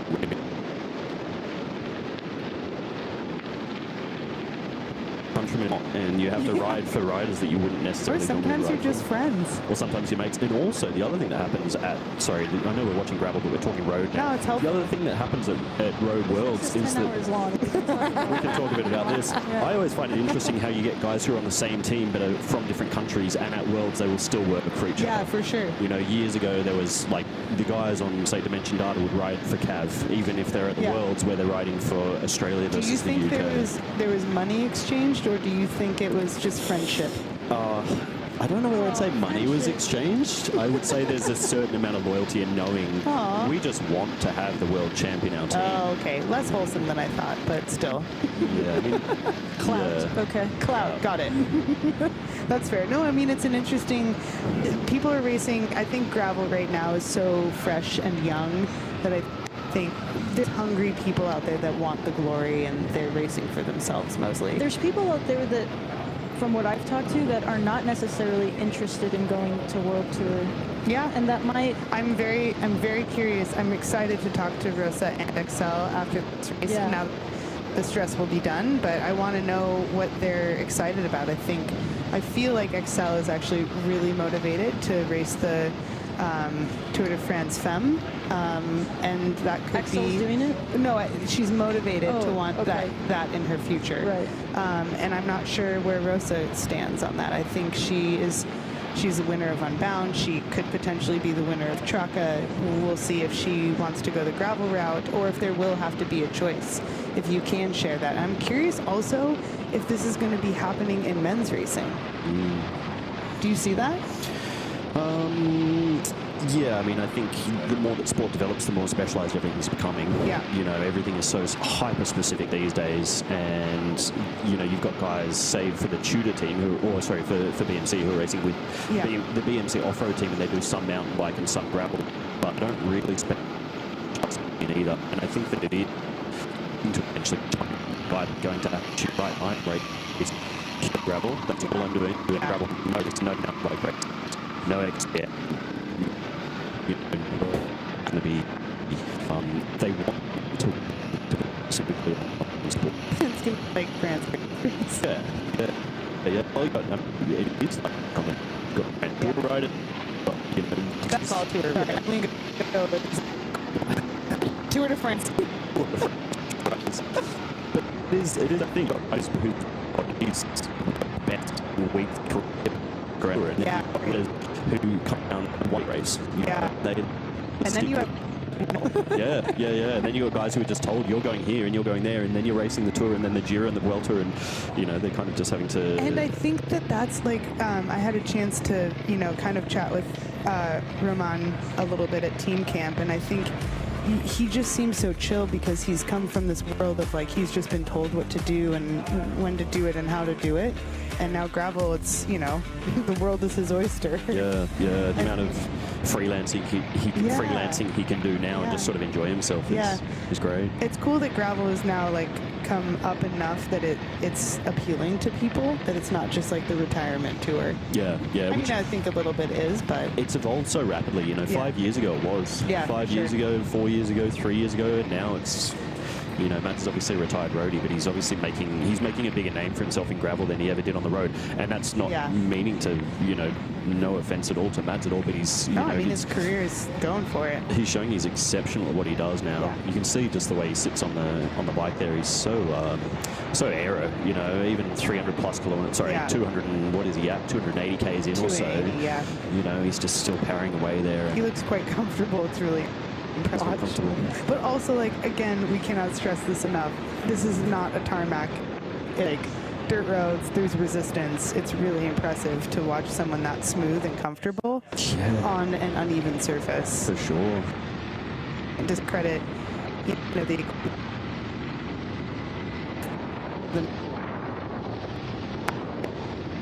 team telling you to run. And a little bit like on these big.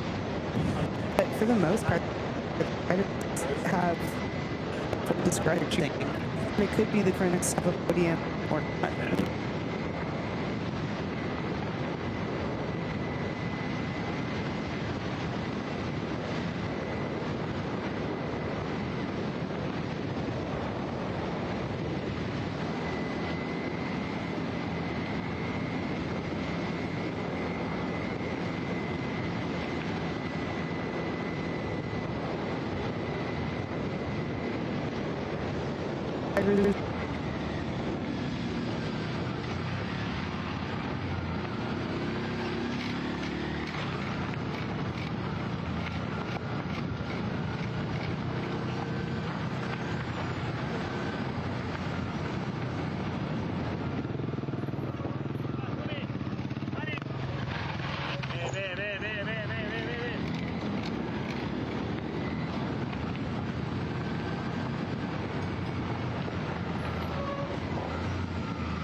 Way that feels like I'm on the bike path in a car. Okay, so right now, this is what I was just looking at right now, and it's on your screen, viewers.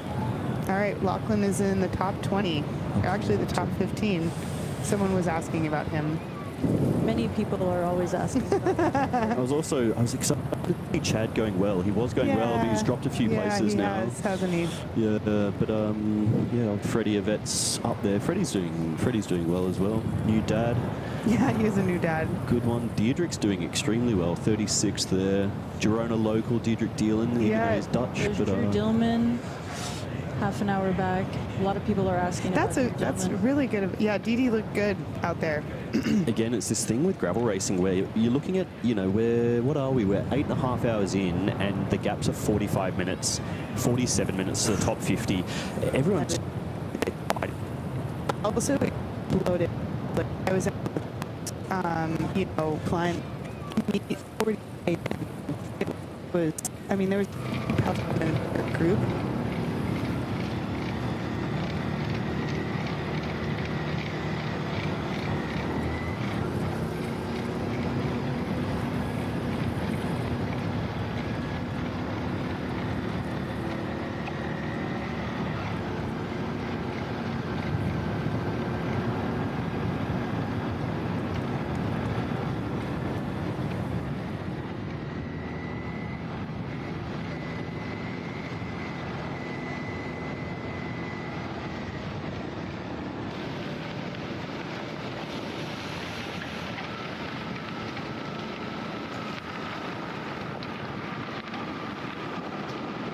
Yeah, and then we'll also have guys who are getting dropped on the climb, and they're just going to rail that first descent. Yeah, they are. Scary. Catch back up. So. No, a lot of people I've noticed in gravel, their race is over, but people still will finish. They won't drop out. Oh yeah. There's like a soul and a pride to it. Whereas in the road, it strategically might not even make sense for you to continue, and that's understandable. Yeah. Oh, we might be breaking. Going to a small commercial break.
Okay.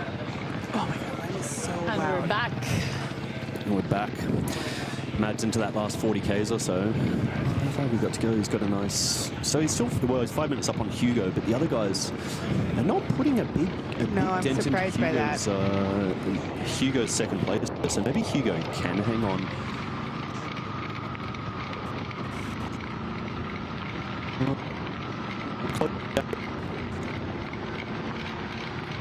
A little bit.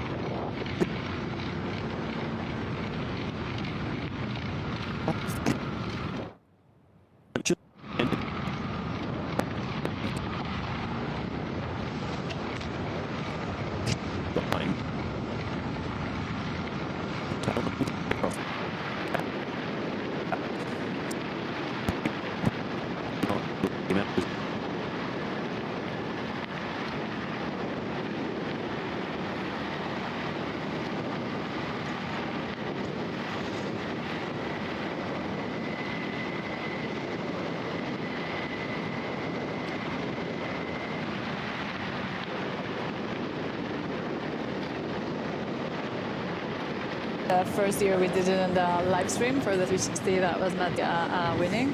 He was here almost at night. Like he I know. his night. My first truck I finished definitely at night. In the dark, and now they're coming in mid-afternoon. I know. They can have quite a few beers after the race. Yeah. Again, it just shows that progression. I think one of the things that I do love about gravel is just the rate that it's progressing. If you're a gravel fan, watching the evolution of it in time is so impressive compared to, even on the road where things are still exciting, but just not like this. We got some cramping. Sorry. Yeah, we're seeing here a replay of G's grabbing her legs. Oh, that was beers. Oh, that was... I know, I mixed them up too. I know, I did. They're both just very tall, very slender, and both in Wearing specialized. Yeah, cramping is definitely a thing. So this part of the course is really fun. I rode... section. There's that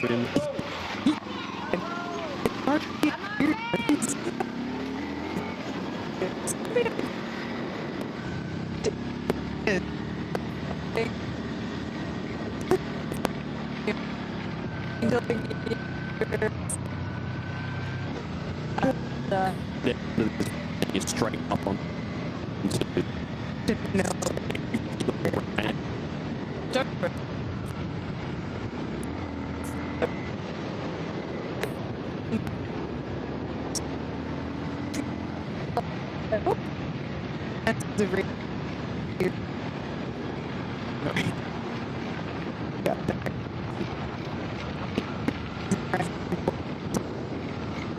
hours of the race where it used to be, or now where it's just so fast that you're burning through everything quicker. But boy, I'm at least kind of brain dead at the end. I feel a little brain dead now, and I've just been yapping all day. Just sitting here. Yeah, but I mean, again, that's that thing with a course this technical is that you're using so much brain power as well as your sort of just physical power through your legs. Yeah, and it's not easy to feed yourself. Like no, this is actually the first time I've seen Mass just even take a moment.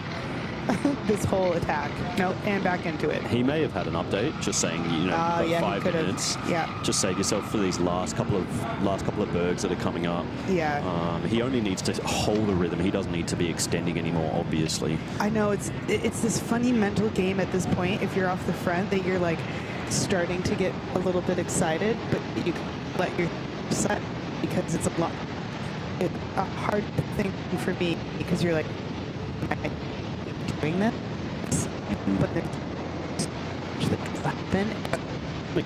Yeah, the group could get motivated. They could catch Hugo and get motivated by that and bring him back. I mean, anything could happen. Do you remember a couple of years ago had with his wheel? Yes. That's right. Single shot. Oh my god! Just like make him run. Sweat.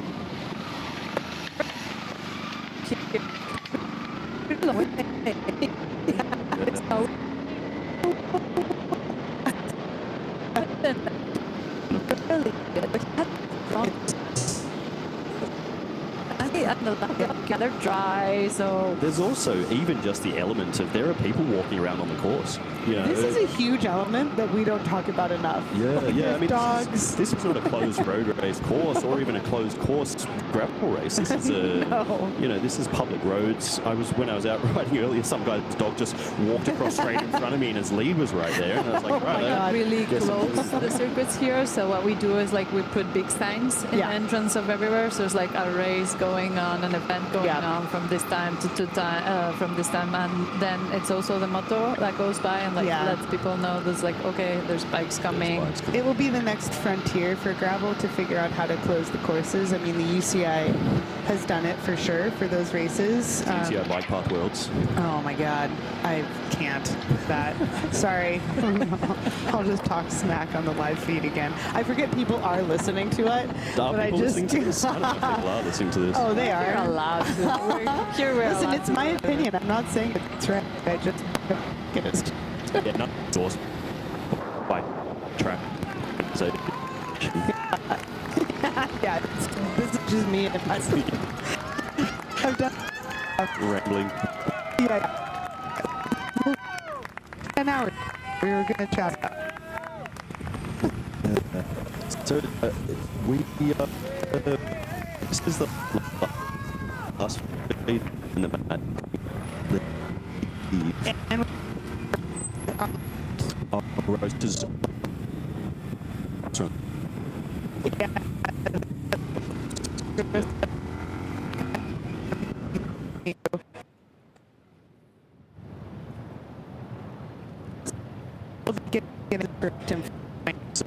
Behind that will be interesting to see if G may be able to pull back some time. That's a hell of a ride on Axel. Yeah, because she's within a couple of minutes now, so you know she's doing well, but. Again, with a bit more climbing, it depends whether Axel was actually just holding something back or whether she completely detonated, because this far into the race, it could be a detonation, and if it is, when you're by yourself, you just slow down. When you've got no carrot to chase. We haven't seen a video of Hugo for ages, so he's been out there literally by himself, no motors around him, so he's probably got no idea how close he is to the guys behind. He doesn't know how much time Mads has pulled out in front, and the same maybe for Axel. Yeah. We're seeing Axel here now in our screens. Yep. I should actually look at the screen rather than the list up the top. Oh yeah, this I should is pay not attention to what's going on in the race. This is not as accurate. Interesting. Axel is going quite strong though. I know. It's maybe hard she's to tell. just held back a little bit on the climb. She may have known if she tried to hold on for that bit longer, she might have completely detonated. Or that she might have known. All right, I am going to get caught. She could have. I mean, who knows? I mean, it's still a long ways from when she lost Rosa's wheel. Probably she might not even have information on how far she is behind her. I've seen people listing up a bit of issues with the spare fixing it. Okay. Yeah, we can still talk or fixing the problem. So you. Sorry. Kristen, Sarah, let me in. Sure, we are actually talking. Some of us. Some of us. And you know what? If you're going to leave a mean comment, turn it off. No one's holding a gun to your head to listen to us or to watch. But we do love reading the mean comments. They make us chuckle. Bring on the mean comments. Now everyone's going to the live feed to look. A bit of a map where Rosa Closer is Axel and G, followed by Morgan Aguirre and Haley Smith. Yeah, those two have been together the whole day, which is kind of fun because I'm not sure if they've really. I mean, Morgan's an American, but she's lived in Girona or Spain for a very long time, and I'm not sure how long those two have known each other for. So they're going to know each other well after today. It's always the best part of doing a gravel race is that getting to know the people around you, and you barely have many words during the race, and then you finish racing 6 hours next to someone, and you turn around and give them a high five, and we're like, how was that for you? And then you get to know them. Totally.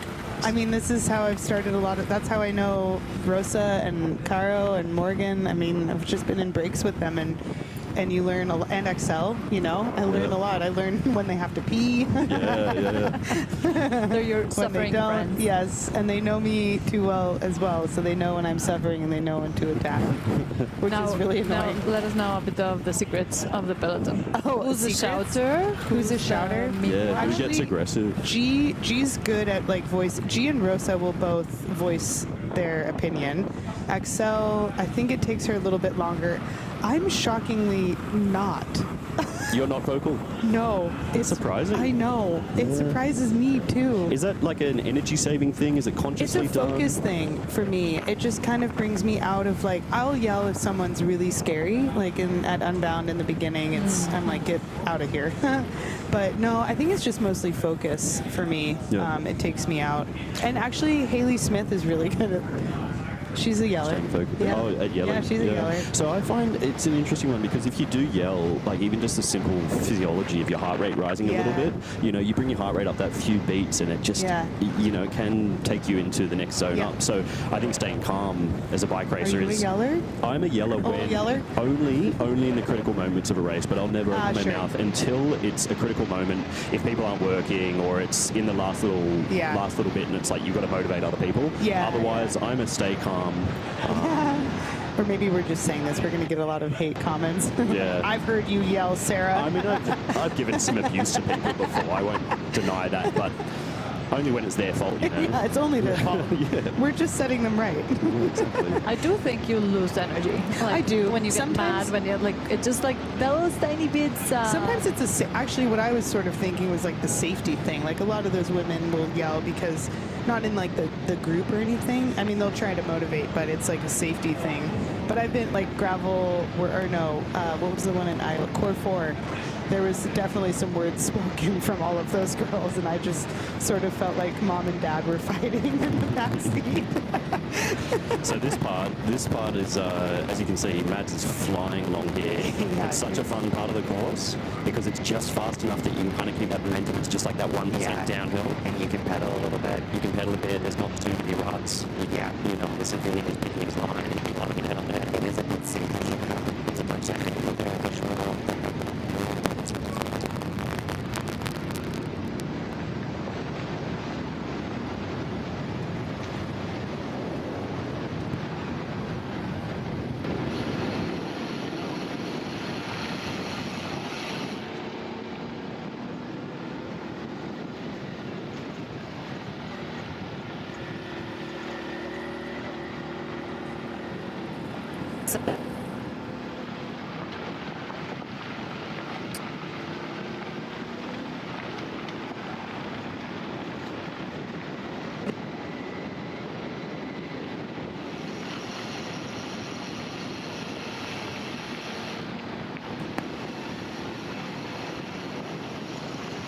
Big part of these gravel races too. You don't see all the work that's done before the race even, gets in. Yeah.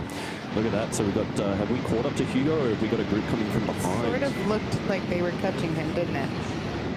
Yeah, we saw a peek of it. Oh, I want them to go back to that other camera. He just makes it look effortless, doesn't he? You know, like watching just the... He looks smooth. As comfortable now as he did 40 kilometers ago and 100 kilometers ago. This is kind of it looks fun right now, and he's making it look fun, but it also could be higher consequence, too. This is that group. So I see 1, 2, 3. Ben Perry, Hugo Dresho, Roman Bardet, Matt Beers, and Paul Voss. Ooh, he's taking the... Yeah. Oh, that is where we saw... No, just kidding. Never mind. They all look similar. It happened to me a couple of times. Yeah. There's always those Ys that you never know where to go. Ooh, Matt just saved his race a little bit there. Yeah. He almost took a wrong turn. Matt will be quite good at this section. This is where he can come alive. Sometimes it's a little advantageous to be a bit off the back, so if someone makes a mistake up ahead, you have some more time to react to that. Yeah, this last part is like little kickers like this, a bit of downhill, and then they'll get to the part that the organization had to rebuild the bridge. Is that Roman just trying to squeeze it? No, sorry, Ben Perry just trying to squeeze it a little bit? I can't really tell. Yeah, it is. It would be, yeah. Yeah, and they've come together. Ben just giving it a slight interesting. squeeze on that Yeah. climb just to suss the See how the guys out. Yeah, totally. Maybe they also want to get rid of Hugo. They could. I mean, but they have to imagine if they caught him, well, he's just going to sit on right now. Yeah, he doesn't have to do it. I mean, that's the thing. Like, this is a normal help because of the terrain.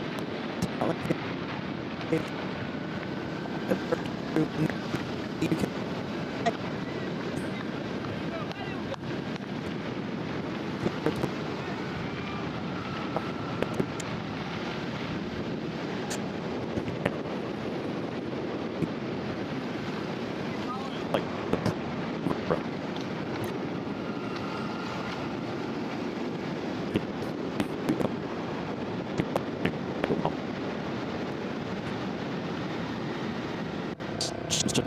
just kind of relaxed and just let himself get caught, but he'll be just hanging out for those road sections where he can sit on for a bit and not need to be pushing because just the non-stop resistance means that after 9 hours they're almost at. You've just been burning kJs the entire time. And you can only carry so many. I mean, there's not that many aid stations, and your pockets are only so big. And there's also only so many spots where you can easily eat. And like, they haven't made gels that have 150 grams that are in them, just connected into your veins. IV'd into the That'll be the next frontier. Don't give them any ideas. No, I really don't want to be slamming 150-gram carb gels. Drip fed. No. Does it look like XL has gone down? I couldn't tell earlier, but it's hard to tell at this point. They're just saying that the course is pretty dusty. Yeah. I saw the photographer from Mattia from the team The Grip, and Chiara, she was saying that Mattia looked in spirits, but all dust. So it's just a lot of dust and maybe a bit of rain. Yeah, when I was out there, their faces, some riders would come through with like fully like mud looking faces, but it's just that mixture of sweat and sunscreen, and then just being, if you're on anyone's wheel, you're just getting a face full of dust. And also that isn't translated on this feed. If you're in a pellet, if you're behind one person's wheel, your visibility is reduced by at least 50%, and you're hauling. Like, it's really scary.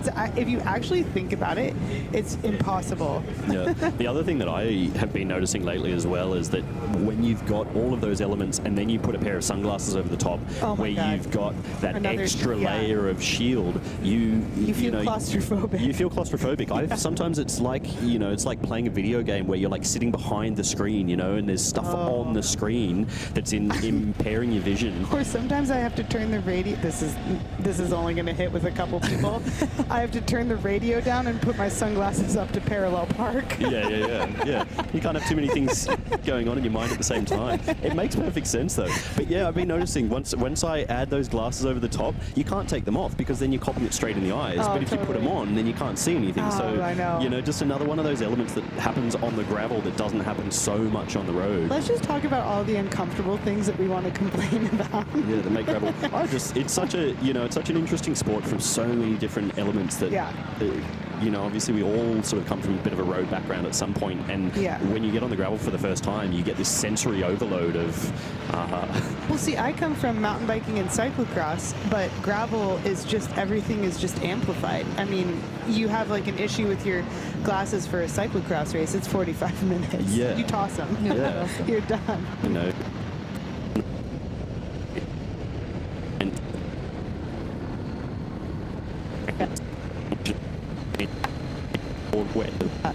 And you also don't sit up. You can never get a pair of glasses. Even if like you had visibility through your glasses, I truly.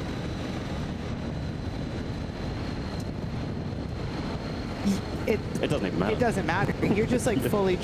A lot of it is about like change. Yeah.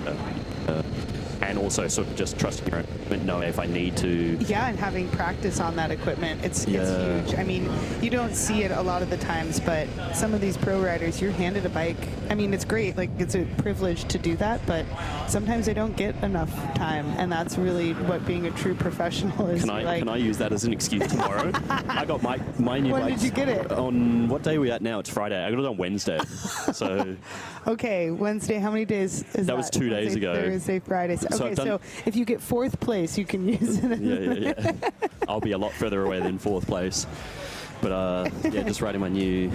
Give a big shout out to BMC. Got the new the BMC Kaios 01 that's just been released. It actually just came out yesterday. Oh, so, that's why you're on it. Yeah. So I've just been handed this bike and said, "Go, there you go and race 200 k's of gravel on it." And I don't know how it's going to go. I have actually sometimes I have a lot of trust. I mean, I've been with Specialized for many years, and there's been 2 years at Unbound that I was handed the bike a couple days before, and honestly, sometimes it's an advantage because I know what my bike fit is, and they've told me what the geo is. But you're like, well, we'll see how this goes. Yeah, it's sort of almost, it can, if you're not one of these overly... I'm not. OCD. OCD people, it can almost be an advantage because you kind of just have to roll with it. You know, you can't be I shouldn't say OCD. Like, just really, like, a lot of athletes are really particular and really, like, specific as to what their needs are for their setup and, you know, what they can do on this and blah, blah, blah, which is great. But sometimes it can be a detriment because you have to just, like, face, you know, some changes that you don't have control over. Yeah. Do you remember in the Traka 360 back in 2021 or 2022, Lachlan's seat. Decades ago. Yeah, that was in gravel that was terms, a century. that's decades ago. Yeah. That's a different sport. Lockie's saddle snapped off, then he just zip tied it on, you know, and got to the finish, came in second. And That's also Lachlan. Yeah. But I rate that. That's sort of old school. Let me just get it done. Not like I need specific grams of lubricant on my chain. Absolutely, and we were we were talking earlier about some racers. You know, they have something happen and they pull the plug on these races, and there's also like I will always race. I race with a tube. I will have like a quick link on there. Like Have you actually stopped and changed a tube? I haven't, but I have ridden a rim with an insert to get a wheel change. Right. But I bring it because I'm like, especially out here, I'm like, I flew all the way out here. No, I'm not going to get a podium result. You still need to like ride back to the aid station. Sometimes it does make sense, like if you're getting sick and you're going to dig a hole and finish. But like, I don't know. I want to see you finishing. I'm going to drag my carcass across the line. Pale or green. I want to see you throwing up across the finish. Do you think it's just like a difference in personality in that racer? Or is it? I think a smart and dumb kind of thing? Like, am I dumb for doing that? No, I mean, I think when you're talking the biggest gravel races in the world, like the Traka, Unbound, they're the equivalent of Roubaix. If you look at road racing, there's only two road races that every bike racer wants to finish. One is Roubaix, and one is the Tour de France. Oh yeah, well that makes sense. You know, these are the only two bike races that most bike racers will drag their carcass across the line to finish. And I think when it comes to gravel, I hope that a lot of people show the same respect to the big gravel races, because to me there's honor in finishing a race. Even if you're going to finish, you know, 90th or something, you know, you show respect to the fact that they put on this race. This is a grassroots organization. And we're talking about the professionals, because I would say a lot of the amateurs do in fact finish. They come prepared and they finish the race because they've paid their own money and they're out here and they're tougher than the pros. Gravel has a different soul to it. So we just want to let you know right now that the feed is now switching exclusively to GravelEarthSeries.tv. I think you can watch for like 15 minutes and then you have to sign up, but it is entirely free. But it's not on YouTube anymore. Not on YouTube. Yeah. Have we done the switch? Yes, the switch has happened. Switch has happened. Yeah. I think it may be time shortly for me to go. Oh. You get another. You're leaving us already. Should I stay for the free 15 minutes on the? Gracias. Can you hear this on the stream? I'll let you decide what that was. Lenny's going deep. That was just a soda pop, right? I said you can decide what that was. They'll just be a little concerned when I snap one open. Remember that interview with Shaun White where he's like, Mountain Dew, baby. When she's like, drinks, aren't you 18? He's like, I'm talking Mountain Dew. I'm talking some utter Maybe not garbage right switched now. over yet, so possibly that was Well, I don't even know if exclusive content. And you can't access this on a phone, on your computer, on your mobile device. I feel like a flight attendant saying that. You sound like a flight attendant. Make sure you know where your exits are. Make sure you know where your exits are. If something happens, I'm just going to stay in this tent with my beverage. Wow. We should give some kudos to Rosa here. She's put 3 minutes into Excel. I was going to say, she's doing Someone in the comments earlier said that she's riding like she stole the bike. Ride like you stole it. Or Mods as well. Maybe she was told if she wins it, she can keep it. For sure. I hope she gets that bike. Don't all pros get to keep their bikes, or is that not a thing? No, that would definitely be a thing for sure. That was just a gravel bike, not a road bike. I was trying to segue from what you said into something else, but sorry, I didn't do a very good job of it. I messed it up. No, that's all right. But yeah, back to her performance. She's it's interesting She was motivated. to see how strong she's looking there. Watch this creek crossing. Oh, she's taking it? Damn, it's still quite deep out there. That was really deep. Also, I watched Rosa come across one of the creek crossings earlier at 40K when they had just met up with a big group of men. She came through that at like Mach 100. Really? Yeah. I think she actually surfed. Saw it. Yeah. It was when I was watching the course live. But yeah, we were like, damn, Rosa. So were you driving around and meeting at points? Yeah, we were just. I was cruising around with the SRAM crew who had some photo goals. So we were just popping out. I got the full experience of the hustle behind the bike race. Right. It's more. I think it's more stressful because like hurry up and wait. When we race, we're stressed until the start, and then you kind of like settle in. I mean, there's moments, but you don't think about it. The gravel machine, because so much content is needed and more independent. There's gnarly. I've been in traffic jams from people going from spot to spot to spot, and then you always know like the sketchiest spots in races because that's all the photographers will be camped there, ready to get. But it's like the tire person, the sealant person, the helmet person. Yeah, it's really crazy. When you talk about, say, the Canyon team that's set up across the way there from us, just they're not a well-oiled machine yet, but they're on their way. Yeah. And you just see the number of staff. They come out here with 13 riders and about another 12 to 15 staff to make an event like this happen. And, it's impressive. With all due respect to them, they don't even have anyone in the top 5 at the moment. And it's that thing where you're like, they put, not saying they should, every rider that's can an interesting point. do what they can do, but they put so much time, energy, and effort into this thing. It's really a labor of love, and it's impressive again to see brands really throwing their weight behind projects like this. And I've watched this. There's so many. This whole venue is a lot more built up than it used to be, which is exciting. I mean, I think that's we see that in gravel and how it's growing in a lot of different ways, but just watching the excitement of people here, all the brands doing some creative stuff, and the support that they're willing to spend to get out here to support these riders and racers. Yeah. If anyone is just randomly tuning in, definitely jump on Instagram and give the Traka a follow, which you probably already are if you're watching this, but just seeing the amount of hype they've been able to create in this event's history, which now it's at year 8 or year 9, I believe, and just the way it's grown year on year is amazing to watch. I do really credit that to the terrain, but also to the media team. Really, I mean, that's why seriously, and they know that's why I knew about it. Cool imagery. Yeah. And I mean, follow the Traka. Follow these racers because they'll post stuff, and they're having to go out of their way to post sponsor reels, all their nutrition. So go watch it. It's easy to make fun of it, but it's also like it's a hustle. But I also. The long captions you write, I read them. People read them. That's how you get to know you guys. It's so true. It's the cool thing about something that has these privateers is that people have to learn how to market themselves. Riders have to learn how to market themselves. They can't just rely on the team to do it for them. And so people are becoming multifaceted. As you're saying, long captions. It's like it's nice when people are writing real race reports. Like race reports are a thing of the past in terms of road racing. No one's doing that. That's so true. And when that's so true. Pros go out there and they have their media teams and they show what's going on.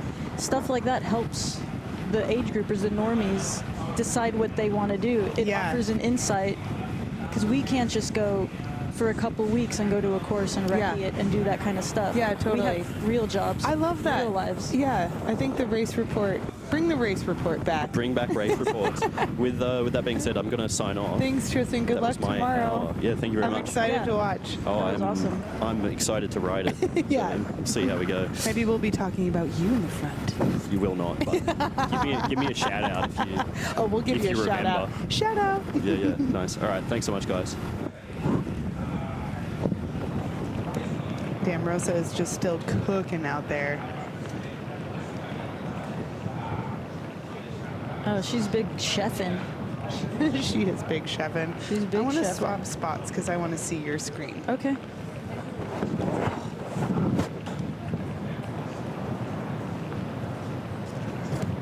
My screen is a little here. My screen is a little what people are seeing. Okay. It's the same thing. This is just delayed. Gotcha. So Rosa dropped Axel up the last climb. Someone was asking. Yes. Yeah. I wonder what's going through Rosa's head right now. Donuts, ice cream. Yeah, thanks to Tristan to be sharing some inside Great knowledge insights. with us. I know, it was really fun to chat with him about that. I love hearing about how other racers and what sport they come from and what knowledge they have about that and what they So bring. he was a pro? I'm kidding. I know. It's very obvious. It is very obvious. What you do not know about him is he's a great photographer. Oh, he's so humble too. He takes the best pictures around here. And he has a YouTube channel as well. So Oh my God. follow Oh my along. God. You See, gotta follow him. He does the content. Yes. No, people in the chat were asking about his YouTube, and we're talking about it. Oh, So, cool. That makes Oh, I guess to answer the question about what Rosa is thinking about. Yeah, tell us what are you thinking about? She's thinking about her nutrition, when she needs to take a gel, what the terrain is doing, and she's wondering how far Axel is behind her. Right. And that's probably pretty much it. And there's no more feed zones. No. So unless someone is out there, which I don't. shouting at her. But they're not allowed to. She's not regular allowed. people. Oh, I see. Like Yeah. you know. How about you? What do you think Axel is thinking? Axel is probably a little bit disappointed that she got dropped, but she knows that G is hot on her tail, which is actually kind of nice and motivating to know that someone is that close, so it'll keep her still pushing forward, because once you've been dropped from a leader, sometimes it's hard to get back onto them. But I think that the pressure that G is putting on Axel will keep her extremely motivated to find Rosa's wheel again. And Mads has got to be getting close to that line at this point. Yeah, less than 19 kilometers to go for Matt, so he'll soon be crossing the bridge that Classmark organization had to rebuild after Santaval because it's just so much water. No way. So you couldn't even ride. So you built a bridge? Yeah, rebuilt a bridge. The power of gravel. The bridge was already there. Call but it gravel influence. Yeah. They fixed the gravel pretty well. It was unrideable the last part, so they did a pretty good job. And then he'll be crossing that soon, doing that flat part to San Gregory, and then doing a little kicker of the climb back to the single track. Remember that single track? Oh, I remember it well. They're asking about the average speeds. So the women's average speed, the latest information we have, Rose is averaging 17 almost and a half miles per hour. Yeah, almost 17.6. Yeah. Which I don't know in kilometers. That's funny. It's in miles. Let me do this right here. Look. Oh, look at you, Lenny. Watch this. She's a math wizard. 28.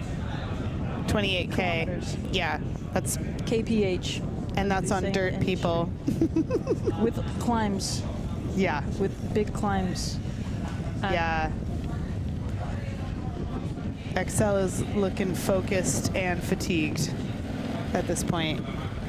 Yeah, zooming in on the vein in her neck. I know, but actually, you know what? Soul. You know what? She always sort of looks this way, and you just sort of get to know what people's expressions are and when they're suffering and when they're not. Right. And it's really subtle. These are your colleagues. My colleagues. Yeah. Yeah, I'm getting to These are your see. workmates. I don't know if this is more or less. I guess this is less intimate.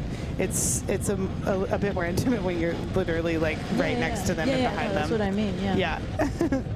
Well, when they were like really zoomed in on her.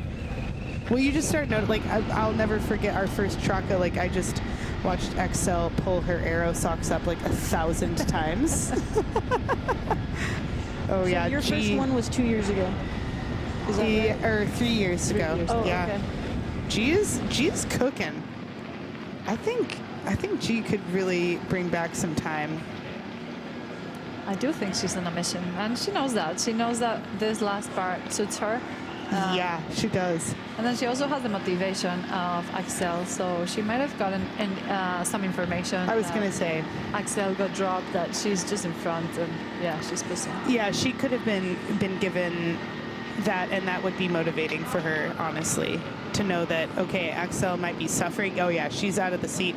Oh, look, another guy. It's not a fanny pack, or it's not a camelback, but it is a bladder just wiggling on his shoulders. I'll call him out. Who is it? This guy. No, I know, but do we have... Oh, he's a number 4. But it's not Perry. No. No, it can't no, it can't be. They're ahead. That's an trooper.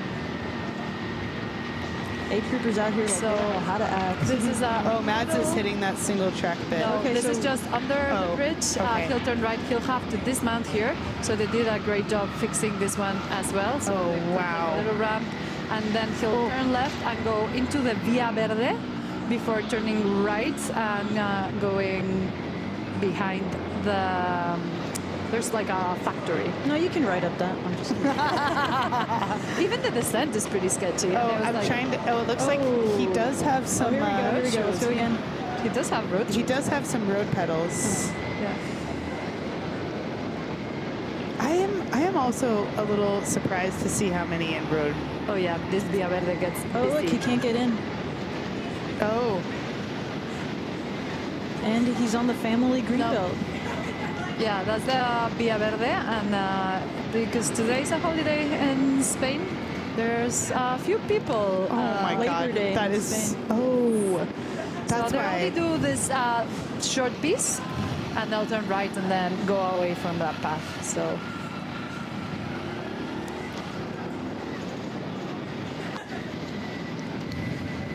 So we have here Ben Perry and Matt Beers.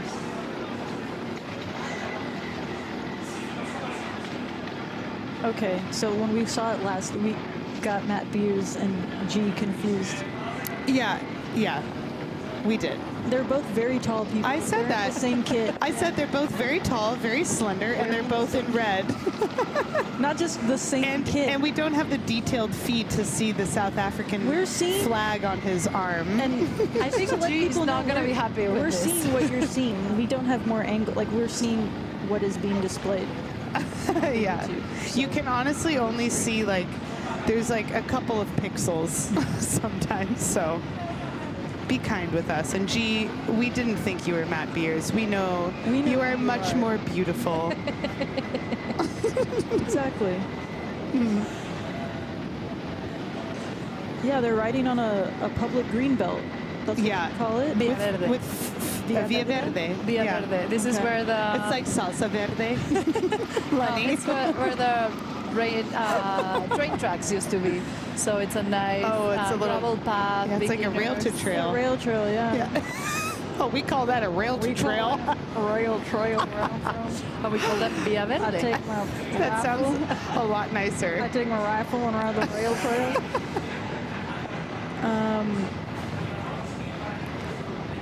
Yeah. So yeah, Matt's flying through this champagne gravel now. Oh, this is what you're calling champagne gravel? Yeah, bit smoother. I would say there's no actual champagne gravel on a Traka course unless it's a tarmac. Oh, there is. You can see all the snow we were talking about. Oh yeah, this fluff. By the sides of the It's flying gravel. into our media tent here. It's insane. Yeah. I always forget, actually, this race is riddled with allergies for a lot of riders. Yes, especially we were talking about at the beginning that we've had a lot of rain in the winter, and it's been, spring came pretty fast. Yeah, 2 it weeks seems ago, like it. everything just started going green, everything growing, and yeah, I think hay fever. Ooh, it's big. I know I can feel it in my eyeballs, or that maybe just is that I'm tired. But you're not riding, Sarah. Are you getting tired? Listen, I'm sitting down. totally growing a baby. No, it is hard. This job is hard as well because you have to, be sitting down and commentating. I think it's harder. I've done both now, and your job as an athlete is to take care of yourself, and your job as not an athlete is to take care of athletes. Yeah, and it's also a big job for the creators of this because the motorcycle drivers, oh my God, everything. controlling everything. It's you will see the motor drivers and the crew getting here so as destroyed as the riders. So oh yeah, I mean, you're having to focus and you're trying not to mess up anyone's race, and ultimately, you know, you're trying to control kind of uncontrollable things. Oh God, that was a little bobble. If I were, I mean, Mads is probably just thinking like, okay, get through this cleanly, no, you know? that's the thing. He knows it. This is a Y, but usually you have to go left and turn, but they did like a little ramp. Yeah. So they're asking about the gaps right now. The last information we have is that Mats has about 8 minutes. Wow. On putting 8 minutes in. And then but Hugo is 2 minutes behind Hugo. No, that group is all together. They're all together? Yeah. Okay. Yeah. That was because the timing on the stream is live. This timing is that the we're mats. reading right here is the the mats. Mm-hmm. So yeah, and we see that when the viewers see that.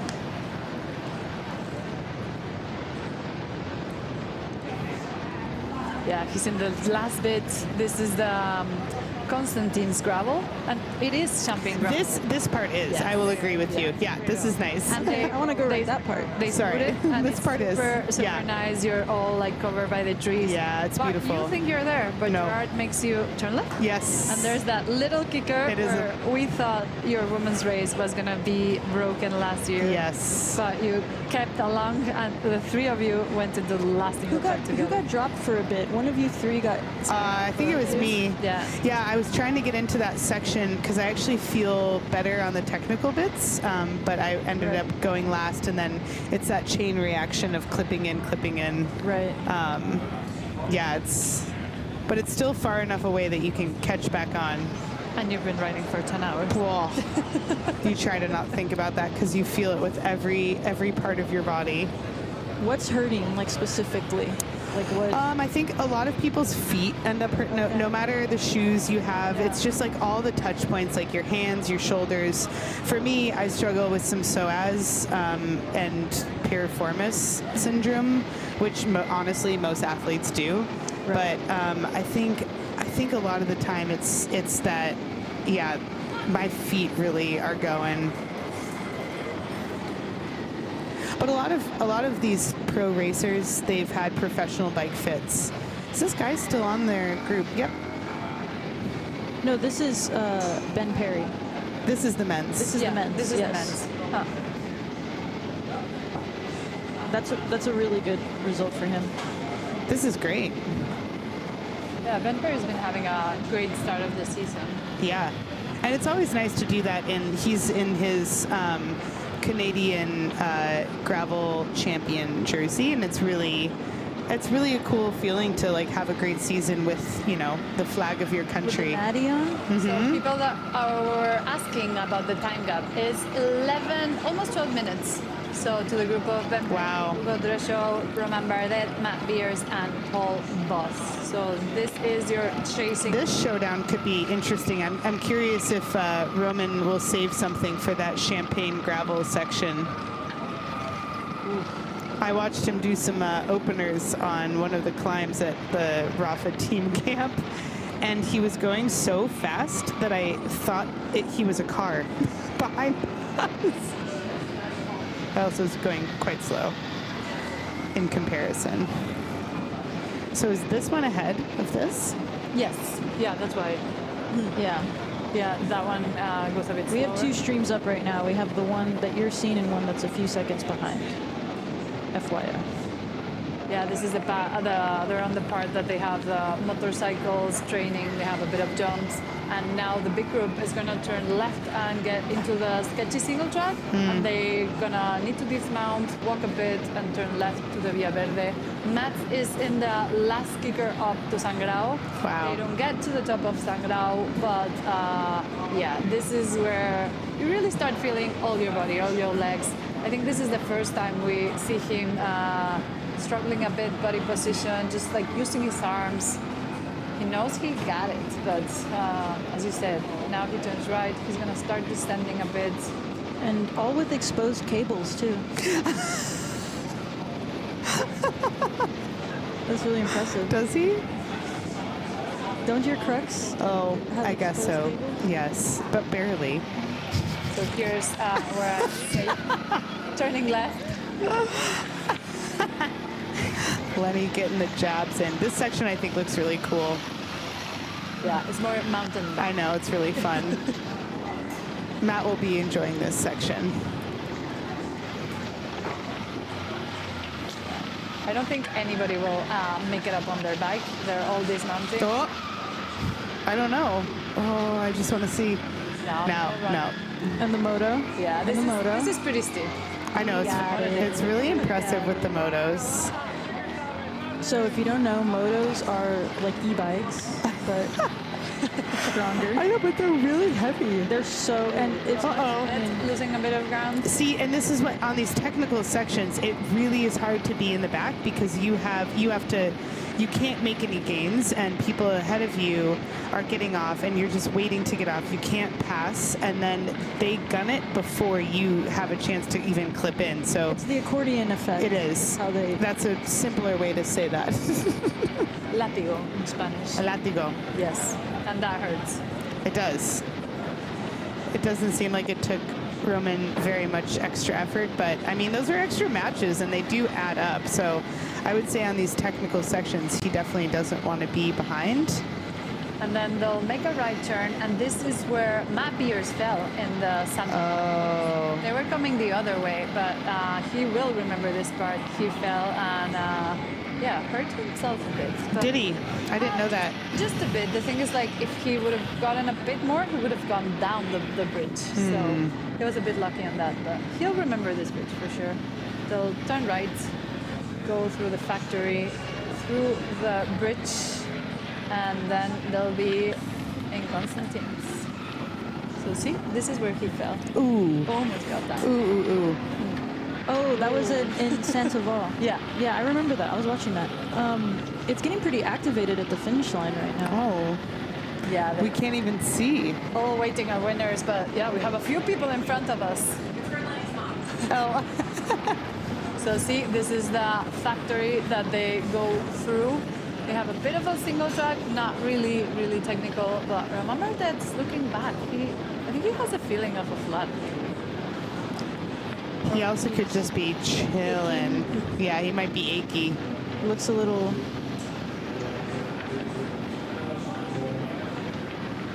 It's a good event for him. 325 kilometers, the longest race he's done. Oh, really? Coming from the road. I mean, I'm sure he's plenty prepared. You know, when other athletes come into the sport of gravel, you always sort of like question where they're going to stack up, especially at these bigger races. And I have to say, like, I'm really impressed with Roman. I know that's a stupid thing because, you know, of his background and accomplishments. Like, obviously he's a talent, but that doesn't necessarily always translate to being good at gravel. I mean, we've seen World Tour pros who've, you know, won Grand Tours before, and they come into Unbound and they don't even finish the race. So I think it speaks to his technical ability and knowledge of the sport that he is a contender. Absolutely. Yeah. What they used to say was, they get hot, they flat, and they quit. There's an X factor in gravel. Yeah, totally. I think gravel is just different, and you don't have that much team support, teammates. It's more you, yourself, and nature. And so many things can happen. And another rider I'm really excited for tomorrow, Nino Schurter. Oh, yeah. So he says he's only like just retired and he's just playing, but he's competitive. Can you explain who that is for people that might not know? Oh, I mean, I think he's the most winningest World Cup mountain bike racer of all time. Oh, so if you don't know who he is, then you're a big dummy. He's a legend. No, just kidding. A lot of people like him, so yeah, really exciting to. Well, and At the Hills was one of his first gravel debuts, and I know that Braden has looked up to him for years. Probably since he was a little kid, and so he's going to be racing again. Well, for him to beat him at the Hills was a big deal. Oh, he did? Yes. Okay. Yes. Sweet. Yeah.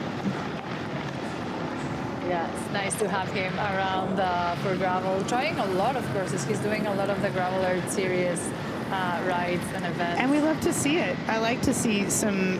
I mean, Kate Courtney has obviously made a bit of the jump into gravel and road. I think there's some rumors circulating if she's going to be at Unbound this year. I think Kate would do quite well at a race like Traka with the climbing and technical. Yeah. Yeah. That's what Sophia was saying. Like European courses suit her a bit better than the American courses, and G was saying the opposite. It's like the American courses suit her a bit better than the I can attest to that. Yeah, G does quite well in America. So we can't hear it because our volume for the audio on the stream is quite low, but people are saying in the comments that Matt's chain is really loud. Oh. Yeah. Yeah, that's a thing that can happen. We were saying it's a bit dusty. It's a bit, you go through can't so many not. rivers. Like many riders bring their own like little oil. I saw Cam was he had a whole system for his chain lube with his Silka. He like emptied it into a smaller thing, but no matter what your equipment is, there's no way of escaping that without some chain lube. No. Hans was saying that he was even trying a system that while you're riding, you can inject a bit of the oil into your chain as well. So that's what the thing I like about gravel. Like people are just trying new stuff. You Very see creative. Yeah. You see stuff. And like I said, speaking from the age group or aka normie category, we learn things. I love it. Stuff that they do. Also the pros learn things. I mean, look at how quickly the drop bars for Leadville caught on from 1 year Keegan doing it and setting a course record to every single other amateur and pro athlete wanting to do the same, and then they banned it. Yeah. I really wanted to see Keegan in this race. I know. I think everyone's a little bit disappointed, including Keegan. I think he's just, with his injury and the season opening, the way traumatized from the maybe doored. yeah. You know, I was riding around taking pictures of streets, thinking about it, and I was like, "Is this the street that he got doored on?" I mean, that's not a small injury. Wow, Mads is looking really strong still. Yeah, he looks fine. I think. I mean, gosh, at this point he has almost 8 minutes. Like, so he's here. He's just around the corner. Yeah, he's really close. Do a couple more turns, and then we will see him. Sarah, they're asking, what do you do after you finish? Do you just take a shower, go to sleep? What do you mean? Oh, like after you finish, something like this. After you finish, well, you have to do press. So so all us nerds, your team. Yeah, totally. How was it? How did you feel? How did you feel when you? Yeah. I want to know how many times they had to pee. So he's gonna turn right just here, and he's gonna hit the last single track. Oh, and this is. I mean, I think he's gonna do just fine. Yeah, you do media, and then you go home, and you are so excited to get your chamois off and your shoes off, and I have a shower in the beer, or a shower in the beer. Yeah. I have a shower in the beer, and that's actually a perfect way to summarize. A beer shower. You take a beer shower, and then most of these racers won't be able to sleep very well tonight because you've just eaten so much sugar and maybe take a caffeinated gel, and even if you haven't, your whole system is so revved up that you just don't sleep. So then you think about all the things that you've done, either correctly or incorrectly, and it's torturous. And then the next day you hang out, do a little recovery ride, and do it all over again. Ugo is doing the 100 tomorrow, so. Oh my God. I just heard that yesterday. Yeah. And then you see here Mads navigating through the last single track of the Traka 360. Yeah. It's a pretty fun one if you're not on a group. So I think he'll just be enjoying. I think he can actually enjoy it, which is really nice. It's really stressful to go into this knowing that there's a sprint ahead of you. I can attest to that. It did change a little from last year. So last year you entered it before the crossing of the river, and this time you enter it after. The river was too deep, remember last year? Yes. So yes. This year they We're changed getting it. really activated at the finish line right now. There is... Yeah, we're seeing Los Gigantes. Los Gigantes, and they are gigante. Yeah, this Those is a are typical crazy. thing around here. Every time there's like a holiday or a special day, they're like really big puppets. The giants come out. And they're like kind of realistic, honestly. Oh, we hear them announcing him. He's coming in. Lenny has abandoned her post to make some content for everyone. I see a drone flying. Yeah, he's almost here. He's almost gonna exit that single track, go. Wow, what a nice feeling. Behind. Oh, do we see an attack going? Yeah, it looks. Is like that's Ben? Ben or yeah, Ben Perry. Ben Perry made a little bit of an attack. Yeah. Okay, we have Mads finishing, and we have Ben. Yeah, sorry, Perry got away, which is a good move, honestly, going into the single track. Oh, he's off. No, this group still has a climb, so they need to climb to the left, Sangrau, descend a bit, do a bit of jumping gravel, and then go to the right. We can hear Uriol shouting, so Mads is almost here. It's going to be hard to hear over Uriol. There's a lot going on right now. So we see here the group. This is not really accurate because last time we saw Ben Perry was chasing for second. So yeah, here we see it correctly. He's gained 20 seconds. Yeah, this single track is actually quite fun, and it's really pretty next to the river. And then he's going to hit this like swampy. Right here, it looks pretty flowy. And yeah, this part is really fun. Yeah. The first part is really sketchy, a bit more rocky, and this is more flowy. He'll do a couple of turns, need to jump a bit of logs that were around. But he'll be feeling really, really excited at this point. I mean, he knows he's really close. These racers, they've ridden this section many times. They know each turn as best as they can. It's also, I mean, you saw it's loose out there. Yeah. But his skills, I mean, he knows this trail well. Yeah, I think so. We see Perry. I mean, he has 12.5 minutes to get. Obviously, he's not going to catch Mass, but he has made separation from the group, which is really exciting. Because if you're not a sprinter and you don't want to take these guys to the line, I can imagine not wanting to sprint someone like Matt Beers. No, and also like enter the single trail a bit more confident and a bit more. Yeah, just not having people like right in front of you, right behind you. It's really advantageous. It can be for like the slower racers through the single track to follow someone, but I don't know. For me, I like to rather just have like it open and do that. Yeah, I like to follow. That was a good. Oh, see, I gotta follow. I want to follow. I want to see. She wants be to able to follow. Yeah, follow. A bit of a joiner in the single track. I could. Yeah. I mean, this is a good move. There's enough space for him to at least have a moto behind him. Right. So that means that he does. He's looking back. Yeah. Oh. He's gonna hit the down. Oh, there you go. He's There you go. Pushing. Come on, I'm like cheering. Oh, and Matt is crossing the river. It's really I see sketchy. some big rocks. Yeah. I see some It's big really rocks sketchy. It is sketchy. There's some like chicken lines on the right and another chicken line on the left. The normie fields are like, slow, I'm getting off, I'm walking. I mean, you know what? Sometimes it can be better to just run it. Yeah. Yeah. No, but there's like, you know the rocks from river that are just They're like smooth. They're slippery. So they're not, Your it's not wheel even easy bounces to walk. off of it, and then, You also might fall if you're running it. Yeah, there's a lot. I mean, it's dangerous out there, people.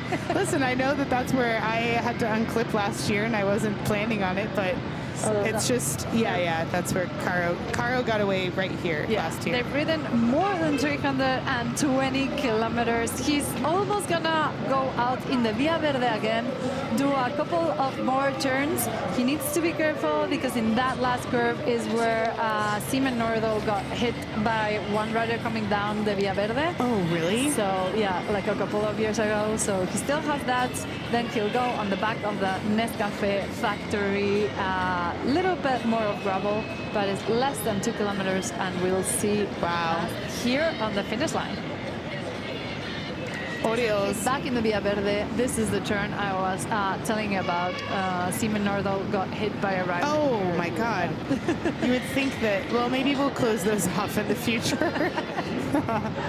So a little uphill, 2 rocks to navigate through. Then turn right. Oh, it's exciting watching this. It's such a good feeling. Oh man. And he knows he's done it. And there was another single track a couple of years ago, but they really improved the single track here. They made it like a bike path for just pretty comfortable bike path behind of the Nescafé. So he'll start to be able to hear Oriol's voice soon. Oh, you can hear it from kilometers away. Yeah, and it's a nice feeling, this, knowing you've done a nice race and you have 12 and a half minutes. He might not even know that, but he does. Wow. And it's much more stressful to do this section knowing that you're going to have to sprint someone. Yeah. We can see the finish line from the air. It's a really nice expo. You can see all the people watching our stream. That's our little tent. That's our little feed. Wait, people have been watching this? Yes, of course. Oh my goodness.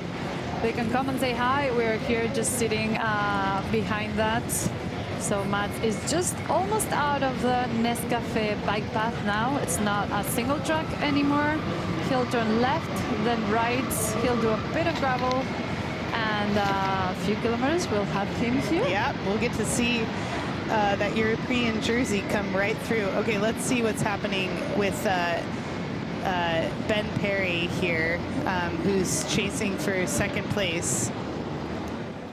I can't. That does look like Roman. It's hard to know if he is catching Ben. I do think or so. if he is off the back of the chase group. Second. Oh, they caught him. Okay.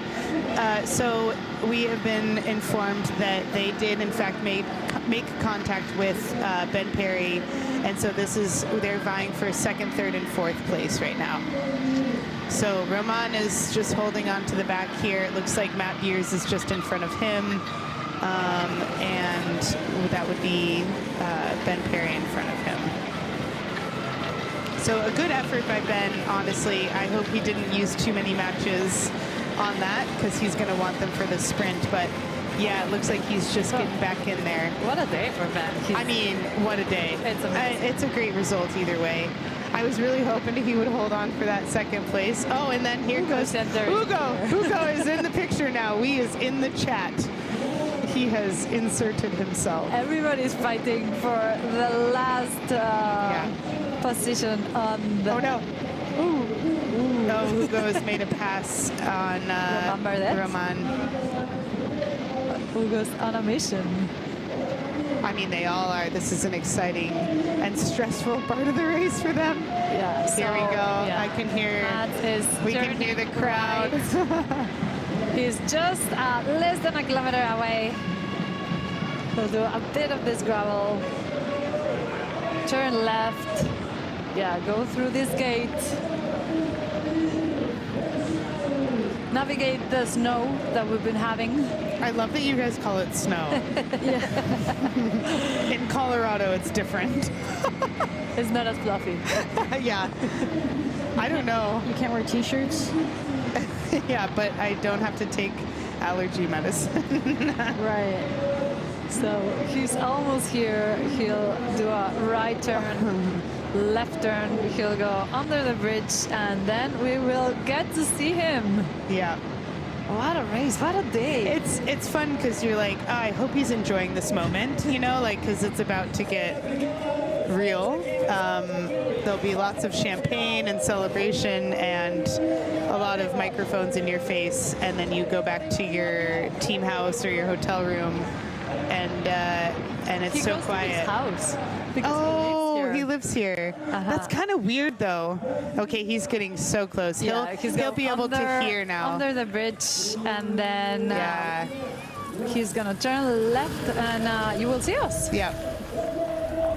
And then he's just gonna ride home. Wow. And then he's gonna ride I his don't have to bike do the media. home. He can just ride home. He still took a hot turn.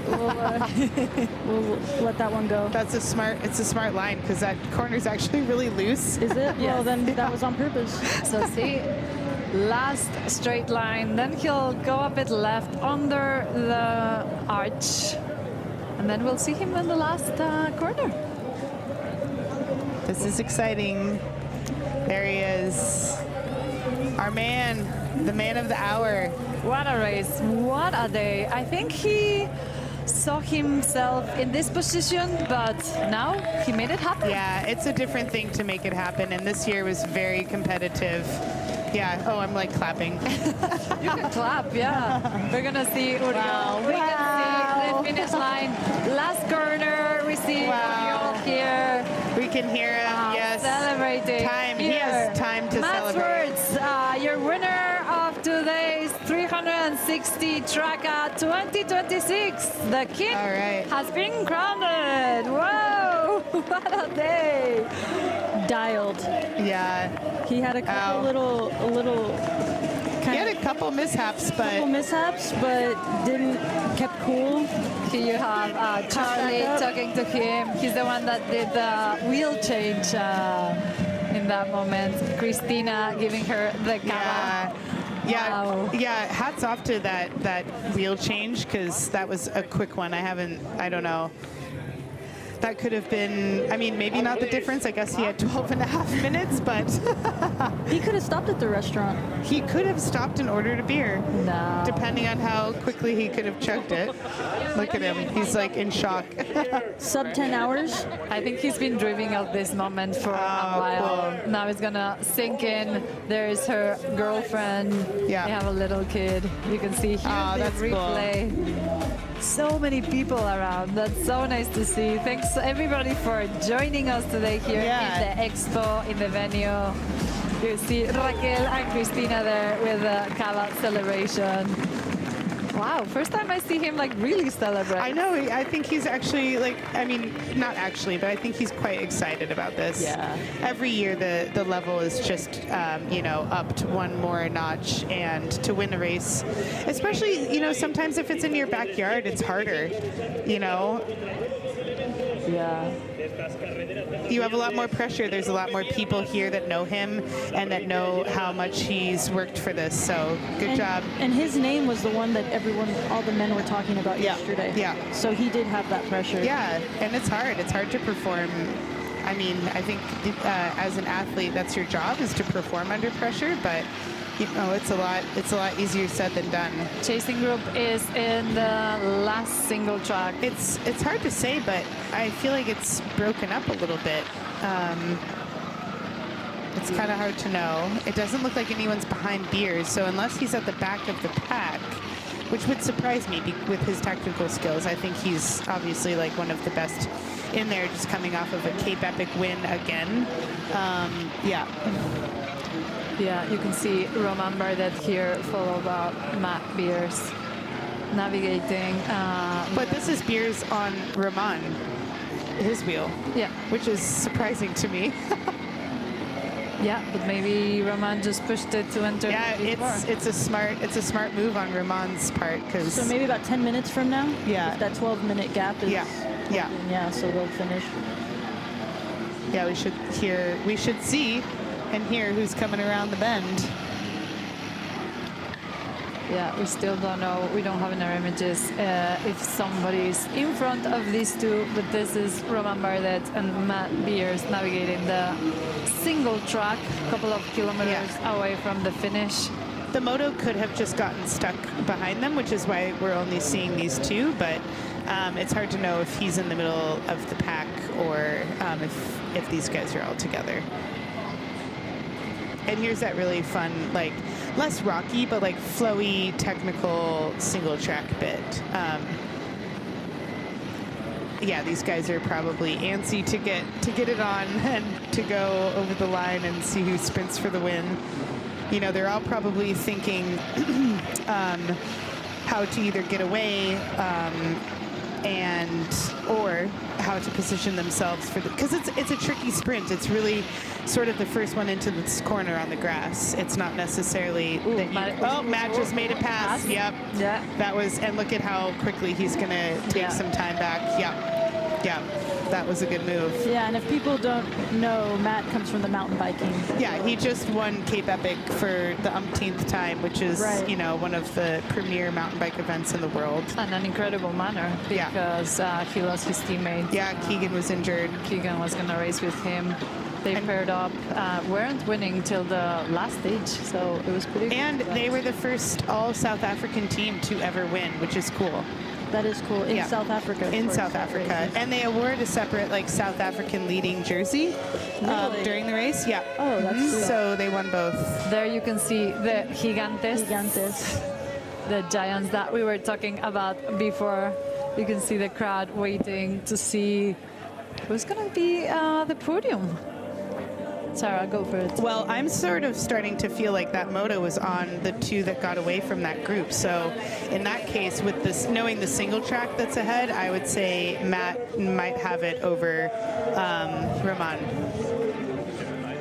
And so I'll say those three. What were you thinking last year in that part? You were almost in the same position. I was trying to think how to get away because I know I can't sprint, which was seen. But, you know, you make one little mistake, you have a pedal slip. Oh, look at how much time he's put into it. Yeah. There we go. Honestly, Roman is impressive through there. But Matt is just, I mean, you can't beat all the time on a mountain bike that he's had. And this last section really does... it does reward good mountain bike skills. You can't really see around any of these turns, and it's actually quite slippery in there. The moisture doesn't really evaporate, so you'll have really slippery logs mixed with some like really deep sand, and it's just a bit unpredictable. But I don't even see Matt Beers in the picture anymore. I think he is just, and this is sort of what Caro did last year too. She noticed the mistake that was made, and she took it. She took advantage of that little gap, and she just didn't look back, and she didn't have to. No. So, yeah, now Roman is gonna turn right, go into Via Verde. Yeah, I'm curious how the two of them broke away from the rest of the pack. Yeah, we still need to know. But we didn't necessarily get to see that yet. Oh, there we go. Oh, the moto's gonna try and get around. Nope, he says no. He says, Moto, you're gonna follow me. I think maybe the next one, the Moto can take a shortcut. So and this will be Matt Beers coming around soon. Unless there's more to the course, I can't remember. We don't know. There was Ben Perry. Yeah, we don't know where Ben Perry is. We don't know where we didn't get is. The moto was behind, so we didn't see who had passed who. We're not even sure if those were second and third. Oh my God, the drama. Listen, people, this is. So Ben might be. We don't know. We need to. But is the Nestle factory ahead of that single track? Yes. Okay, so then Ben is. Oh, so Ben is in second. Yeah. Sorry, everyone. We're seeing what you're seeing. Someone said you got to win the fight. You do. I mean, they're not wrong. And donuts. Ben seems incredibly motivated in this race. I mean, you can just tell. No one feels fresh at this point, and it is a game of the brain. But when coming towards the end and you hear Oriol and you get the kick. It is. You get the kick. You get the kick. And you either handle it well or you don't. What is handling it bad? I think you make some mistakes. Oh, okay. Yeah, it's a lot of pressure. It's a lot of pressure. What You people do loosen up not- a bit too much. What people do not know is you're so tired. You are. Yeah. You also might not even know it because No. you've just been in this state of exhaustion for so long. And you're finally back in Well, so society. now- I'm just trying to go ahead to see. Yeah, so I think maybe those guys. I don't know. It's really impossible We'll give to you- say. But the Moto's working hard for us right now to try and see who's going to cross the line. But we are sitting at the finish line. Not that we can see directly to the line because there's so many people But here. we can feel that. But we can so feel. Actually, we might be able to see Matt Beers in his tall helmet. True, good point. Yeah, well, we'll get some information for you pretty soon. Yeah. We're really nervous here. Who's gonna get the next podium spots? So we can see here. Only time will tell.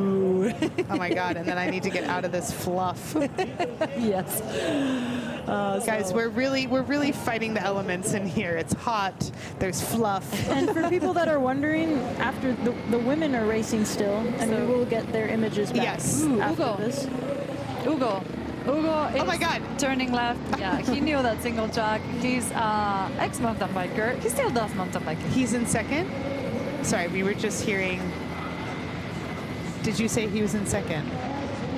I cannot hear him, so I think Hugo might be Getting in word second. from the producer right Yes, now. currently second place. Okay, so we were wrong all across the board.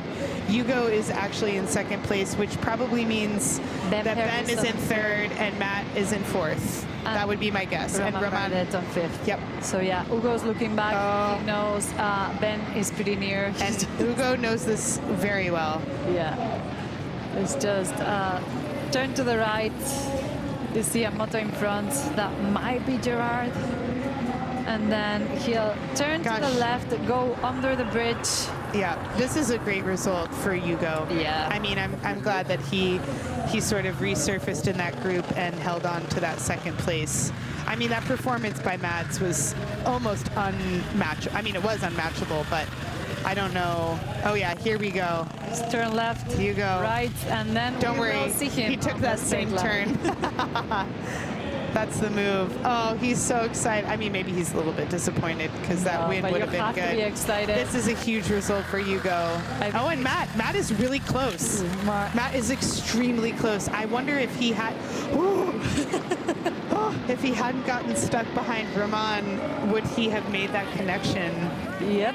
That's it's big on crazy. that single track. 325 kilometers of racing, and this is how close it is. So we're seeing Ugo taking the last Wow.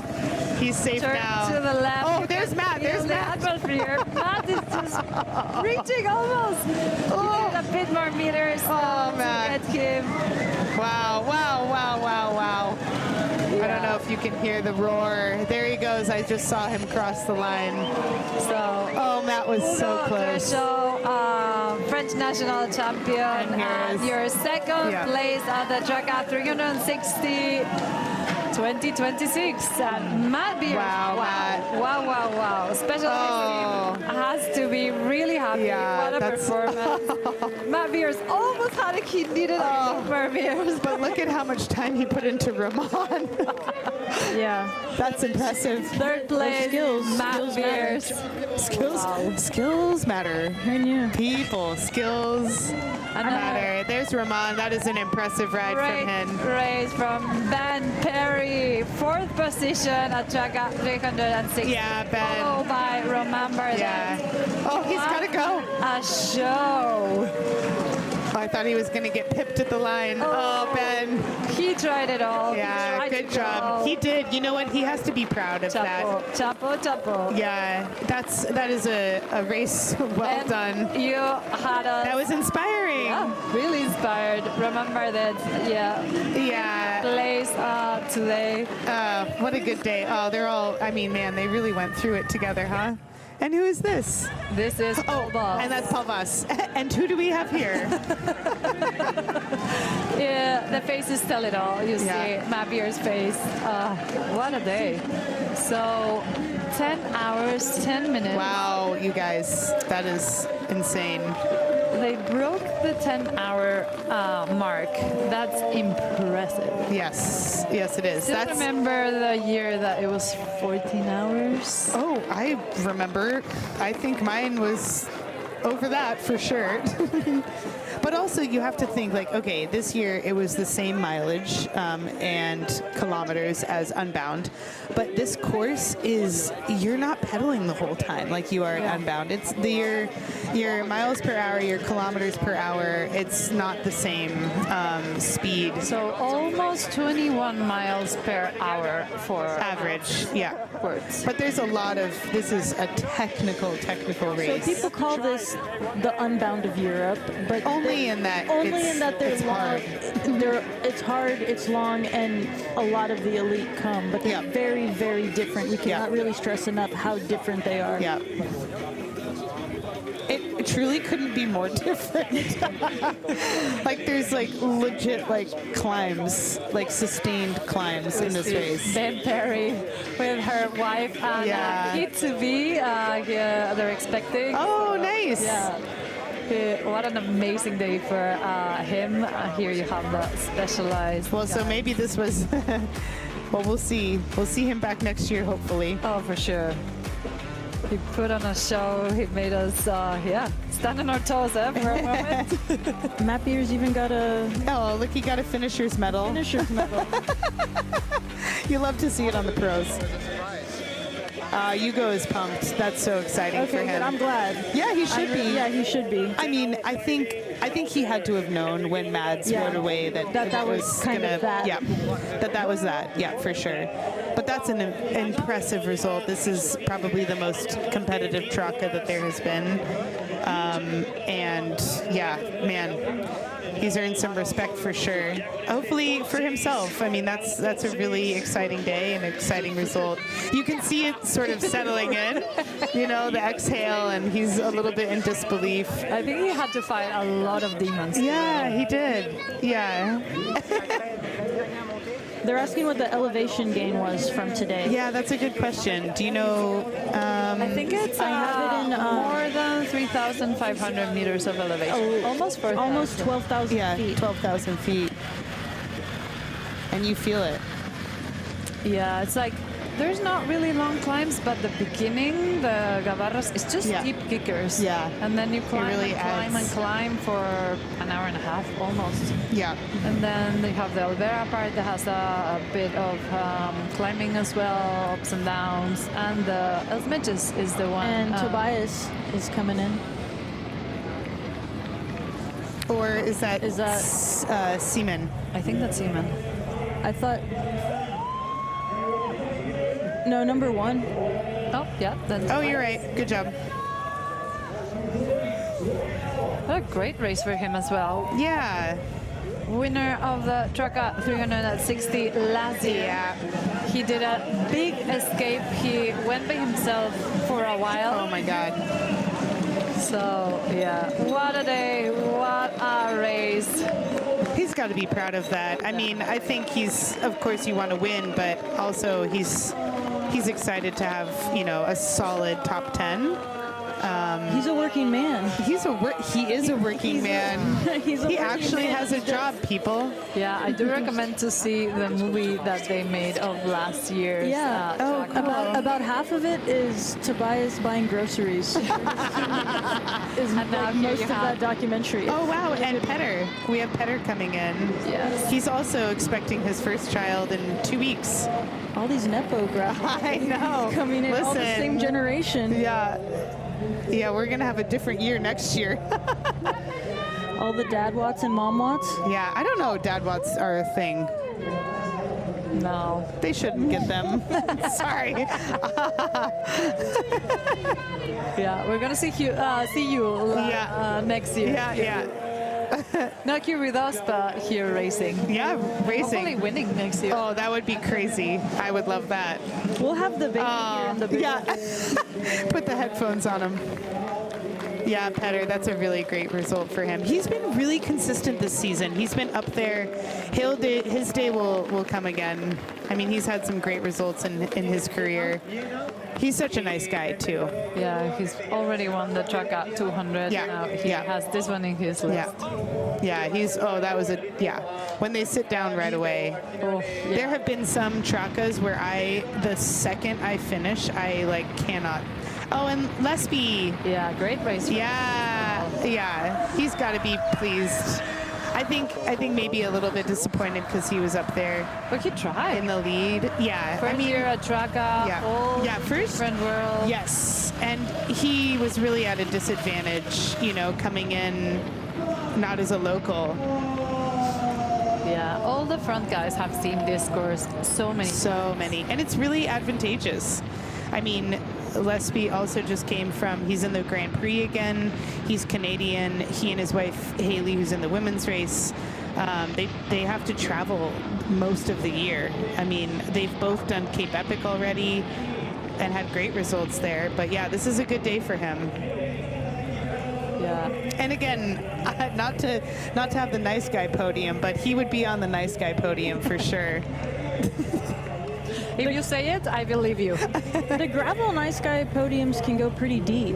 There's a lot of nice people in this sport. Yeah. I think. And also this podium, like everyone here is kind of known and has been a gravel head for a while. Totally. Which is cool. They get it. Yeah. And it shows because that's who's in the top 10. I totally agree.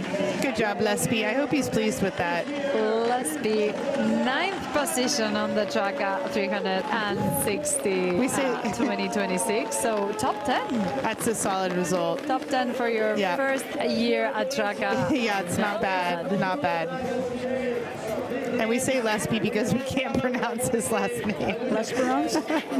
L'Esperance? Yeah, I feel like when I say L'Esperance, it's not like actually how it's. Lesby, Locky, Insty. I can say Andrew as well. Yeah. I have to say I'm paying attention to to names these days because I'm like, we need some more boy names for the baby, and Lachlan is on the top of a lot of name charts, which is funny. Yeah, I was like, well, I can't really name him after a name my kid. Totally name my kid Lachlan. So people are asking for the women's race right now. Well, we are too. Yeah, we don't. We see what you see. I keep saying that. We'll bring it back pretty soon. We're just gonna get some interviews with the men, I think, and then we'll get whole women race for you now. But if you're just starting to follow, it's Rosa closer in the front, followed by Axel de Van Prevot, and then you have Angelique Schreers. And chasing a bit back, you have Morgan Aguirre and Haley Smith. So we'll bring them back pretty soon.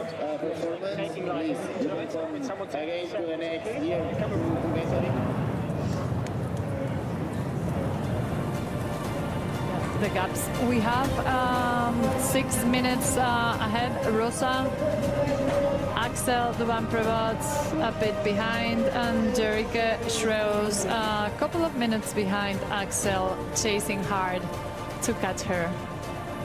So here are your top 9 men for today. Matt, Hugo, Matthew Beers, Benjamin Perry, Roman Bardet, Paul Boss, Tobias Kongstad, Peter Backup, Andrew L'Esperance.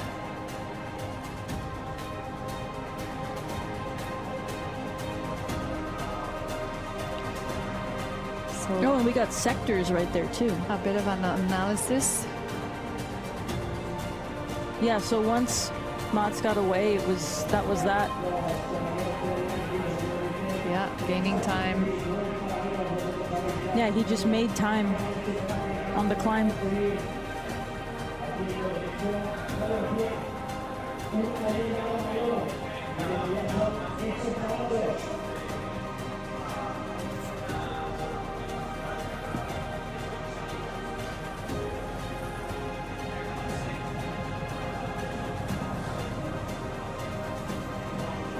Yeah, 2 Danish riders in the top 10, 2 French. South African, Canadian, and German. So here we can see, oh, I love seeing Girona from the top. Expo.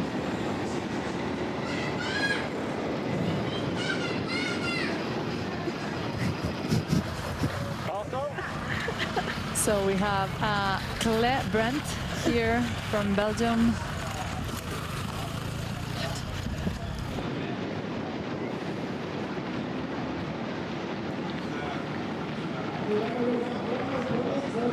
I think with him we'll be rounding the top 10.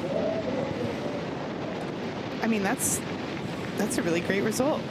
A top 10 at this year's Traka. And he's one of the few finishers who ends with a pack on. I think a lot of people just take a couple bottles at that last feed, which just kind of goes to show how different people's fueling strategies are for this race. And as we've been told 1 million times, gravel is just an eating competition on a bike, which I take personal offense to at this point. I'm like, it is a bit more than that. Well, especially a course like this. Yeah, I'm like, yeah, you can be good at eating and get last. That would be me. So here you have it. Claire Brent from Belgium. All right, well done. 10th position of the day. So, cool. Yeah, that's the feeling. Yeah. You're glad to be done. Yes, and that is the feeling that you really miss when you're watching from the sideline. You can ride the 100 if you want. I'm signed up. I actually need to go get my registration. Perfect. Racing it. We will see you there. We will be there with the Traka Force program. So it's a program that we created to have more women on the start line. All right. So there's going to be a couple of us riding there, cheering each other out. And yeah, so if you're hearing us and want to participate, please sign up for next year. We want to be more and more every time.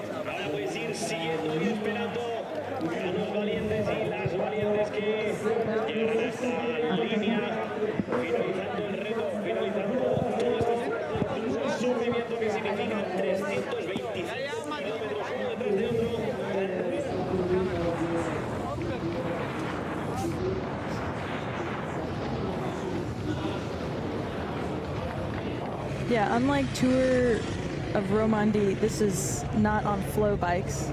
This is for free on GravelEarthSeries.tv.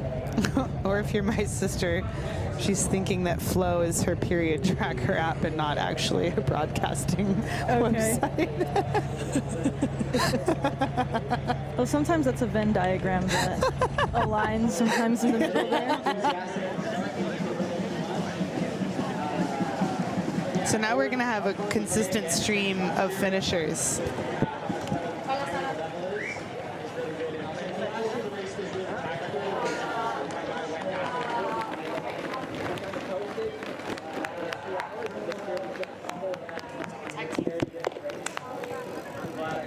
All right, now we just need to get to the women, I think. Not I think, I know. We know. We know. We know.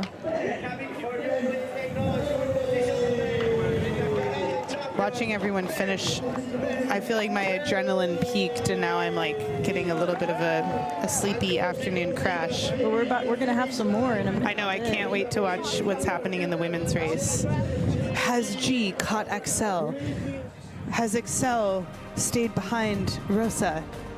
We don't know. We do, but we will find out. Yeah. But here are some of the highlights. Did you guys know who these three dudes were off the front for a while? I know, yeah, that's who I'm staying with, Piotr Havik. Oh, cool. Yeah, but he had a freak mechanical. Oh, bummer. I'll find out later tonight what that was. I mean, it's cool to see, but it's funny because you're like, oh, this group isn't even responding. Oh, the sheep. Oh, Anton Stansby, yeah. Yeah. He dropped out. He DNF'd. Oh, really? Yeah. Like, what? Like, he said it wasn't because of the sheep. Oh, the guy I don't know why. Yeah. The sheep guy. Look at this.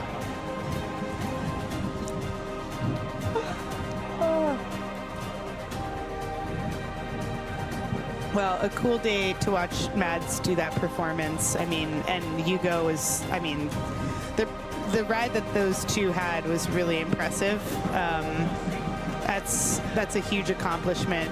Maya was explaining that Mads was really focused on this race, and I honestly think that being having this as your hometown, you can sort of speak to this. It doesn't make things easier. Oh, absolutely not. It almost makes it worse. But, I mean, it's great to be able to come in and actually ride the course ahead of racing it. Yeah. But when you can go over it and over it and over it and over it, it lets you overthink it, it lets the pressure build up, people know that you're doing it. I didn't hear that. Sorry, I was getting some... We're going to get some interviews right now. Okay. Maya's doing the interviews.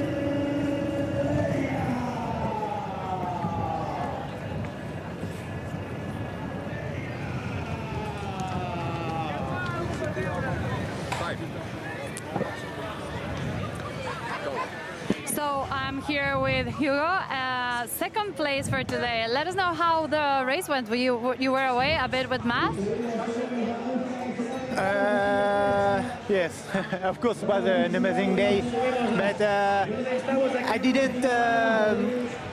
didn't want to manage my own tempo, my own power. My goal was to follow the lead, and today was, of course, Mads. And yeah, when he went in the north part, I was thinking, okay, I have to go, I have to try it, I have to go with him. And I managed to catch him, and after we did all the long flat part to come back to El Mejes together. And yeah, it was nice for me to be with him, but also very demanding. And yeah, I knew it in El Mejes, he went alone. But behind, I tried to keep my tempo, but I'm not a kind of rider able to manage to ride a long time alone. I knew it behind they will catch me, and happened. But after I was focused, I say it yesterday to you. I managed to take some time in the last single track, and yeah, I finished like this with, I don't know, 20, 30 seconds, just thanks to the single track. So yeah, I cannot be more happy. Second on the biggest race, European gravel race, I cannot be more happy. We saw you looking back after the single track. You knew Matt Beers was coming. What were you thinking? Matt Beers or Romain or Ben Perry. I don't know who, but I knew it. Normally, I'm faster than other guys, and also Matt Beers is coming from MTB, but he's very tall, and in this kind of single track, is not I'm not sure if the they best can thing hear. to be very tall. So yeah, I was more or less concerned. I think they're just playing. Congratulations. And now we see Axel is in second place. So yeah, me, I cannot be more happy to finish second. Axel will be, she will be happy, but yeah. Her goal was to win, but yeah, to finish together second with a French jersey, it's something special, I think. and then tomorrow the 200. Sorry? Tomorrow you're racing the 200. I don't know. You told me yesterday. No, it was the three of us are sitting here. a very long day, and I'm happy with my day, so I don't have to ride tomorrow. Is it up the three of us sitting here? Congratulations and enjoy. Thank you. Live streaming a gravel race be like?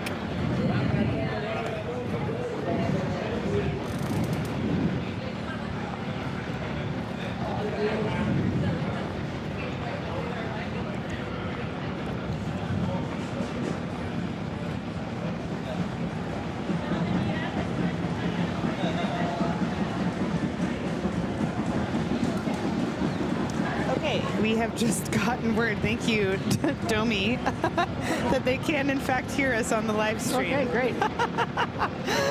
Thank you from the United States of America. Apologies for the silence. We thought you guys could all hear the interview that was happening on the other side of the screen. That's a mistake on our part. Thank you, Domi. I forget that people are watching. Okay, so we got our gals back. Yeah, we do. So we have a split screen. Let's see. It looks like XL is 6 minutes behind Rosa, and G is 10 minutes behind Rosa. So there's a 4-minute gap. So it looks like XL is actually extended her lead over G in that time. And then we have Morgan behind her. Just 4 minutes. So G is almost perfectly in the middle of XL and Morgan. Thank you. Sorry. I was mentally checking my math. I can, in fact, only do a couple things at once. But it looks like let's see, what section? What kilometer, what section? We're catching up with everyone else right now. They passed the 270 point anyway. They haven't quite reached the 320 checkpoint, so they're somewhere in the middle there, I would say. Let me find the other link that we've got. I would say that they're somewhere around the 300k-ish mark, possibly further, but I know I have another. Either way, they're definitely making some ground. I mean, Rosa looks extremely strong and motivated. She's certainly not looking over her shoulder, which is a good sign watching her on the stream. That means that she knows she has a solid lead over XL, but 6 minutes isn't, I mean, it's not a safe amount of time. She still could have, we hope nothing happens, but there still could be a mechanical that could bring those two back together. But right now, this is a tough spot. All 4 of these women are riding solo and probably they have as much of an idea as where each other are as we do to them. Right. Like I keep saying, we're seeing what you're seeing right now.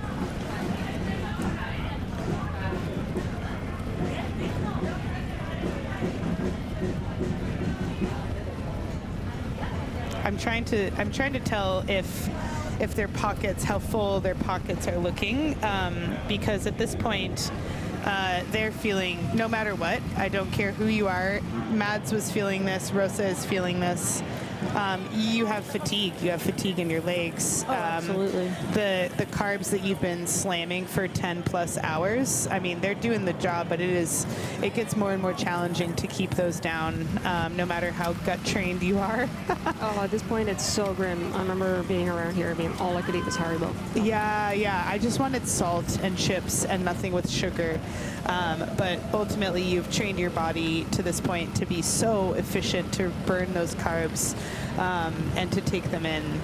And that's just what these women are doing and have done for 10.5 hours. So we're watching Rosa cruise in. There's not been a ton of action, although it does look like Morgan has entered the chat a little bit. I'm curious to know if Haley Smith is still with her. Those two had been together for most of the race, but based on the timing mats, it looks like Haley was 2 minutes behind. Yeah, at 270 kilometers, the last timing we have. And we have Rosa at 17.7 miles per hour average.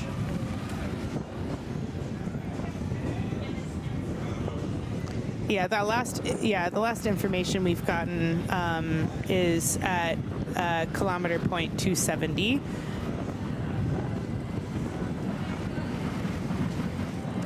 Yeah, they must be somewhere past they must be past the 300k mark at this point. The next checkpoint is... There's a picture of the Gigantes at the finish line.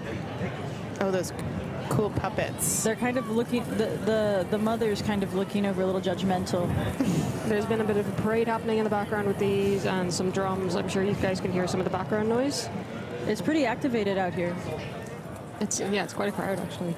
I'm going to hand over to Kat Steen, who's sitting here. I just jumped in while Maya was doing some interviews, but she's been waiting to get on the live stream for a few minutes, so I'm going to hand over for you guys to chat to her for a few minutes. All right. Cool. Enjoy.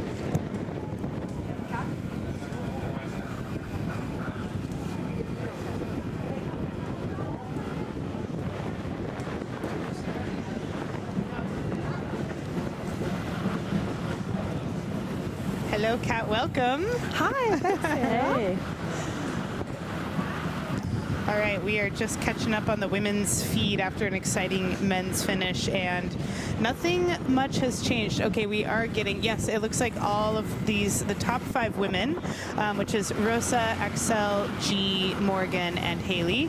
They are, I mean, Rosa has the biggest gap to Axel, around 6 minutes, and then everyone from there is around 4 to 3 minutes away from each other. So they're all just spread apart, which is a really... That's actually kind of been different from some of the bigger gravel races. It has been. They've been riding in packs, and then we've seen sprints at the end. Yes. So this is a little flip on it, but maybe that lends itself to the course. Yeah, it definitely could, and I'm trying to decide if that's what I would prefer out there. Right. Well, I think in the lead, I would like to be alone.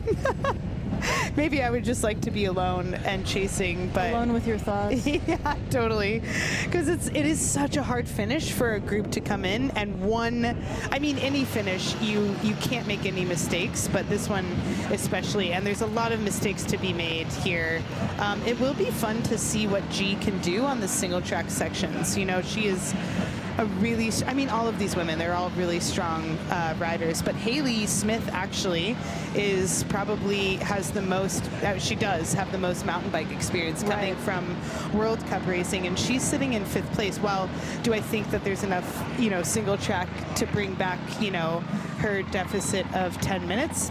No, but I do think that she'll make up some time on the group in those sections. But I think it's a little too close to the finish for that to make a difference in the standings. But all of these women have an annoying amount of kilometers left, an annoying amount of work to do, and they've just been racing so hard for so long. And kind of so alone. G, I think, has spent the most time solo out of this whole group, and I don't know how she would be feeling about that. Honestly, I'm excited to talk to her afterwards. Well, I think being in her own head doesn't bother her at all. Like, she's so mentally strong. She will just have her game plan, and she will just be pushing through and just doing her thing. I actually was hoping, I'm a big G fan. We all are. You're in good company. So I was hoping, actually, I saw because Rosa and Axel were together, and then Rosa pulled away. Yes, Rosa attacked. Well, we're not really sure if it was an attack. Knowing Rosa, it was a combination of, I think she may have noticed Axel maybe struggling a little bit on that climb, and she just it could have just been like cranking up the watts every now and then, and eventually seeing that rubber band snap and then taking advantage of that, and boy did she. And then I was hoping in my G fandom, I was hoping that having instead of a 2 versus 1, and then it comes to a 1 versus 1, and I was like, oh, could then maybe G catch up with Axel, and could we be having a real race for 2nd and 3rd? I know. But it does look like the difference now between Axel and G is still pretty. I know. What is it, 4 minutes now? Yep. So, and how long have they got left now? We're not sure. 30 kilometers. They have enough time that G could bring some time back. So 18 miles. That's enough to see it. I would love to. Listen, it's not that I'm rooting against Axel or Rosa. It's really hard for me because I'm like, I actually am friends with all of these women. I'm happy to see any of them win. I think they all deserve it.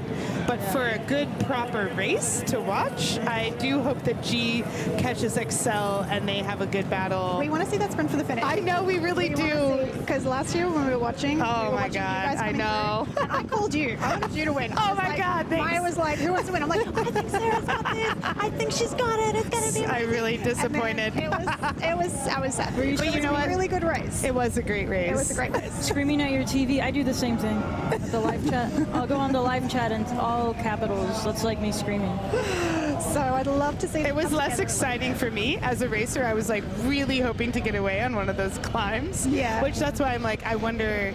I mean, I actually don't know. I do know. I feel like G might have the best sprint Although Rosa did out-sprint all of us at Unbound. Yep. Yeah, but that was, you know, a lot can change in a couple of years. She had a really good sprint at Mid-South. She did. She led Sophia out and then also... Came second, yeah. Did you see the interview at the end? Oh, I was next to her when she said, you need to hold your line. You were like, you almost led the sprint, you almost started sprinting, I almost caught you at the end. I was like, yes. Wait, who said that about holding the line? G said that to Sophia, and they both had a laugh.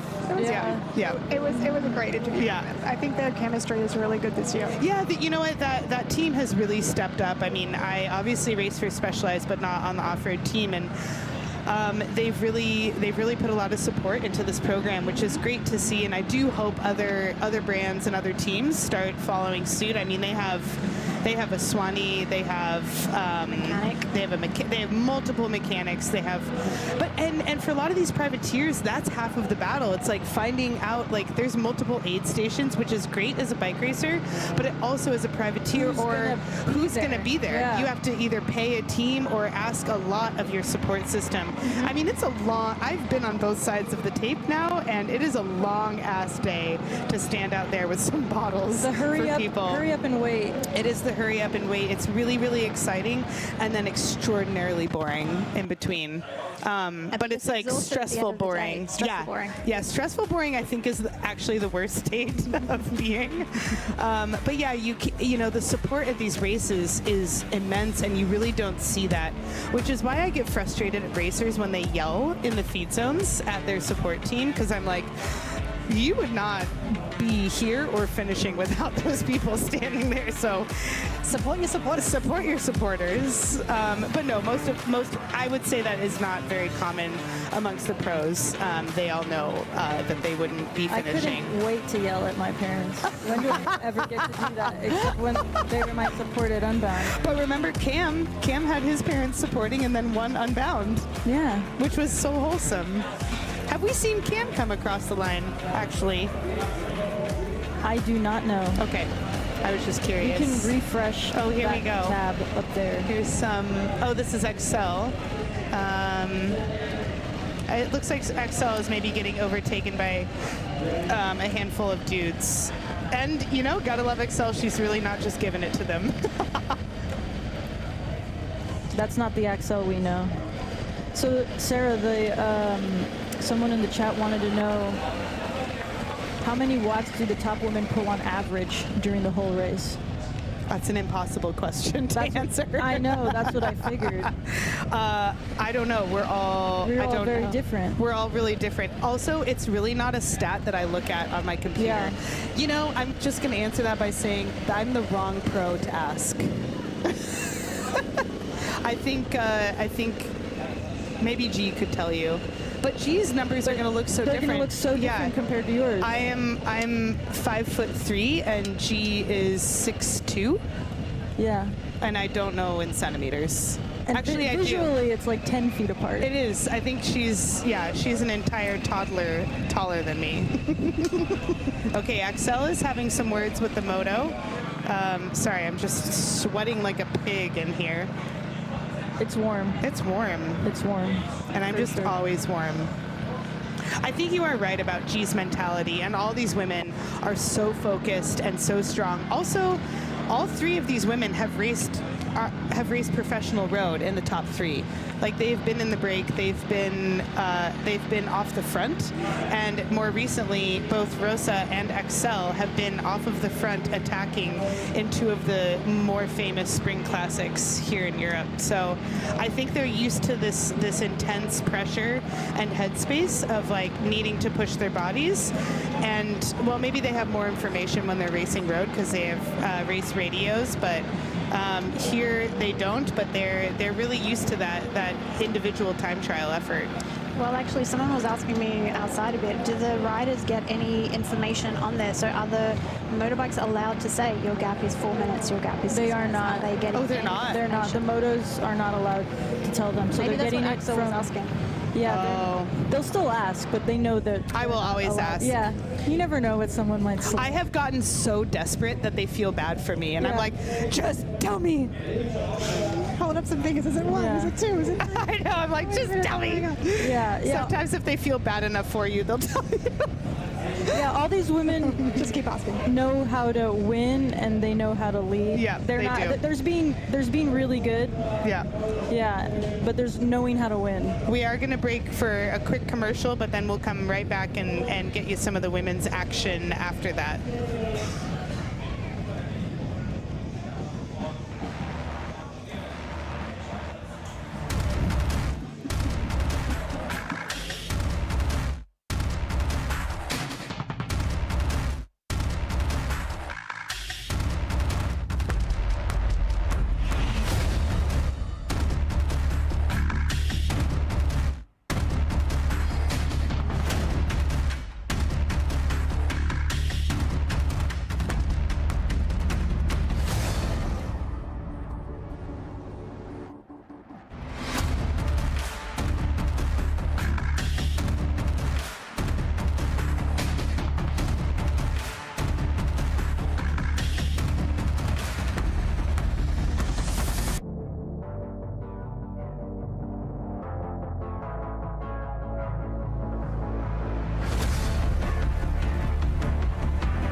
Do you want to buy a Canyon bike now, Ponder Mall?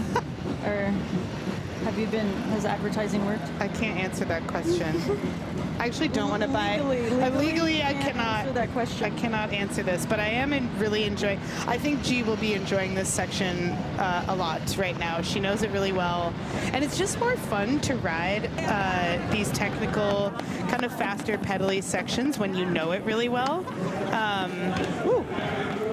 I rescued you from a little spider. Oh, thank you. Maybe it was a money spider. Oh, what's a money spider? They're those really tiny ones, and then if you catch them and let them go, it means you're going to get money.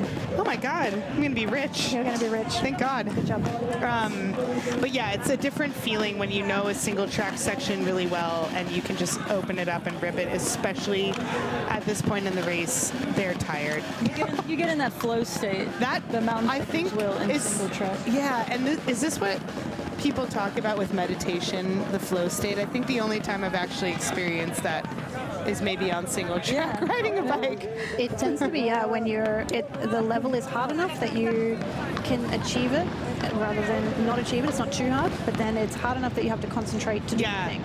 So it's that state where you actually kind of lose time because you're concentrating really hard, but it's achievable. So that's where the mountain biking stuff comes in, because you, like on the road, you kind of space out a bit because you don't have to see where your tire goes. But anytime you're on gravel and mountain biking, you're having to really be like, where is my wheel going? But if you're talented like you are, you're kind of also not thinking about it. You're kind of just reacting to the thing. So it's that kind of ability of your almost subconscious to take over, but you still have to be in the flow. Yeah, that's such a good description of that, and I think it's why a lot of people have found gravel and the sport of cycling to be really cathartic, and I mean, helps them with their mental health. I mean, we talk about it a lot, and I think it gets over branded as like, oh, like get out on your bike, solve all your problems. Yeah, but it really is. You know, I have to say, like being pregnant, like riding a bike is extremely uncomfortable right now, but that mental state that we're talking about, I crave it so much that I'm like,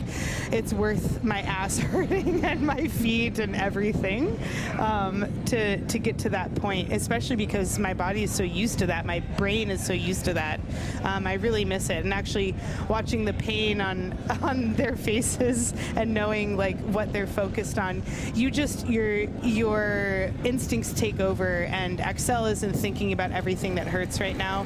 She's thinking about how far is Rosa, how close is G, am I up on my nutrition, what is next, and then literally just the road in front of her. And it's really kind of a beautiful place to be if you can tune out all the negative things. And it's all in your own control. Like that's the point. Like you are battling your own demons. Do you let the negative thoughts rule in the mind? Do you switch them away? Do you have a mantra? Like, what were you doing at this point? Is it a single mantra? Do you have a song in your head? Are you thinking about the other competitors? Are you thinking about the pain in your shoulder? Because everything hurts right now. Everything hurts. You can't think about any of the pain because then it would just be too distracting. I think for me, I was just staying so focused just around each turn. You're not even thinking about the finish line yet. I was just looking at my map and then making sure I knew where Caro and Excel were at any point, and making sure I followed, and also looking for, okay, I'm feeling good, where am I going to attack? And I tried, and you can only try.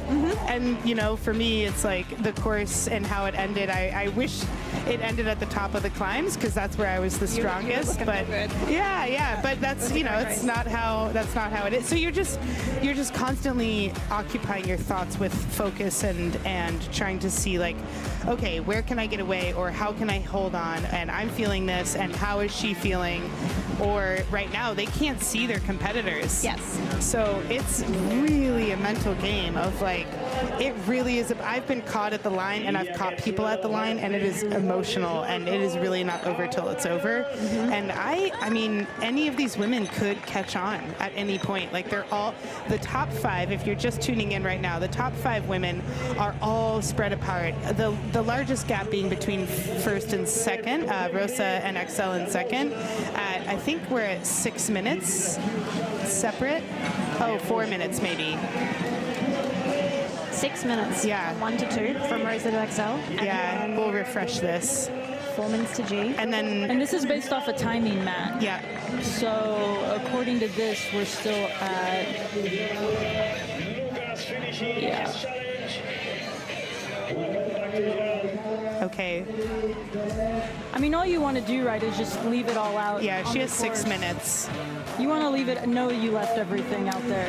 That is, I think, the most disappointing is when, and every athlete will question this, but when you've finished, unless you've won, and even when you've won, sometimes you're like, could I have pushed harder?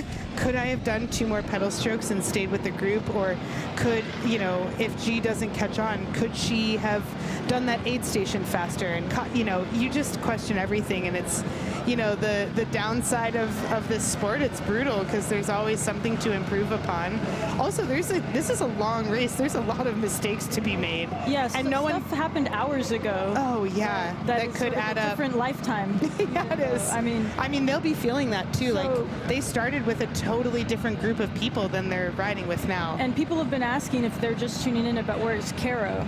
So if you're just tuning in, Caro, who won last year, she unfortunately suffered a crash, not a severe one, but some of her equipment wasn't working to the point where she had to DNF this race. However, you will be happy to hear she made the smart decision to not push forward, and she will be racing the 200 tomorrow. So you'll get to see her in the mix with Sophia and Nicole and Nile and a lot of the other heavy hitters that Cecily Decker. I'm sorry, Cecily. Who else? I've just been stuck on the 360 list.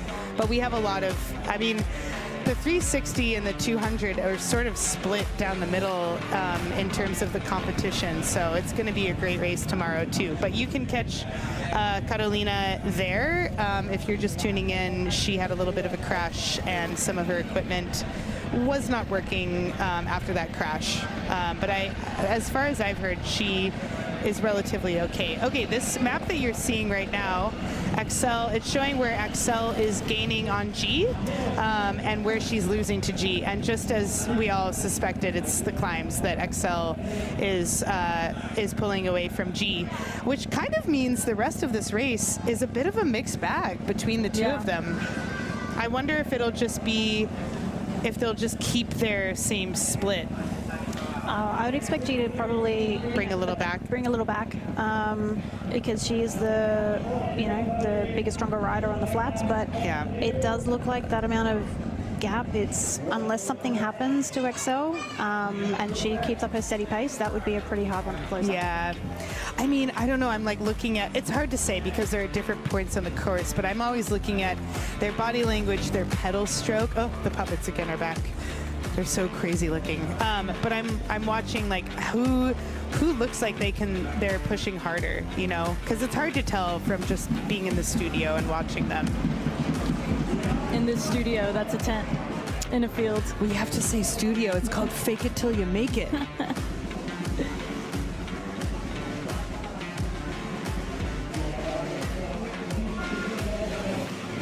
We're just watching these finishers getting their finisher medals.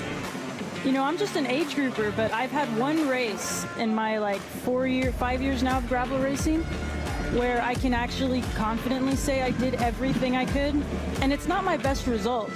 I got 5th or 6th, but I do know what that feels like. Yeah. And I'm so proud of that one result, and I got 5th, and I've gotten 2nd and 3rd. Yeah. And I'm more proud of that 5th place I got, where I know I did everything right. I totally can relate to that. I think some of the better race sensations that I've had have been after you just give everything to the day, because it's hard. And I think that's what, if you're just tuning in and you've never done a bike race, I think that's what you're seeing is there's a lot of mistakes that are made and you're sitting there watching them go, why are they doing this? Or shouldn't they do that? I think it's really hard to tell what the experience is like. I think Excel's she's looking over her shoulder. And yeah, she is. The state of her body there, she is a little bit rocking and rolling. I can see that her hips are moving around a little bit more than they were before. So it does look like... I think it's the shoulder. Yeah, the shoulder look. And that's when we can start to tell when they're a bit fatigued. There is a bit more rocking and rolling. I mean, Rose's head is dropping a little, but again, she's looking really solid in her form there. So it's one of the things that I'm a physio. I work a lot with these riders. And one of the things that we really look for is we look for their core, we look for their hip stability, we look for their endurance, because it's not only about having the correct number of watts, it's also their efficiency on the bike. Yeah. How are they able to use those watts and actually sustain that endurance over time? And so one of the big things that I know that G's been working for a long time is her off the bike work as well. It's how the endurance kind of measures up with the strength and with her capacity to put out that power and stay really stable on the bike, because it's at the end of the day, it's this endurance game of how long can you keep that efficiency up for. And I think that's when we start to see those telltale signs of when someone's starting to fail. Their head drops, their shoulders shift, their hips wiggle, and then they might be pushing as hard on the pedals, but they've lost that ability to convert all that power into speed on the bike. So I think there's some things that we can see. And there's, you know, I was speaking earlier about like a conscious, being conscientious of that pain that you're in. But there's also just the physiological side of that. Yeah, we're watching Excel climb, and it is looking a little more strained than it has. But I have to say also, Excel just has this style of riding. You know, she always sort of looks, there's a lot of movement. A little bit of movement. Yeah, totally. So, and to me, that means that she's actually going to be working harder than someone else, because if she does move more, she is less efficient on the bike. Yeah. So when I see something like that, I'm just, like, again, the physio in me is like, we would want to get her into the gym. We would want to get her actually doing some work to create a little bit more of a stable platform in her core, in her hips, in her glutes, because actually that might make, like, she's already an amazing rider, but maybe that would make a bit of a difference. And that's these at the end of the day. So they're the things we're seeing in the pro peloton now. We have so many women now hitting the gym that 5 years ago they weren't. I wish it's really cool. This is the one thing I have actually been able to do throughout my pregnancy is strength training, but it's also the thing I wish I had done sooner as an athlete. And I love that it's coming into vogue. Sorry, we have a marching band out front, so it's really hard for me to hear and focus. Well, I can hear it. And No, I mean, I don't know what's coming, if it's coming through on the mics into the chat. But well, if I sound distracted, that's why. There's a flautist. Pumping iron, though. But anyway, I love that this is coming into vogue for athletes, and specifically female athletes. I think it's going to keep people in the sport longer. I agree. Especially, I think any of the top racers are doing some amount of physio or massage care, and then certainly strength training. It is a part of every training regimen, and it's also speaks to the level of the races. You know, you have to do these things to even stay in the game these days. So if you're an amateur wondering what can I do to make it into this pro category, I would start there. Honestly, it's one of those ones where you can do so many hours on the bike, but if you aren't doing it efficiently, then you will be also creating more of a chance to have more injuries. So one of the things the gym does is it will make you more efficient and it will make you stronger, but it will also help to prevent things like overloading of your lower back. Like I see a lot of disc injuries, I see a lot of knee injuries, I see a lot of neck injuries, and they're not just from people falling off, they're from overloading themselves, training too hard before they have that structural capacity to cope with the amount of training load that's needed to be at this level. Like, you need a lot of training load to ride this hard. You need a lot of hours, but you need to have the capacity in your body to be able to cope with that amount of training as well. Sure. So I think that's really important. Unfortunately, like myself, I really got into strength training after an injury. You know, you have an injury that brings you into it, and then you really understand the value of it. And then it's like an annoying thing that you're like, I really am a mere mortal. I have to do this to stay up with it. For me, I was given bikes, so, you know, I keep saying, but as the age grouper of the gang, I was given bikes with aggressive fits. And I started doing core work.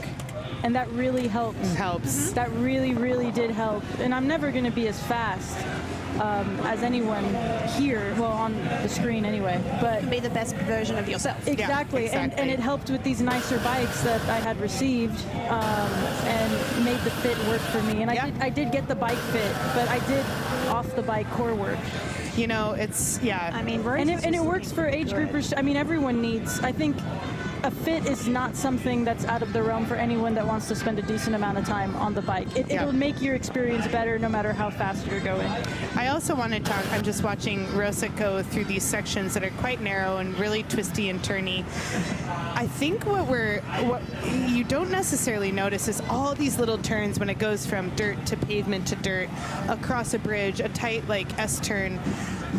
If you are good at those tighter turns, they're nothing on the course. Like, you might all stay together, but when you're alone, the difference of your gap growing or shrinking can be how quickly you pedal out of those turns, how you carry your speed into those. Oh, Axel is hitting this sneaky little run up. You go under this tunnel, which actually is a huge rut. And then this is actually not rideable at all. We'll have watched all of the men. All the men had to run get this. off and run. Yep. Just for anyone in the comments that are saying they should have ridden it, which I'm sure we'll get some of those, they sure couldn't. There's always a hiker bike in a class. There's always a, and you know what? I kind of actually love it because some people hate it. I do, and I'm really not a strong runner, as we all saw last year on the run up, which is exactly why I vied really hard to get into that section first, because G can take one step and be 10 steps ahead of me. So I said, I'm sorry, G, I'm going in front. But it gives your body a little bit of a break. For me, after those flat sections, you know, the lower back, the psoas are really screaming at you, and just a couple of steps on those run-ups actually is quite nice. Maybe that means I need to do my core. Wow, we were talking about fits before, and actually you can see the fit that Rosa has there. And I was about to comment. In a beautiful position. That's a great looks in an amazing dialed TT. She's not rocking and rolling at all. She's got the forearms. She's looking really strong and stable. And this is one of the things, again, that we see a lot in the riders coming through. If they have a bad fit, and actually some of the young riders, when they are put on bikes in this early age, they might have the strength to kind of initially take it. But actually, if they're really closed down, we're starting to get some interesting injuries like iliac artery endofibrosis. Have you heard of it? Yes. I've been hearing about that one, and you have to get taken, surgery. But it doesn't always fix. I mean, Pauline Ferrand-Prévot famously has had the surgery, and she was very lucky, but my coach is someone who had the surgery and never was able to go back to the World Tour. And so what we're seeing is sometimes it's a thing that I'm seeing a lot in Girona, because I work with a lot of riders here who are with teams, but also who live in Girona. And it's something that it is sometimes just hours on the bike. And so for someone like Pauline Ferrand-Prévot, she's just been a rider forever. Or Mariana Vos, been a rider forever. So they have really good form, really good technique. At the end of the day, there's a lot of pinching. Hours. But we're seeing kids now who are 21, 22, and they're getting the surgery. And the thing is, why are these younger athletes who are very talented, why do they have injury to the inside of their artery? And we're thinking it might be something to do with overuse of psoas muscles, or core muscles, bad bike fits, slamming people down into a deep hip position, and it really closes off the angle the artery needs to take coming into the leg. That hip angle is what we're talking about, if you're wondering. Yeah, the hip angle when you're in that really deep position, if you don't have the core strength and if you don't have the hip strength to maintain that position, you end up rocking and rolling, you see them overusing the hip flexors, and that actually leads to these extra pressures on things like the artery. So sorry, we're tuning in to G. It looks like maybe she was just looking. Oh, I know this section. She was just looking where to go. I know, it looked like she was. This is actually, so what she just rode over was actually a significant curb. So you actually have to hop over a curb in this section. It's really so Euro gravel coated. Yeah, it is very Euro gravel coated. But back to the iliac surgery, I also have to say, as someone who's quite short, and Excel, you'll see this as well, we are short with short legs. It is actually kind of hard to get that. Rosa or Sofia and Rosa look really similar. They have long legs, short torsos, longer arms, and they can get in They're able to use their arms. And it is actually just how their body is. Like, no matter how many bike fits I get, unless I ride a 47 sized frame with maybe 650B wheels, which, as we're seeing, is the opposite of the trends. The trends are going big, and I am shaking my head, and I'm like, I will never know this life of a 32-inch wheel. I mean, it will not be me. I'm sorry. I will not. I specialize is like, no. I was joking with Rosa yesterday. I was like, G's going to ride 32 inches. She probably, and she was like, she could already be on them. We wouldn't know. Like, and I was like, I'm just joking. Yeah, but I think the position is, I mean, it's obviously not holding Axel back, and she's a professional racer, so she's had bike fits. But I do think it is a different experience. And as females, like, we're smaller. Like, we're small. The smallest female is smaller than the smallest male out there, and so the industry is still catching up. There's not, shocker, there's not, studies and data on women. Really? I know. In case you're just tuning in, let me tell you, being a pregnant athlete, there is no information out there. You're a unicorn. Oh, man. Yeah, it's never. It's like, the first time anyone's been pregnant. And it's hard. It's hard to know, but I'm sure Axel has a good. Oh yeah, she's still looking over her shoulder. Oh, she's getting nervous. It's making me nervous. Yeah. No, and that's the other thing. Like, it's not to say that it's going to cause any problems. And these are things where at the moment we don't know the answers. We need more research. Well, I love that there's more research going on. Yeah. So there's quite a few groups where because maybe we can get a better fit. Correct. Or it might be something if we're looking at that and going, okay, we just want to make sure that you're not getting these secondary complications. So yeah. So what about these, there is a trend of these shorter and shorter cranks. Do you find that that's helping this issue for people? I mean, I've had to downsize my cranks to, I think, 160s at this point. Yeah. So yes and no. So the yes is if someone needs to open up their hip angle, a shorter crank will obviously reduce the gap as your knees coming up towards your chest on the top of the pedal stroke. You will have more space in that hip with a shorter crank.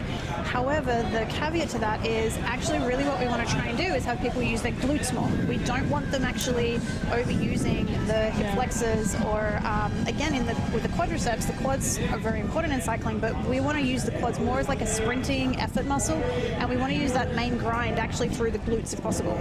Particularly from the endofibrosis, the artery that supplies the glute is different to the one that supplies the rest of the leg. So if anyone's struggling with this closed hip position and they're getting issues with perfusion in their leg from the artery, actually we want to make sure that the shorter crank doesn't stop them using their glutes. Yeah. So some of it's actually, yes, close the angle, but some of it's actually, does that shorter crank reduce your ability to use your glutes in that position? Interesting. So you want your bike fitter to not just think about, oh, you look good cookie cutter. You want to actually make them feel, how is your motor patterns? Like, are you using your core well? Are you using your glutes well? Are you able to maintain that position for long periods of time? So it's really not just about the initial fit. It's actually someone who can understand you as a 4D problem. It's time, it's strength, it's are you male, are you female, what are your angles like? That kind of thing. So I think, having someone who can help talk through those things. It's not a simple cookie cutter. And this is we're just talking about one singular aspect of this sport that is a big deal. I mean, it's where you do all of your, it's your and I love hearing about it. And I want to tell everyone who's tuning in that this is one of, so many things that you have to focus on as an athlete, especially the higher up in the rankings that you go.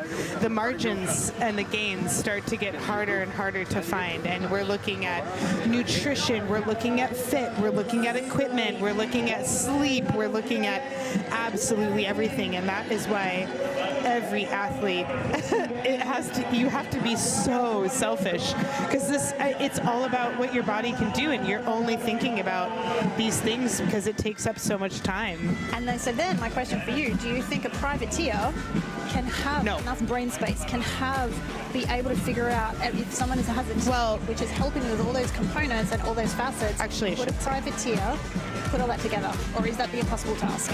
I think, Rosa is listed as a privateer, so we have to define what a privateer is. I'm technically a privateer, but we have, some of the best support in the world. So I'm going to remove the top 10 privateers from this. But is that because the privateers have amazing sponsors who provide those things for them? So rather than a team, if you're a privateer who has, how many sponsors does someone need if they're a top privateer? Yeah, that's a good question. I think it really is varied. It depends on what level of sponsorship you're getting from each of your sponsors. I have my top 3 sponsors, I'm really well taken care of. I have access to wind tunnel testing. I have access to nutritionists. I have access to some of the best gear in the world. And I could sustain existence off of those 3. Yep. And then I happen to be very fortunate in having 10 more after that. But you are your own manager. But I am good. So you at still have managing. to do that. Yes. You still have to manage these individual ones, whereas there's and I don't have an agent. Right, and there's people in the factory format. Yes. When everything. But everything is taken care for you. Taken care of for you. However, the pressure that goes along with that is actually different than the pressure that I experience. Right. Because they're doing every single thing, and Sophia and I talk about this a lot because she's in that other. Sophia other Gomez Vishfanya. Yes, she is. Yeah, thank you. There's a lot of Sophias. There are a lot of Sophias in Girona. She is on that factory experience with G, and everything is taken. I mean, if Sophia relinquished the control of travel, she would also have that taken care of. But I think Sophia actually does like having control over a lot of it. That makes sense. Yeah. And it's all about managing like what your stress is and what you're good at and what actually inspires you and keeps you interested.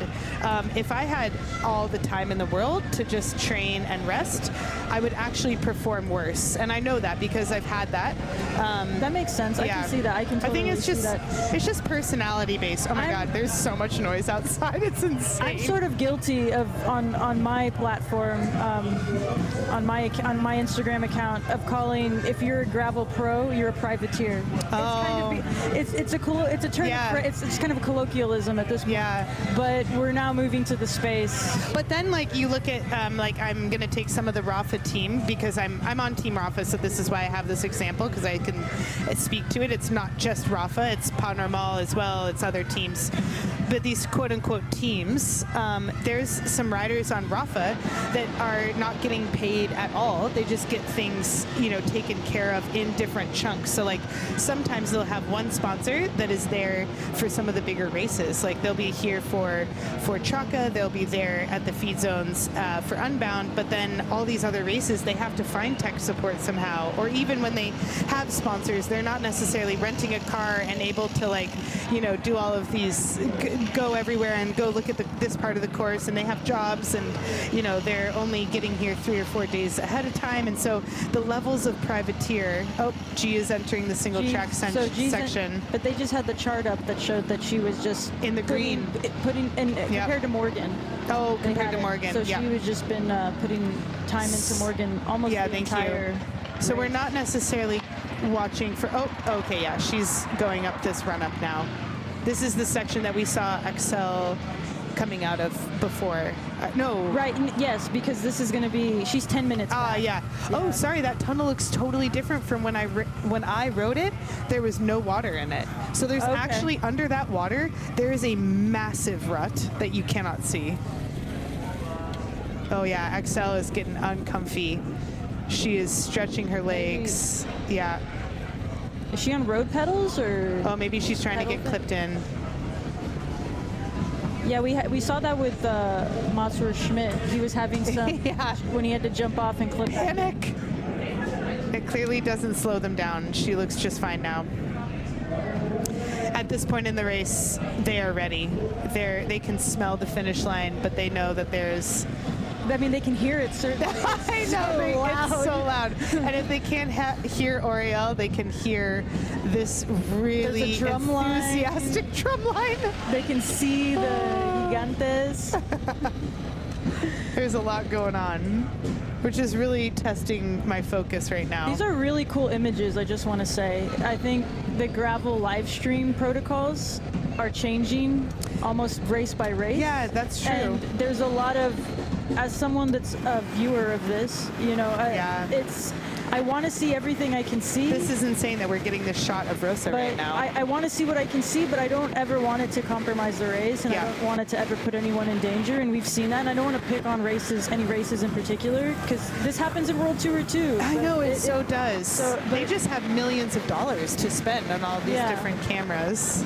Yeah, and even still, it cuts out. Rosa is railing this descent. Just about. I'm like, I was watching it. Rosa. Girl, you are taking that line. And you know, G is so good. I just watched her take that corner. Yes. G is so good at just pedaling through all of this, and it might not look like she's putting effort in, and that's just how you know those lanes, how smooth she is, because it makes it look effortless. Yeah. But this is really loose, really rough terrain that she's going over, and she is just simply pedaling through these corners. Yeah, these the last 10 kilometers, which is where we're at right now. Everyone's been talking about it for the last few days. These last 10 kilometers. Yeah. And they're making it look easy. Do they go up San Grau again this year? What was that? Do they go up San Grau again this year at the end? Because last year there was that little kicker. Remember? Oh, that really, really that steep was one. Yeah. That was super muddy. I think. I don't know if I'm thinking of the correct one. Oh, I'm thinking of the 100, but I'm sure you guys had the same one. Where I just remember really steep. It was like a channel, and only one could fit. I don't believe they have that. Okay. No. I should have probably looked at the course before. No, it's okay. I should know the names of everything, and I really, really don't. I don't even know where I'm at right now. What country? I'm just wondering if there's any more ups, or if it's mostly just the. Because I know where G is now. Like, this is where actually, I think, is that where the river. Oh, this is the bridge that they had. Yes. That was the one they had to. And so she's hitting this champagne gravel section that is actually so appreciated at this point. Because either it's a straight run from here all the way to town, or they might go up one more little bump. But if it's a straight line, they're actually pretty close. I think. Do they? I think there is a little bump towards the end that we're seeing. Yeah, a little baby bump. Yeah. Oh, it's suddenly the traffic light one. Oh, okay. Yeah, it's not really a bump. It's a good place to watch them from, though, actually. It's enough. I think there was a couple of years ago that did put a gap in between some people. Like, it was enough to take the gap, because then on the downhill, you can go so fast from that point. And then you're on the single track, aren't you, after that? Yeah. It's a really fun section to do without, if you're not racing. not in this. It's really fun. I mean, honestly, this whole course is really fun. Like, this section that Rosa is on is actually really just enjoyable. Yeah, she is so good at that little puppy dog paw or puppy paw position that I think has been banned in the World Tour, where you just rest your forearms. That's what I thought. I thought it had been banned. Yeah, but it's gravel, baby. We can do what we want. Yeah, this is a section where, if you're a local, there's a really lovely out and back along the river. It's about a little 30k loop, and it's just really fun. There's little single sections, and actually at the moment, because we had some rain yesterday, actually the surface will be pretty nice for these riders, because during the week, I've had so many people come into the clinic that have just been falling off. And these are really good riders as well, but they've come to Girona and they haven't realized how dusty and slippery it is, and they've just had some little spills. And so, you mean literally falling off? So they've crashed. Yeah, they've crashed. Yeah. So I've said literal falling. Literally falling. Literally falling. They have not stayed up. Yeah. I was thinking you meant the vibes are just off. No. They've had crashes, and some people have gone over the handlebars, and some people have just slid out, and because they're just obviously going out for their recon rides, and the corners are just super slippery. So now it'll be a little bit better, because we had that rain last night, but again, it still looks pretty dry. It's dusty. They're really. So when I was watching the course earlier today, which feels like an entirely different month at this point, the riders were absolutely covered in dust, and anyone who's has yet to see the start of, or the front of the race, were just full dust face. I mean, and it really does a number. It's like Strada Bianche kind of white. Oh, yeah, for sure. Well, except for you're out here so long, so it's been mixed with your sweat and your sunscreen and then river crossings. Delicious. It's honestly, it's really, everyone that I was watching going through the river crossings, Oh man, they were just like, oh, thank God. Because what we're probably not hearing or seeing right now is how everyone's chains feel and hear. Yeah, they were talking earlier in the chat. We can't really hear it. We can't. There's a lot going on, but the chat was saying the chains and the men's were really loud. And that is going to equate to the Oh, gee, yeah. You see the little back wheel slip out? Okay, so I want to say for any of the people riding the 100, any of the amateurs like myself that are enthusiastic more so than necessarily as skilled as these people, please be careful around the corners and the descents, because we see so many people, like, unfortunately, when you're tired, you're not thinking about it as much, or you've been going so fast and then you sort of lose that sense of speed. And so just take it really easy around the corners, please, because I'm full next week and I don't have space. It's not worth it. Listen, Kat is booked up. Booked and busy. I don't want to see anyone. She doesn't have time for you. Yeah. Keep it upright. Keep it upright. Booked and busy. We love to see it. We do not want any downs on this. Vibes or physical? No. The vibes are both high and low. Okay, so We're Rosa's going to single track. And there's some big rocks, baby heads. Yes. There's some drops. And you can kind of see how technical this is. Rosa had to slow. I mean, she's an amazing rider, but even still, she's taking care right Almost here. having to track step. I love thinking of Rosa as sort of like, in my mind, and I'm a huge fan of all these women, but when I think of Rosa, the moto. Oh, the moto. Shout out the motos. Yeah, they have wide bars. I just think that's the model I take because, like Rosa, I got into the sport through gravel. Yeah, it's cool. I mean, it's fun racing with her because the first time I met Rosa was at the Unbound that she won, and I watched. I think she's on the map for especially the Americans anyway. Yeah, for sure. And I just remember watching her crash so hard and flat, and then hours later caught back onto us and then out sprinted all of us. Yeah. And she was sort of like, I mean, we just, hadn't raced internationally very much, so we didn't know who she was. And it's really cool to see her leaning in and taking advantage of the talent that she obviously has. And it's equal part for Rosa that she is obviously extraordinarily talented, but she's really dedicated and really, really smart. And it's a pathway to the World Tour. And it is, and it has been for her and Excel. I mean, Excel has told me that, obviously her sister has, done quite well in the sport of cycling. Her sister won Tour de France Femme. Yes. But it's a goal of hers as well. And I think after finishing ahead of her sister last weekend in Liège, I think she has quite a lot of confidence and potentially, I mean, I'm curious what she thinks. Like, will she want to prioritize World Tour over gravel? Because she also, here at Traka last year, sprinting to second place, it was a big result for Axel. Like, she really wasn't necessarily on the map yet.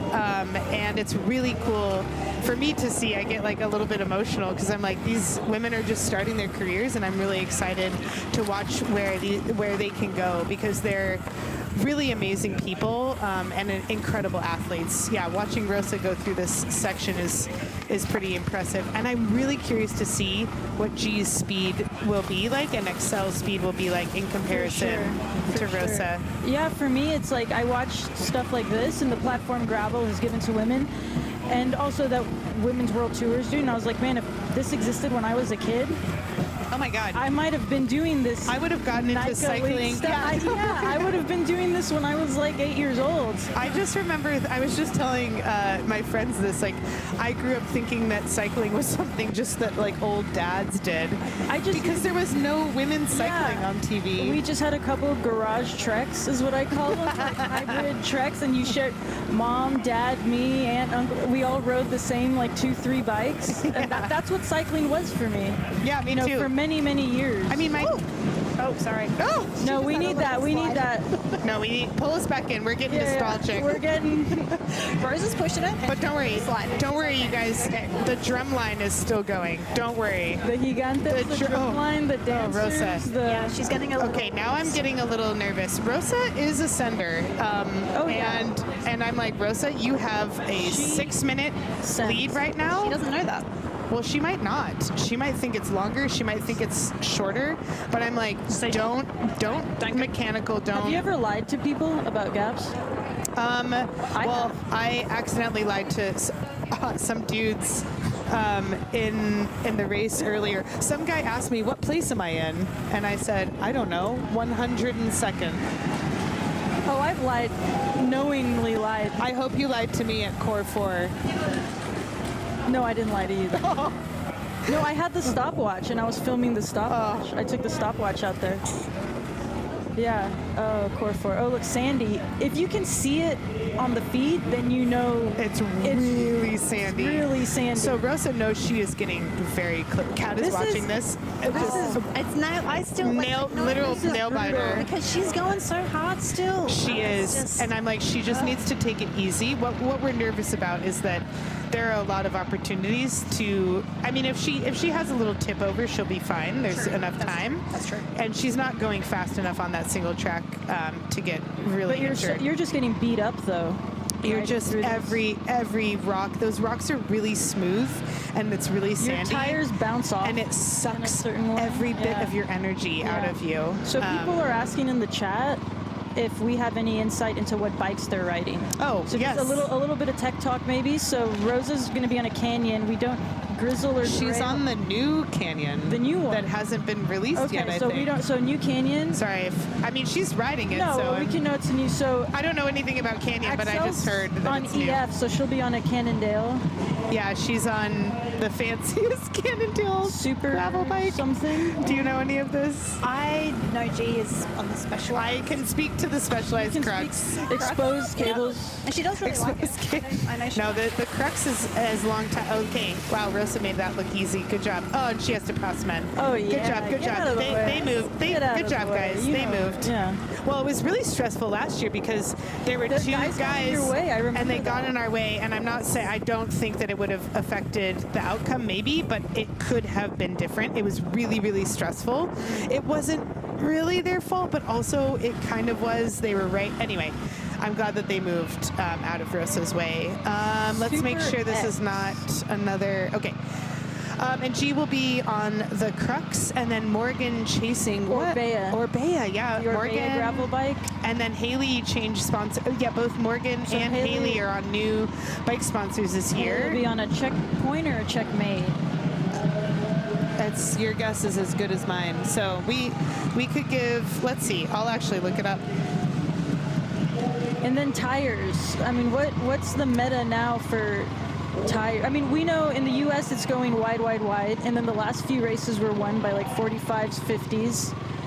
In Europe, I feel like maybe it's a bit narrower, but I saw a lot of people yesterday when they had their bikes out that were on like Conti Dubnatals, Thunderberts, wider tires. Okay, I'm just watching. Let's see. I know Haley Smith. She's doing 50s, and she sets her tire pressure using her Vittoria app, and she's doing about 22 in the rear and 23, 24. I'm sorry, flip that. Yeah. 24, 23 in the rear and 22 in the front with her 50C tires. And I missed which tires she was running.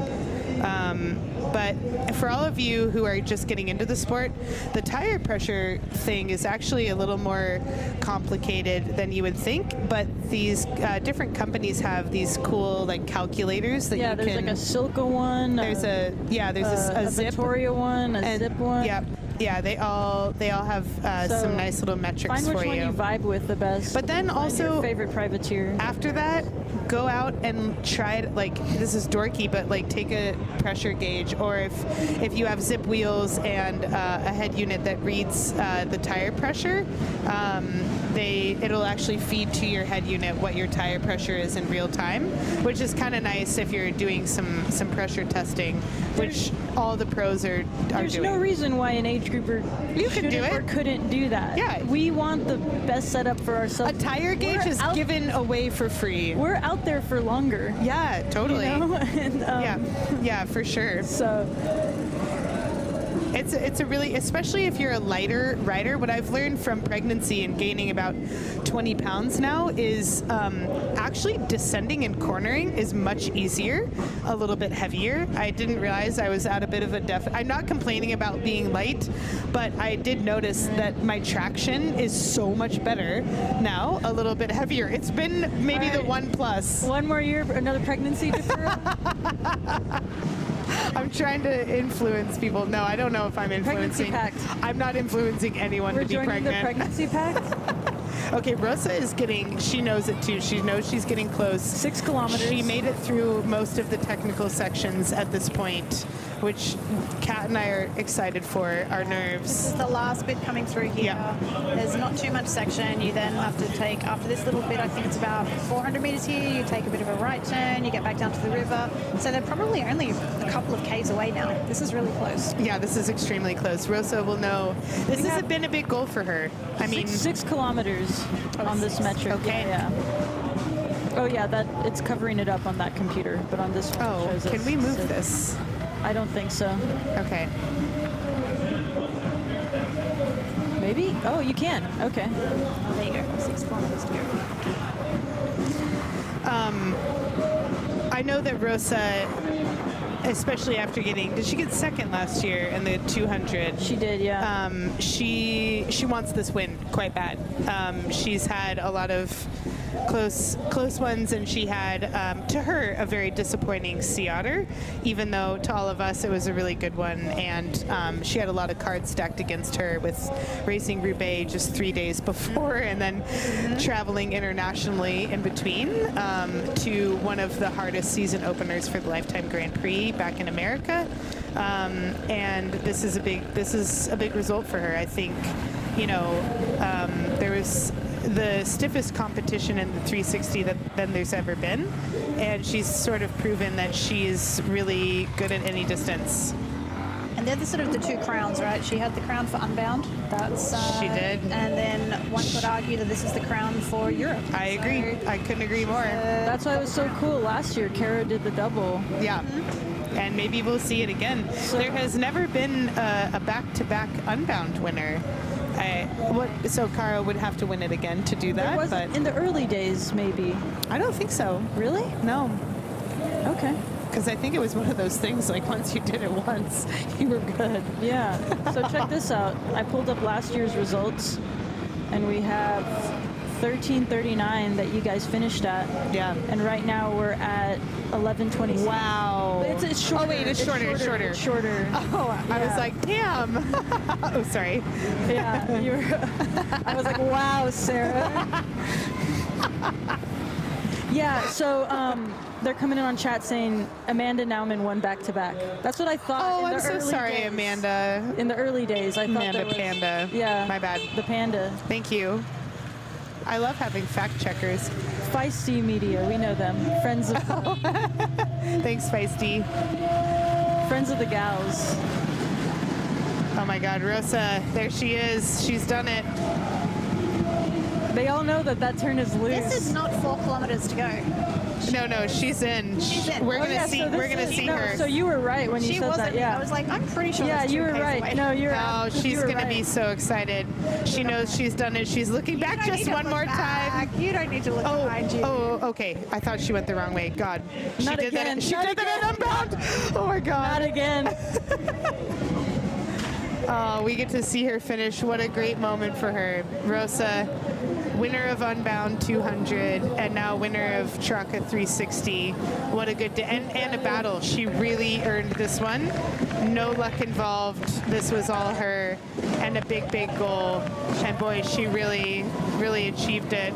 That's a good feel. Oh, I have goosebumps, and we can see her across the line right now. This is someone I'll cheer for. Yeah, Rosa!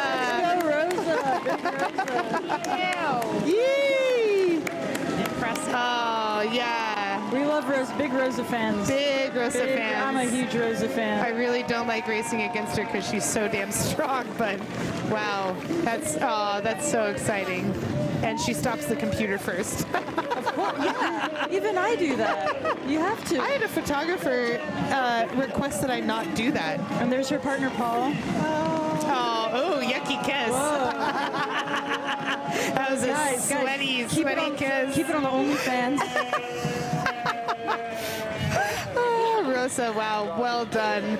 She's going to be so excited about that one. Yeah. Oh, that was a good battle. Excel, if she holds on, which I feel like she's going to at this point, I think will be relieved, but also maybe a little disappointed to come a second year. They're chanting her name right now. Goated. We love Rosa here, big fans. Yes, and it's a big deal. Canyon is a big sponsor of this race. Yeah, so they'll love that. Yep, they will love that. I just see all of the Canyon folks coming in. Yeah, that's that's a big effort for her. I mean, when the bike sponsors, I feel like, for example, you were talking about leading out G and Unbound a couple years ago. It's like Specialized wants to see Specialized. Yeah, they do.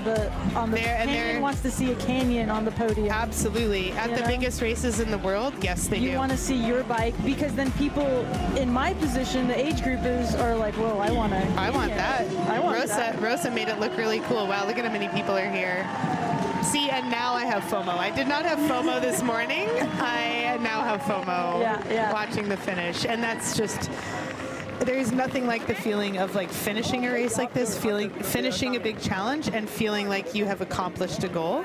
And I'm not even going to call out the fact that she won. I think amateurs can experience this feeling too. Like, I think just feeling like you've done the thing that you wanted to do and set out to do over 320 plus kilometers. Unbound last year, that was the longest I'd ever ridden. Yeah, totally. I was super proud of myself. Yeah, you should be.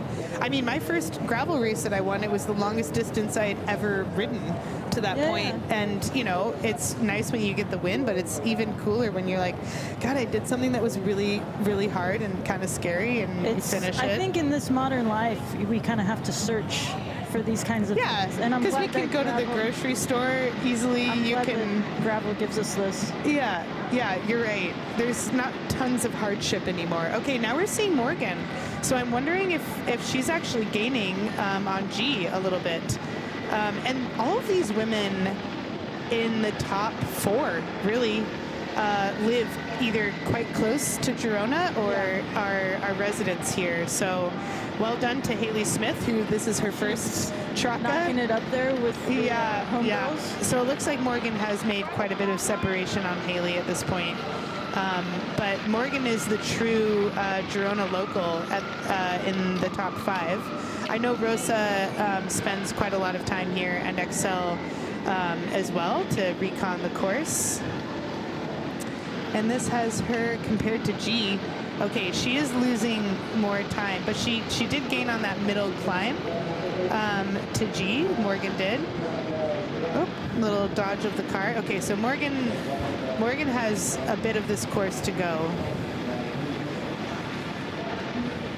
So she actually probably, with some local knowledge, she is probably about between 6 to 10 Ks to go.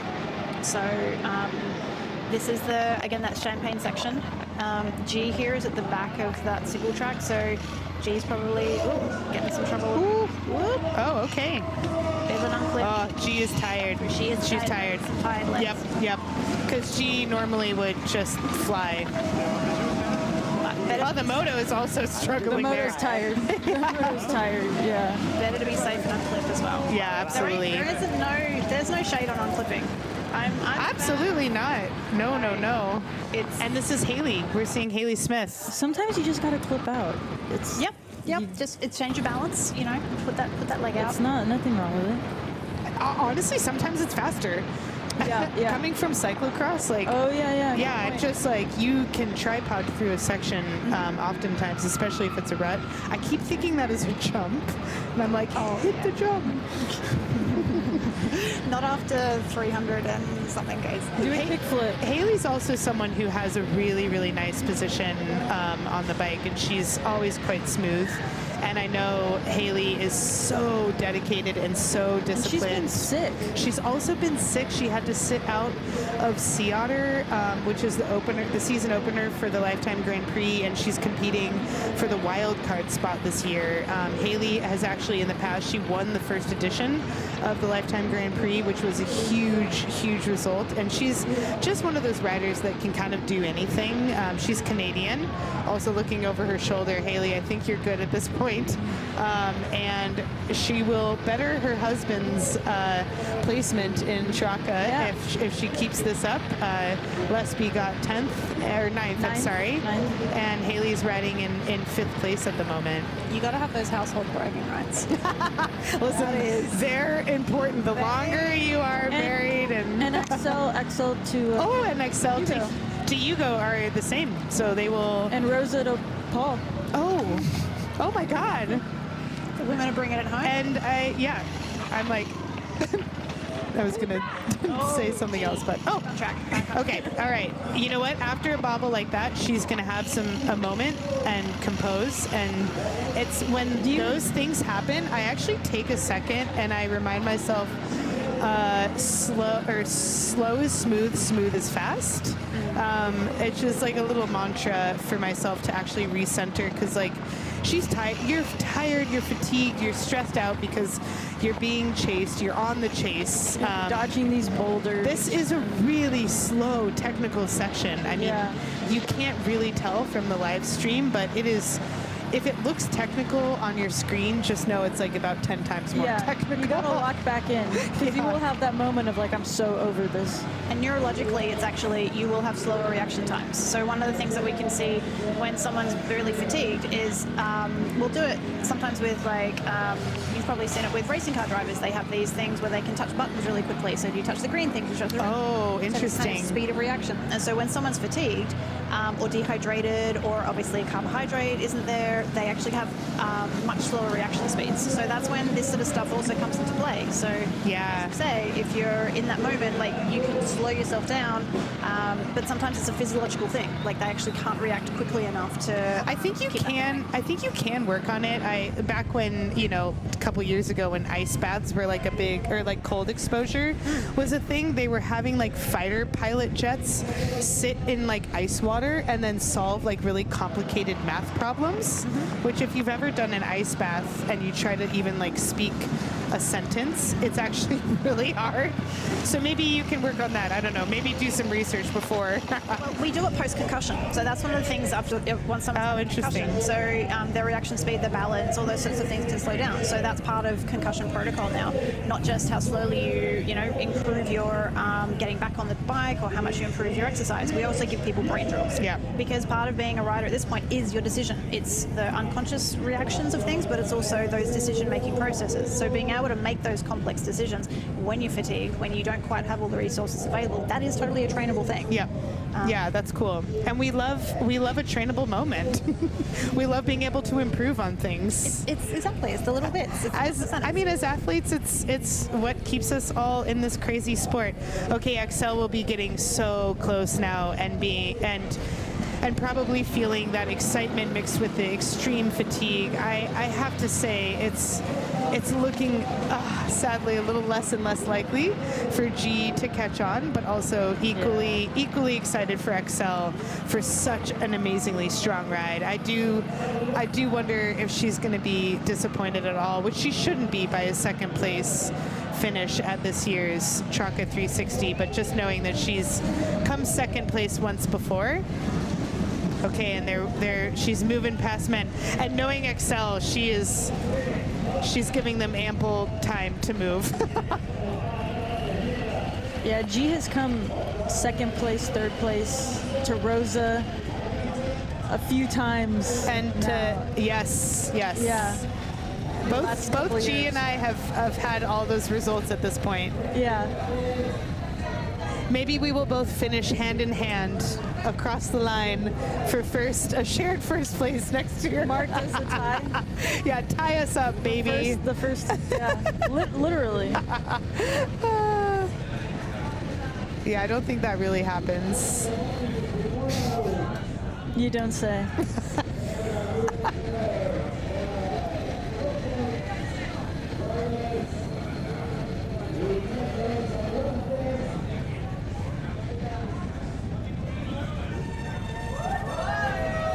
So we'll be seeing her very soon. Very, very soon. So she just needs to come down to the river and then turn left again, and then she'll be popping out probably in the next 3 to 5 minutes, I would say. Very, very close. Gee, I know this well. My friend, I did the same. That section of the river. Was that the spot from last year? It was. Yeah. And this where G is now is where Caro just... She took off. She took off on you guys, She took right? off. Yeah. That's why I'm saying I think she had that attack in her no matter what. Yeah. And I don't think we would have been able to follow. However, the bobble just gave her a couple of extra seconds anyway on it, which is all it takes. Don't worry, it's only haunted me for an entire year at this point. But I get to relive it with you two. Yeah. And all the rest of the viewers. We should stop talking about it. Maybe. We brought it up maybe about 50,000 times. Yeah, thank you. Yeah.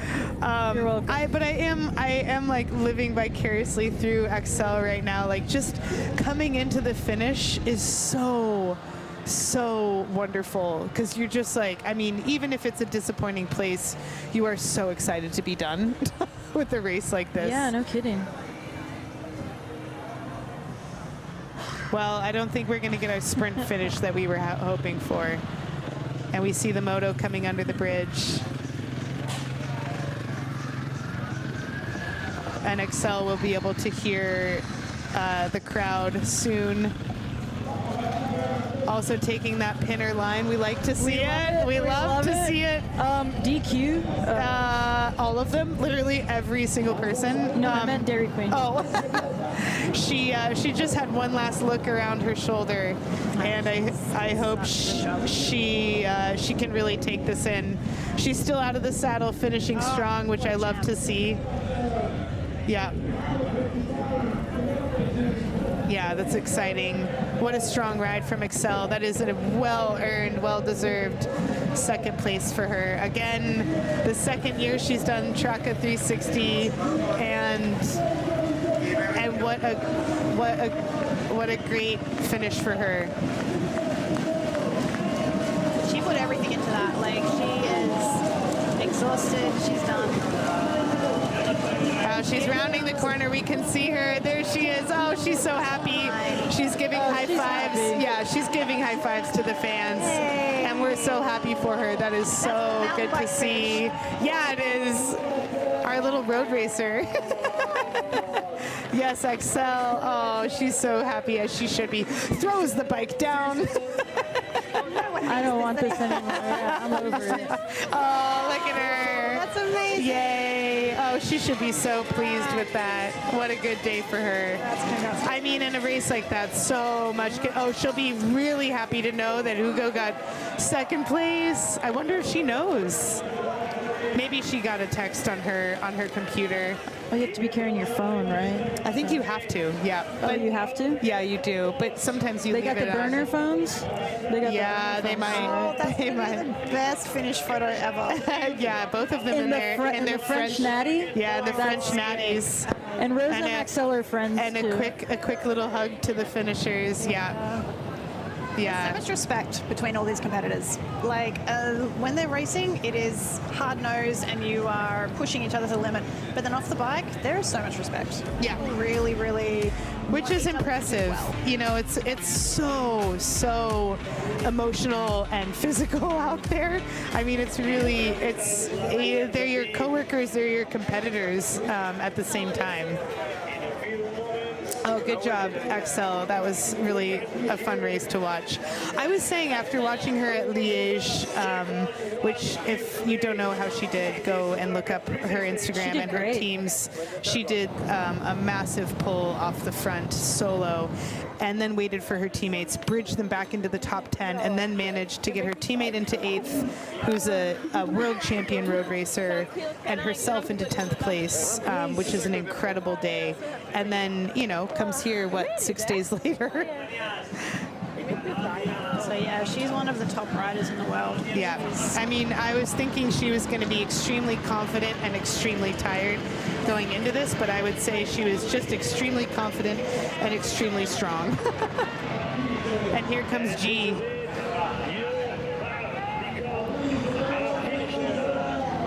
that girl a drink. Yeah, get her some liquids, get her shoesies off, get her into the chair maybe. Or no, just kidding. Oriole is going to give her an interview. There she goes. There she goes. Sitting on the ground next to the chair. She's got her cherry juice. Good. Which honestly, I have to say, is quite nice at the end.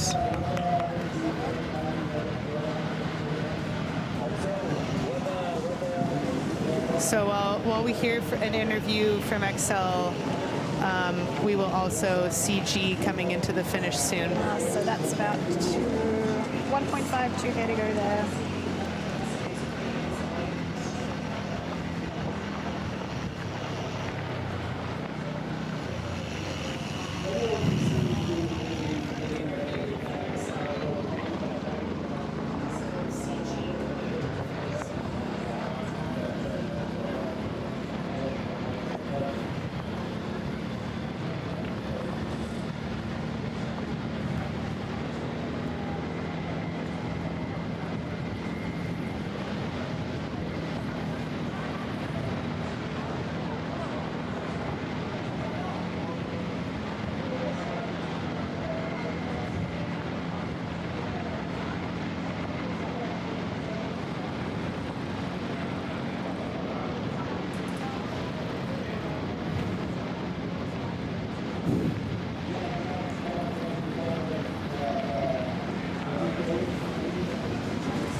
So I think G will be really happy with her performance as well. Yeah, especially being sick. Had that sickness after the desert. Was it called desert? Yeah, desert gravel. Desert gravel. Dessert gravel?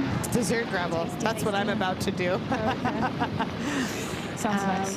And then Morgan as well. Morgan is such a competitor, and actually Morgan does really well when the conditions are really, really hard. And I have to say, Morgan was in a bit of a tough place headspace-wise going into Sea Otter. I think she had some big expectations, but was feeling a little bit maybe burned out early season because she's put in so many miles. And I think that this race is going to actually confirm that she is, in fact, a top of the pack lead competitor through and through. She has worked herself up from, kind of the back. And I remember racing with her at World Champs in Italy a few years ago, and watching her performance grow to this point. I think she's going to be, truly she was walking descents. She was kind of another of the gravel natives. Yeah. As I'll say, yeah, totally. like Rosa. Definitely. And I think that this is going to be, she and Rosa are quite close. They have a podcast together. They train together. Yes, G is coming in. All right. Oh, she's going to be so pleased. I hope she is. She should be. She should be pleased. That was a really, really great effort. Oh, yeah, she's waving. And after crashing out last year, that finish line, well earned. Yes, G. Great effort. Yay. Go, go, go. Awesome. Oh, good. She would have put everything. Everything. Yeah, she never gives up. It was really heartbreaking to watch her pull out last year. Oh, good job. And there's her partner. See, we either have our partners racing or our partners supporting us. And that's what it has to be at this level. Yeah. Bottle boy.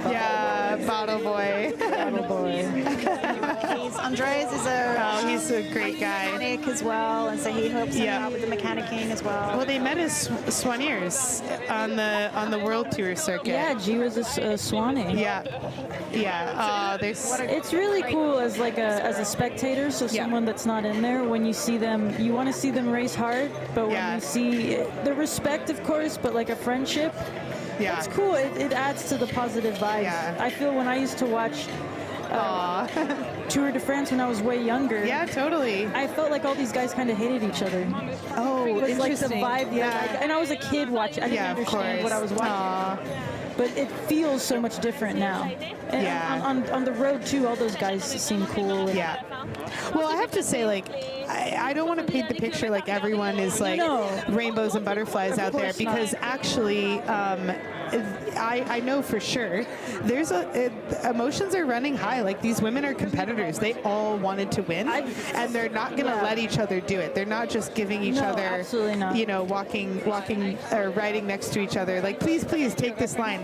They're elbow to elbow. There's out. They might need a day to like sit on it and then text, and it's fine. Like that is how it is. You don't always have to cross the line and give hugs. And I say this as like the one who's like crying and hugging everyone, but not everyone needs to be that way. I've seen, and it doesn't have to be. You need a variety of personalities and characters to keep sport alive. Yeah. And I appreciate that. I saw at the ending of Core 4, I have a bunch of It wasn't all hugs.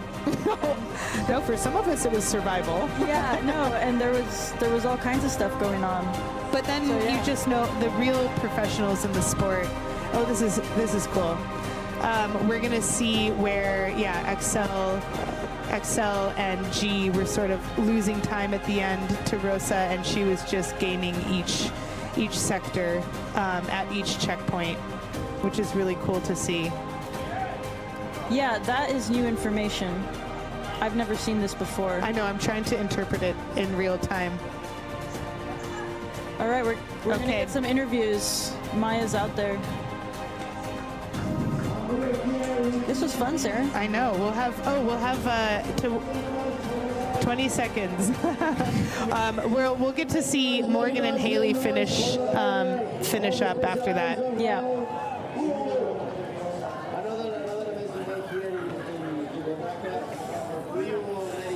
You are part of the race, and this race is part of you. That Girona loves you. I think that for you always is special right here in Girona. I felt very loved today because I had many times my name, and that's very motivating, and I just feel very grateful to have so many nice people here that I know and who supports me, and it's just very happy with that. A really hard battle against Excel. Rosa, finally you have get the third place. In another edition you have get the second one. Always there. Last year, Christ interrupt your performance, but in the track you be always there. Yeah, I actually thought during the race, I thought like, fuck this, I'm not gonna do this again.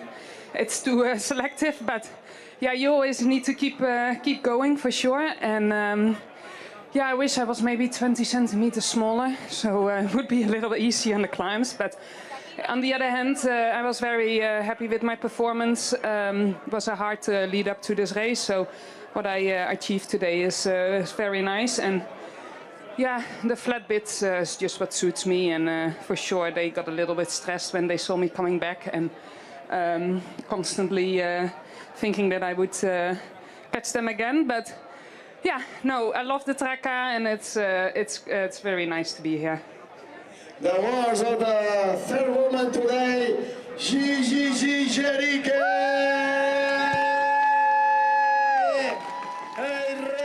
The rider of Specialized Road, remember, Girona loves you!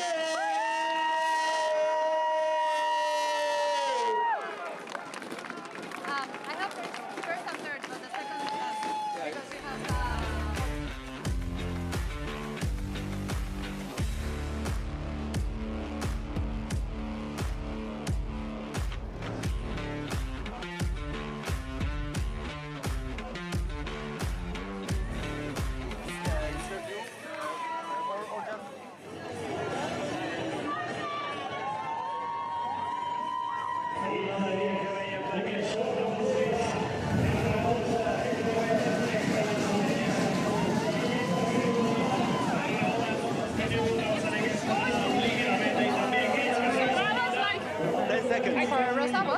And I was like, this thing is crazy. Pulling in my vagina, man. Oh, same. You've done it.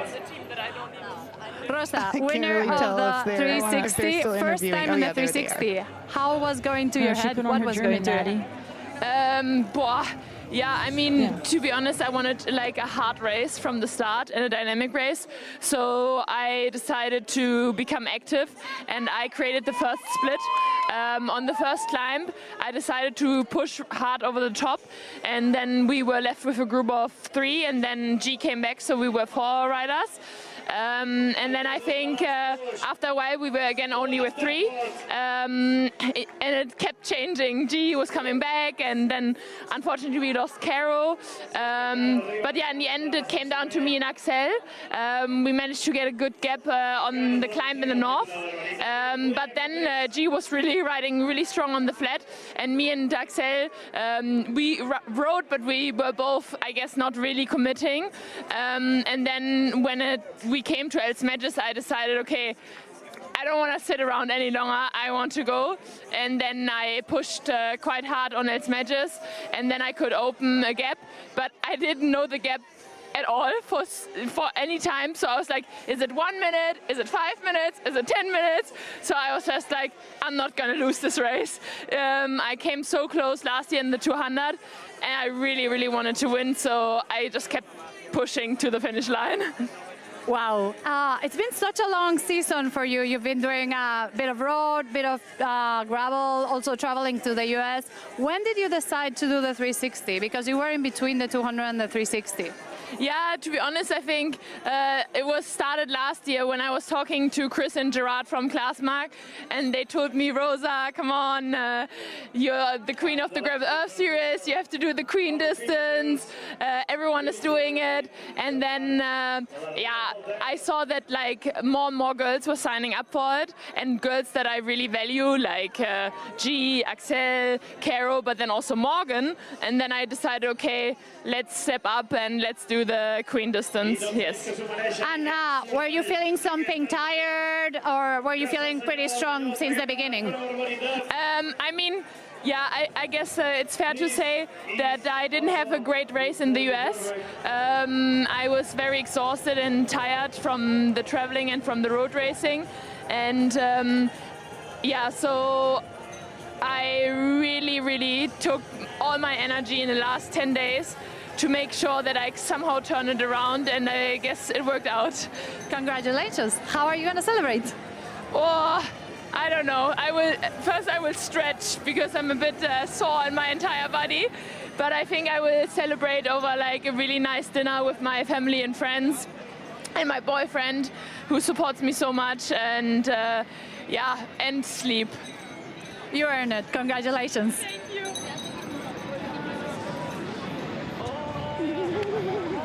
All right, so we got Morgan. Yeah, past. Oh yeah, she's motivated. She knows. She sees she's the a gravel local. dads, and she's like, "Let's go." That gives her the fuel. She knows this rock well, and she is on her way to finishing this dang race. Oh, let's see this. Oh yeah, let's see. Oh, does she make it? Yeah. Dialed. No. Oh no. Oh no no. It's okay. It happens to the best of us. Absolutely. She got right back up. She's fine. She's good. It's She's just fine. a little. She's fine. She's fine. But we're glad that they showed that. She's like, dang it. In super slow-mo. Yeah. In about 20 minutes. I thought she had it, honestly. Nice frame rate, these cameras. That looked good. Sorry, we just yelled into this. Sorry. You're deaf now. Not sorry. Oh, and Haley is close. Haley's close. She just went through that double rock. Oh, no, wait. Yeah, she's close. At the last time check, she was 2.5 No, she's minutes. closer than that. Well, you were saying how much time was she going to make up on the single track, on the tech I know, stuff. I wish we could have seen that. I think, yeah, she's, oh boy, she actually, you guys, we could get a sprint finish? No, she's not that, is she? Yeah. Sorry, I'm kidding. Cute. Sarah's getting pictures of food right now. Don't worry, we're locked in. No, she's close. They're both on the same factory. The Nestle factory. Oh, there's 30 seconds. 20 oh my seconds. god. Oh my god. We're a little nuts. Okay, we're sweating. Hours, now I'm sweating. And we've okay. God, oh, Haley. Oh my god. Haley and Morgan. I actually don't know who can outsprint. 30 seconds. I bet Haley has no idea. Yeah, factory workers telling her. The Nestle, watching the Nestle's feed. Oh no, don't cut to an interview. Oh no. Oh, they're cutting to an interview. Okay, it's okay. We're fine. PIP. It's good. Picture, hopefully.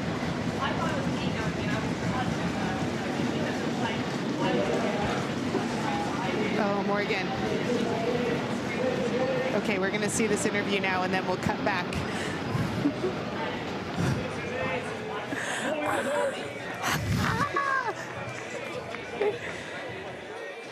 So we're here with Jerica Schreus, third position today. How did your day go?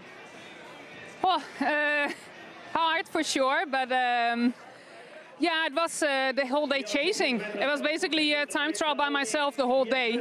And I was happy that I came back after like 16, or what was it, I don't even know, like after 30K. And I knew I could push on the flat, and I knew that would be helpful. But yeah, it was definitely a hard day out. Third year doing 360, you got second place. You didn't finish last year because you broke your elbow. Third place today. You're coming back next year. On the bike, I thought like I'm never gonna come back.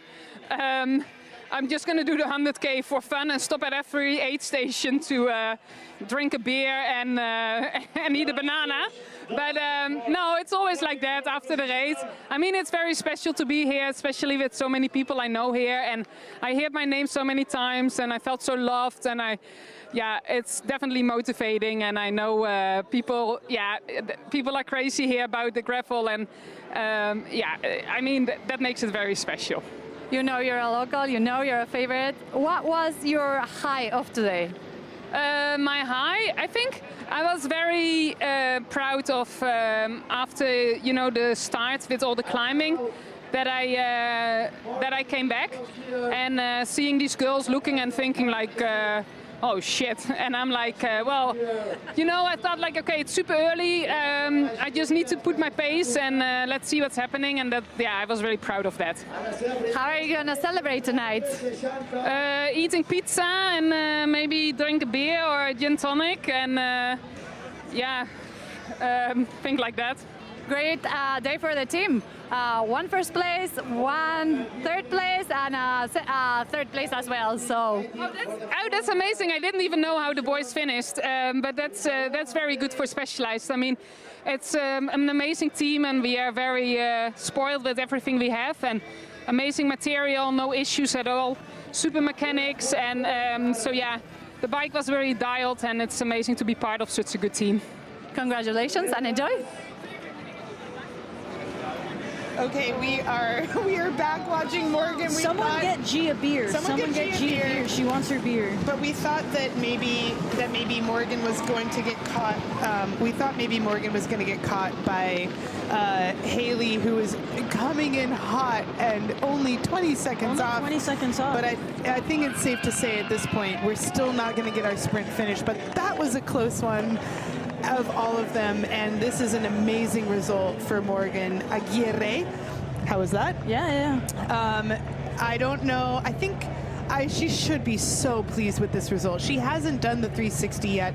She's had some bad luck in the 200 over the years. Oh, did she DNF last year maybe or something? She's had crashes, and it is just so awesome to see this rider go from the back of the pack a few years ago to one of the top contenders, and honestly someone that I can consider a possibility for the win. So yay, Morgan.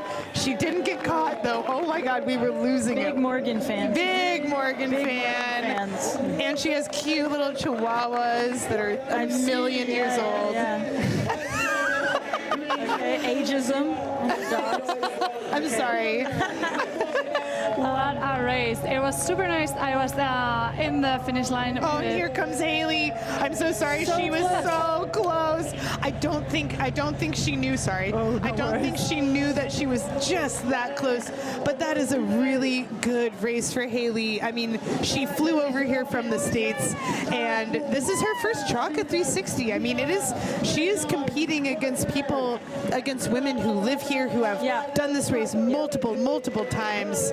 Oh, it's so good to see her finish. Running, I'm glad she's smiling. And she had like a GI infection at Sea Otter. And she was sick a lot of last year too. And she raced Cape Epic.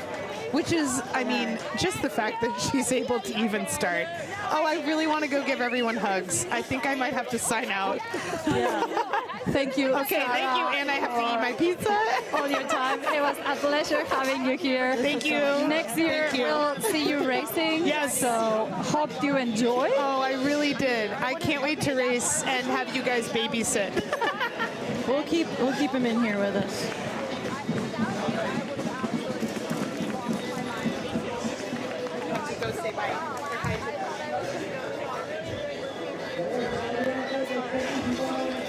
So here's Morgan Aguirre, Haley Smith, 4th and 5th position. Really close race. They've been riding together for a few hours today. Yeah. Kind of from when we first signed on. It was Rosa, Axel, G, and then it was Haley and Morgan from the first live images we got. And her partner Lesby finished 9th. Not a bad day.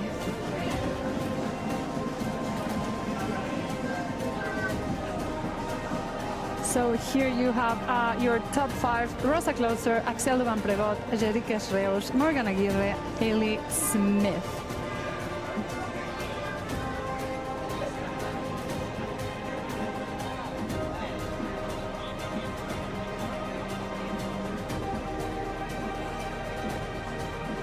Wow, what a day. And way faster than previous years. It was a shorter course. So here we can see a bit of the replay of the day.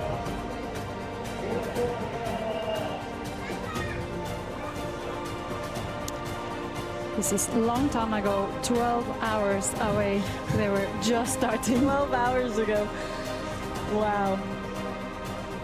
They put in a shift, as we say. Proper work.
Finish line looks great. I'm glad to see there's still a lot of people that stayed for the women, because sometimes it clears out.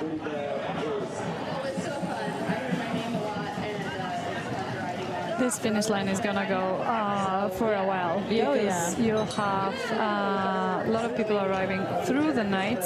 Also the 560 distance are gonna go through all tomorrow. We'll have the live stream of the Traka 200 kilometers tomorrow from 9:30 to 1. So more action to come. Girona is buzzing. So such a nice race and event. Girona is so activated right now. I've just been riding around the last few days and get passed up by so many people in pro kit. World Tour riders. A lot of the women are here right now.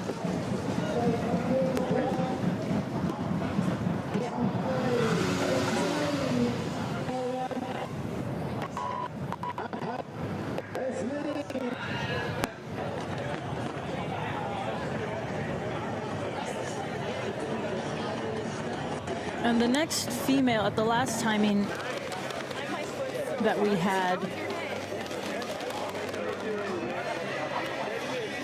we were at our 6th place finisher, Natalie Eklund, should be finishing soon.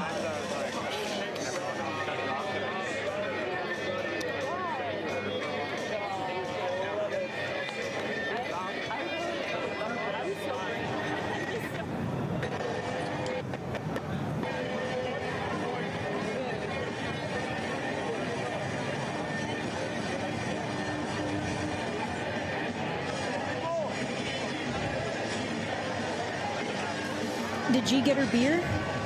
I heard her mention that a couple times. At night. Oh, okay. She will okay. just take it easy, shower. They all wanted to get away from their clothing. I think a long day on the bibs.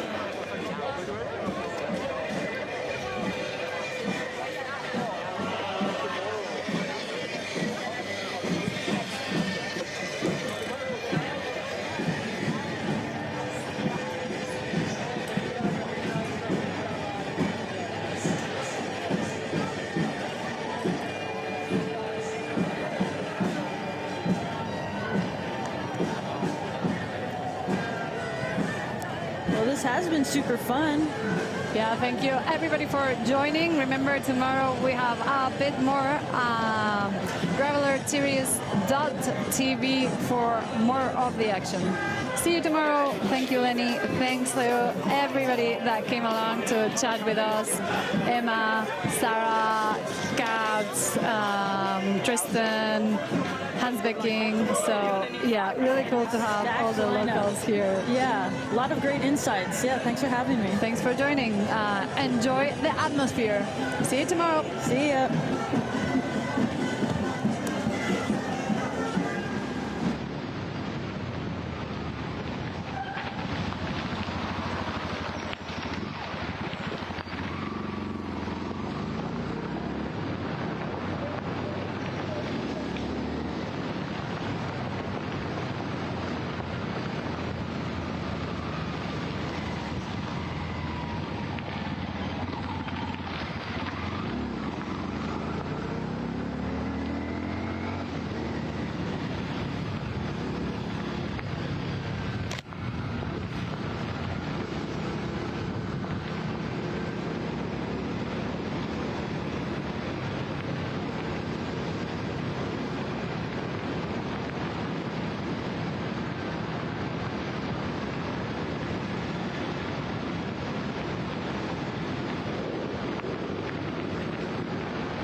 behind the podium, and she's already here from Sweden.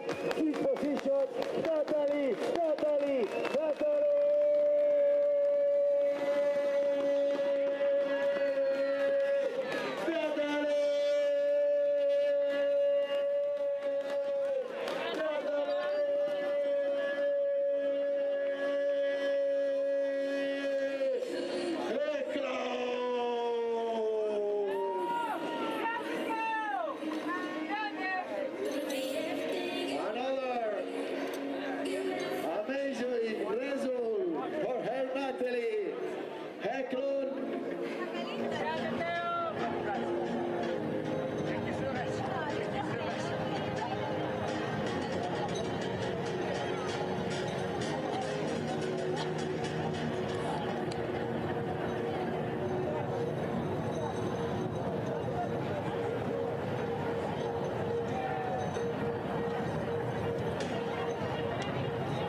After 4 done it.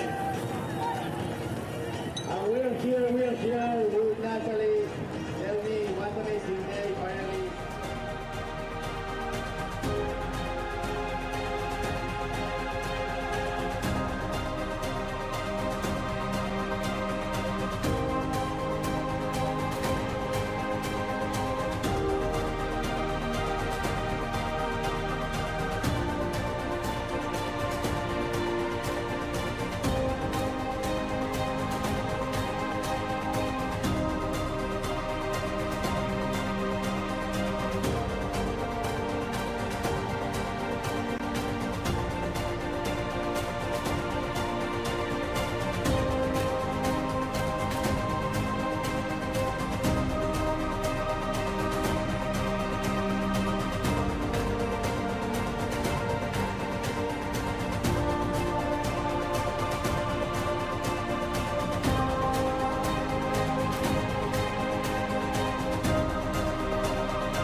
To a new season. Welcome to Gravel Earth Series.